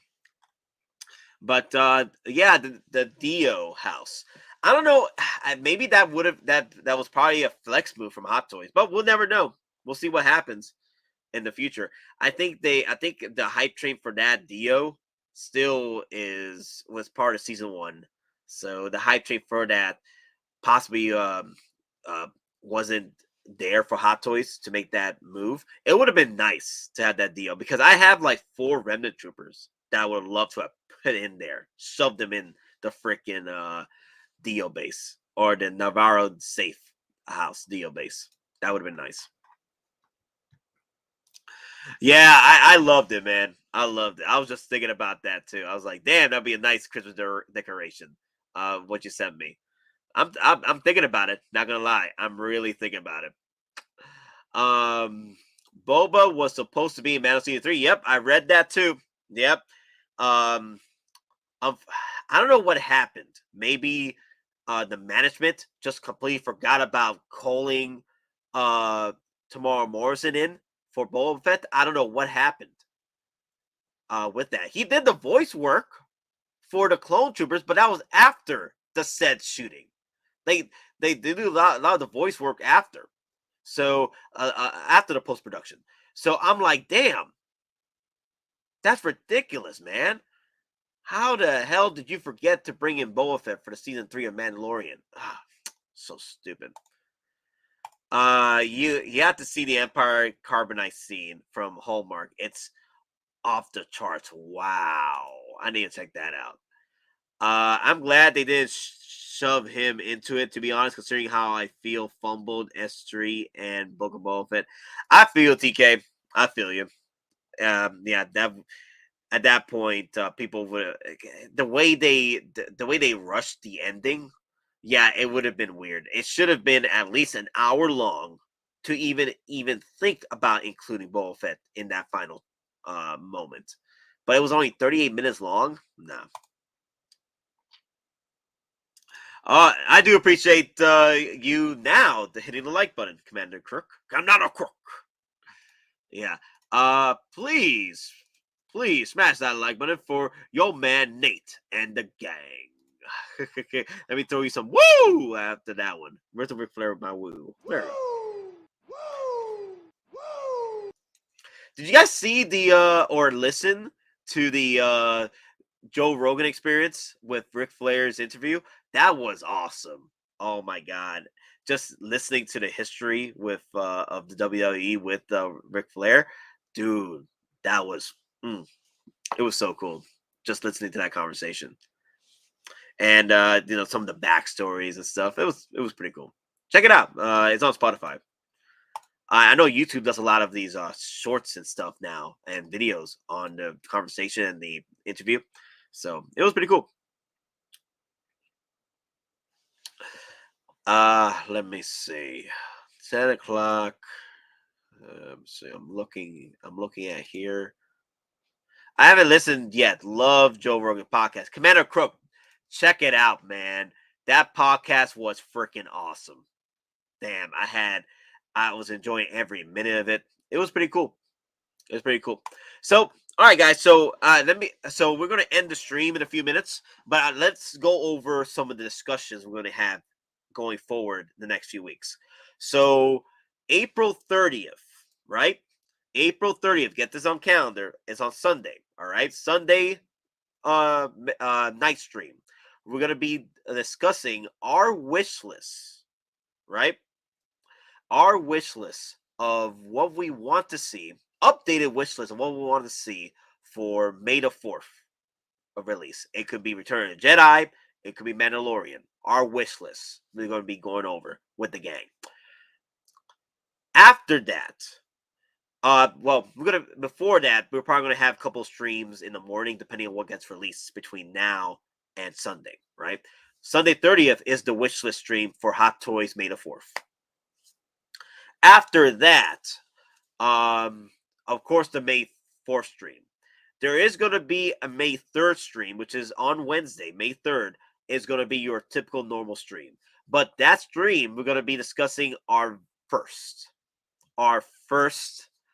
figure, our first waitlist conversion, our first figure that got away. We're going to be talking about our first figure, Cisco wise, our first purchase, our first Hot Toys at that point. That'll be Wednesday.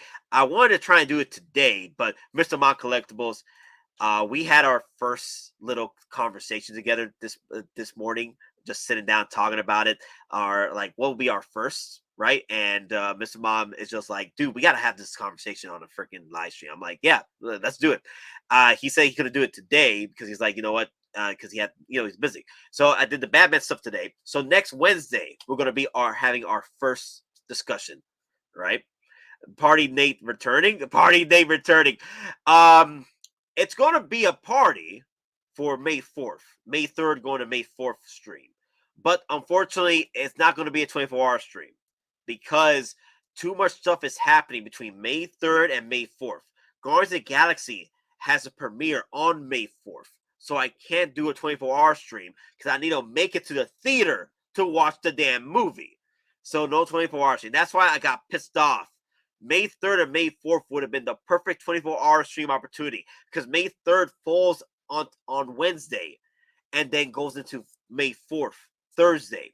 Would have been the perfect opportunity for May 4th 24-hour stream for Star Wars.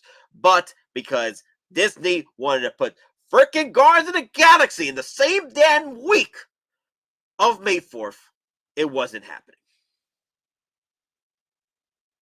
So 24-hour stream, I'm going to have to push it out to another opportunity this year.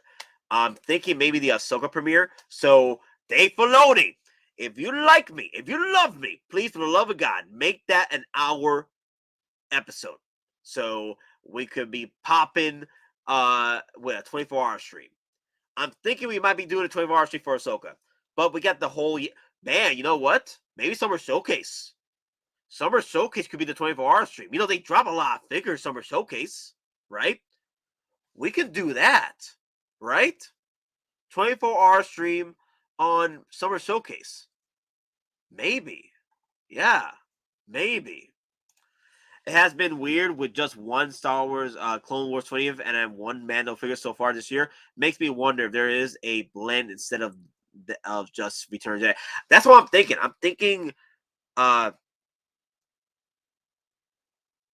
I'm thinking maybe, right? I'm thinking maybe May 4th might be multiple releases of Star Wars figures.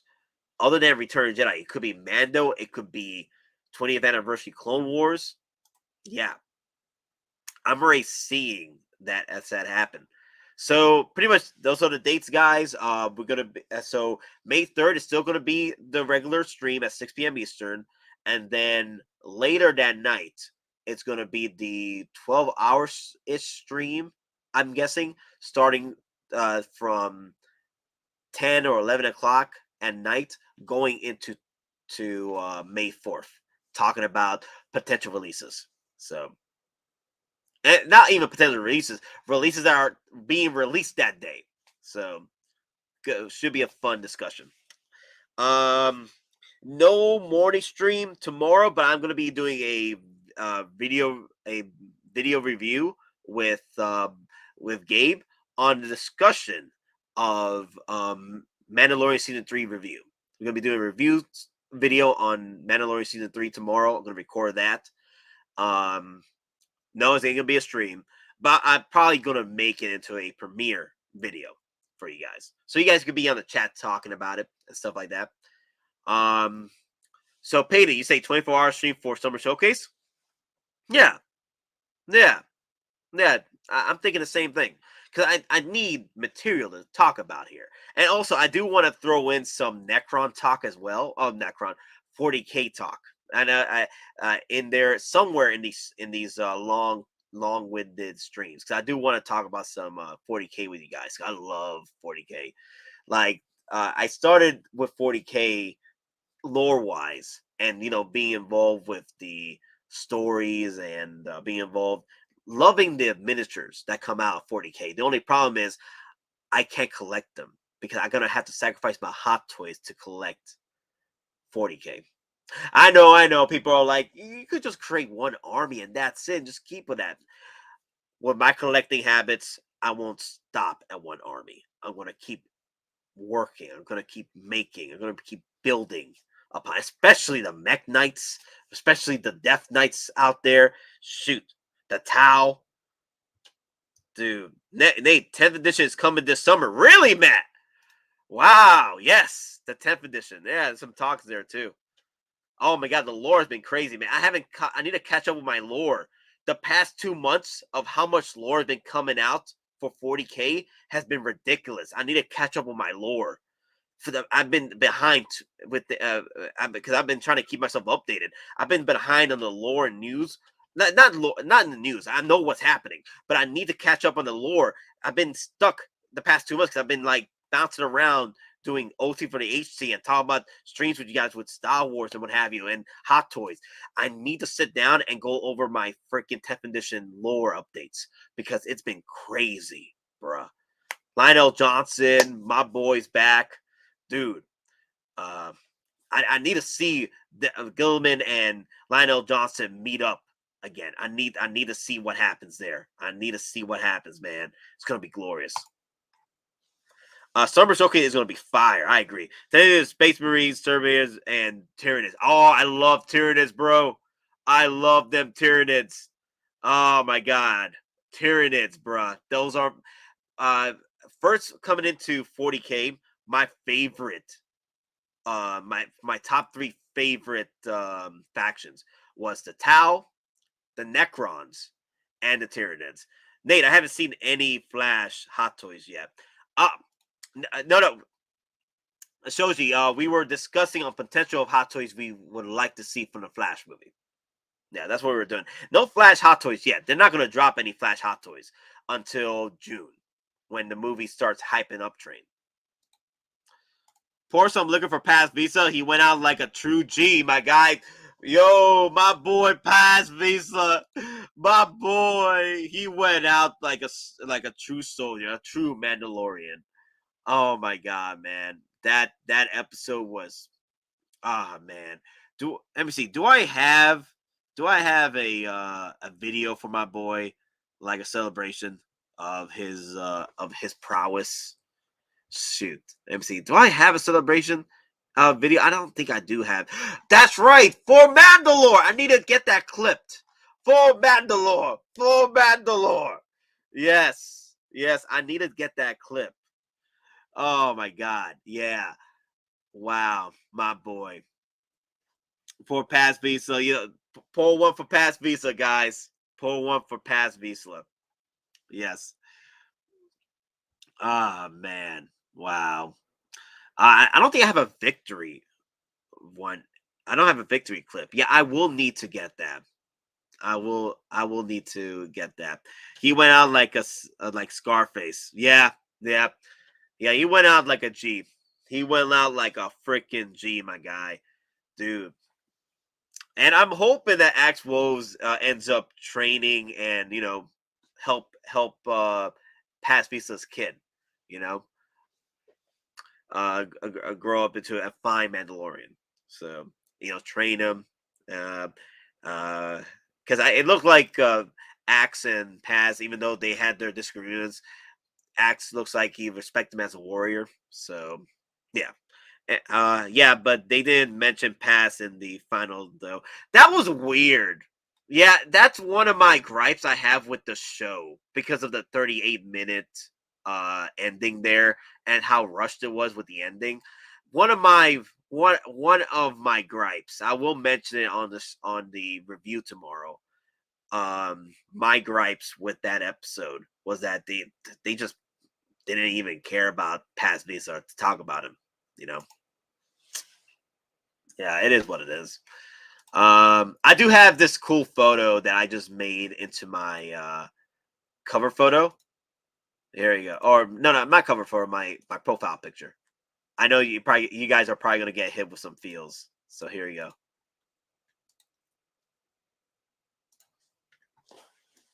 A what if story.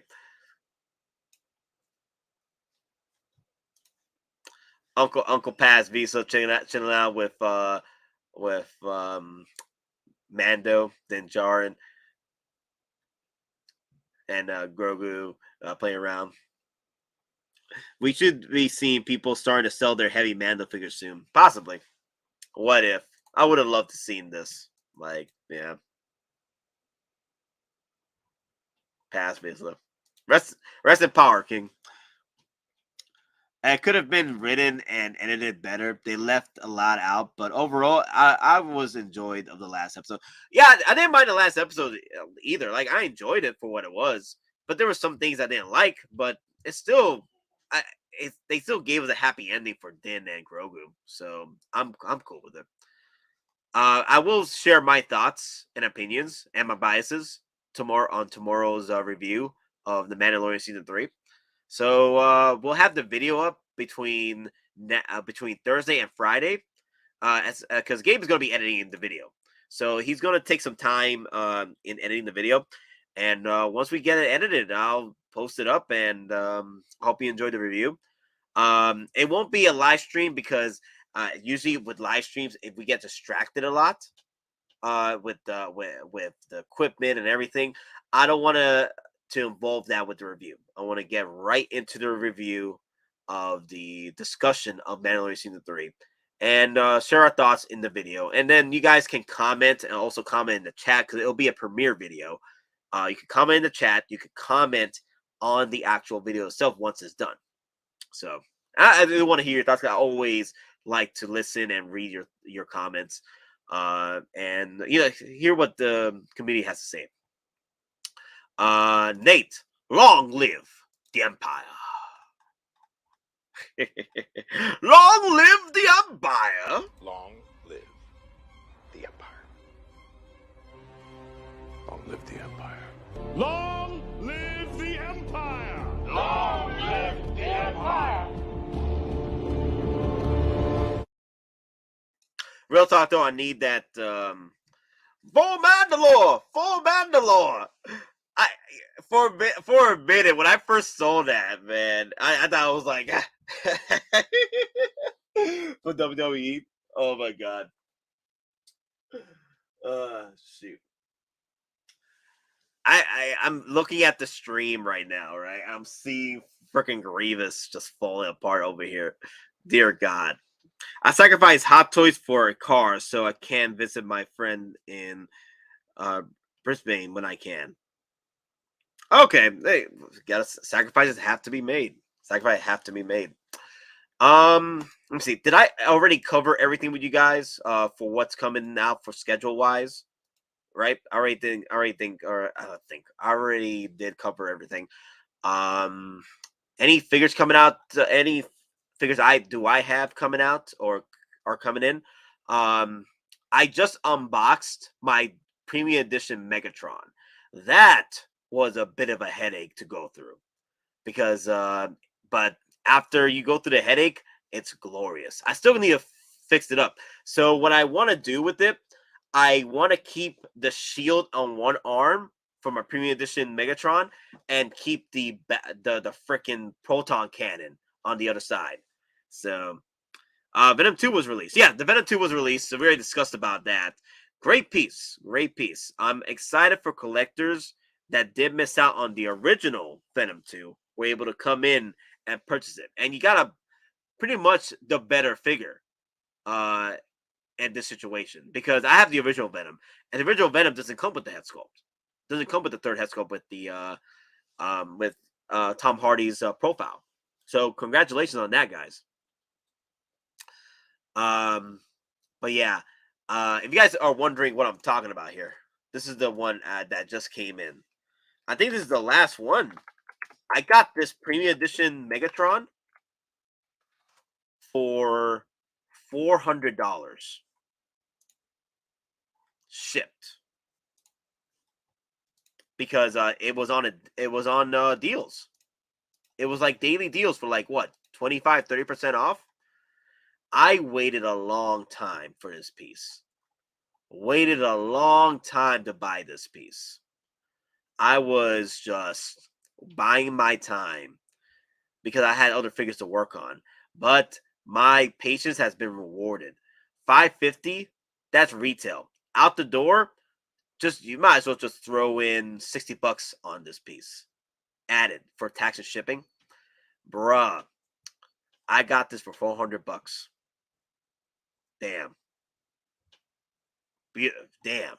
This is, for me, this is a beautiful piece because this is the better looking Megatron out of all the Megatrons in the current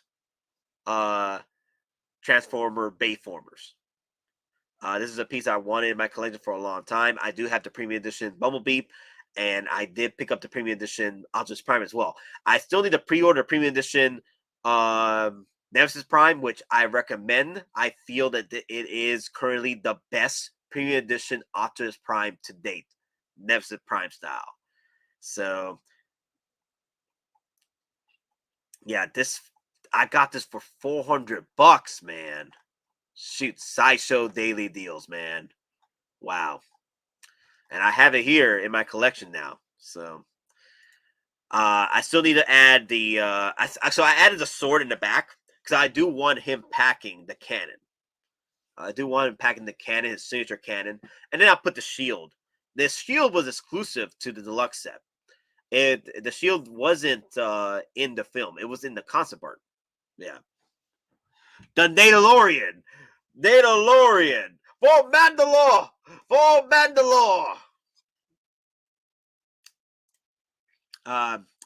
Damn. Dímelo, mi gente boricua huepa dominicana. Thank you for the live stream. Thank you, Arcasa, for coming in. The stream is ending pretty soon, but I did want to just cover a few things. I had to stick with the DLX size. So I did pick up the Optimus Prime and Bumblebee from the Bumblebee movie, DLX, but I hated the size compared to my other 1/6 scale figures because it didn't seem right. At least the premium editions, they feel they feel like they tower over your 1/6 figures, right? And I'm like, okay, cool. It does feel like they're 1/6, even though they're not. A 1/6 version would be pushing at least 30 inches tall, 30 to 40 inches tall, depending on the actual Autobot or Decepticon.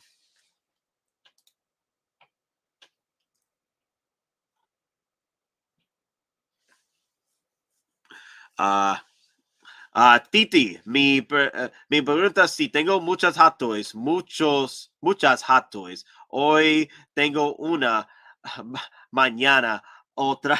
Woo! Oh my God, Big Dope Pound one. It's just the Hottoys keep coming and coming. They don't stop.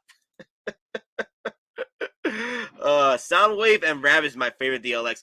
I want Soundwave to be a freaking premium edition. I've seen the premium editions of Soundwave prototype. I've seen them. I've synced it from 3.0. Just that they haven't released it yet. I don't know what happened. Did your balls drop off 3.0 or something? Come on. I want a premium edition Soundwave to go with my premium edition Megatron. Damn.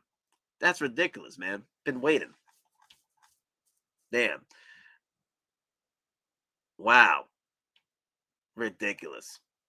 But all right, guys, 4 hours in, 4 hours and 23 minutes in. I do appreciate y'all staying with me on this one. I would like to see Haley's character in the present Transformers movie, but I guess she would be old. Oh yeah. She'd be adult, way an adult by now in the newer films. So I don't know, unless they're doing sort of like a reboot of the franchise in the timeline. You never know. But all right, guys, thank you all for watching. Please, when you get the chance, hit that like, hit the subscribe button. We're trying to hit 3,000 subscribers for this year. If we hit it, we're giving away a hot toy. Don Prime, he says he's going to be giving away something, maybe a lightsaber. We'll see. And we're currently going to be giving away some $25 gift cards for you guys from Sideshow as well. So that should be cool. Vin Diesel says, there is always room for family. Like, comment, subscribe to Geekin Out. Thank you, Big Dog Pawn. Thank you. Peace to my fellow collectors. Peace out, everybody. Thank you for coming in. And hopefully hopefully Howie is merciful with our wallets coming next week. Because I know people are complaining that we haven't seen nothing from Hot Toys for the past 2 weeks, as far as other than releases. But I think they're ramping up. They're getting ready for the big drop. May the 4th drop is going to be fire. Be prepared for your wallets, guys. Be prepared for your OT for the HC. Be prepared for your 2 for 3s at McDonald's. Be prepared to make that sacrifice. Because y'all know the sacrifice is coming. May 4th is at our doorsteps. And let the sacrifices begin. You know how much I sacrificed? You know how much I sacrificed? And there goes my headphones. Oh my God. Tiger King. I am never going to financially recover from this. But don't worry, guys, because life will find a way. Collectors will find a way. Simply saying that life finds a way. Yep. And of course, we can't forget Andor's sacrifice. My anger, my ego, my unwillingness to yield, my eagerness to fight, they set me on a path from which there's no escape. I yearn to be a savior against injustice without contemplating the cost, and by the time I looked down, there was no longer any ground beneath my feet. What is my sacrifice? I'm condemned to use the tools of my enemy to defeat them. I burn my decency for someone else's future. I burn my life to make a sunrise that I know I'll never see. Now, the ego that started this fight will never have a mirror or an audience or the light of gratitude. So what do I sacrifice? Everything! Everything! Also, guys, for those of you who are looking to possibly just, at this point, leave the game, remember, Sergeant Johnson's going to be there for you to make sure you better get on that tank and freaking join the fight with us, with Master Chief. Collect these damn freaking Hot Toys. Where's the rest of your platoon? Wasted, Sarge. And we will be too, sir, if we don't get the hell out of here. You hit Marine? No, sir. Then listen up. Usually the good Lord works in mysterious ways, but not today. This here is 66 tons of straight up, HE spewing divine intervention. If God is love, then you can call me Cupid. What about that scarab? We've all run the simulations. They're tough, but they ain't invincible. Stay with the Master Chief. He'll know what to do. Yes, sir, Sergeant. Thanks for the tank. He never gets me anything. Oh, I know what the ladies like. Sergeant frickin' Johnson, man. But again, guys, thank you all for another start of a great year for 2023 Hot Toy collecting, once this scale collecting. I do appreciate all the support. Like I said, we hit 2,800 subscribers. And also support, the shares, the comments, the likes, the super chats have been quite helpful. And I know. Hey, I love the Jango Fett. I love the Jango Fett too. I love it too. This is my boy right here. This is my boy. I had to buy 2 of these, so I bought one. Now I'm buying the second one at this point because I do want to represent the actual head sculpt of Jango Fett. I know everyone's been asking for the join button. I'm still working things out with it. So once it's ready, you guys can hop in and join the victimizers, the victims. I am the victim. So I'm still trying to get the names right down for the different tiers. So I'm thinking I'm thinking of going down the victim line at this point for tiers. The victimizers, the victimizations. Oh my. I'm still playing around with names here, but other than that, everyone, thank you all for watching, and remember, we're just simple collectors trying to make our way in this freaking gas. And may no weapons with you always. Later, guys, and remember, long live the Empire. Long live the Empire. Long live the Empire. Long live the Empire! Long live the Empire! Also, fuel the jet. Post it, baby. Go, go, go. FTJ, FTJ. That looks clean. What is FTJ? Fuel the jet. Fuel the jet. FTJ, FTJ, FTJ, legit.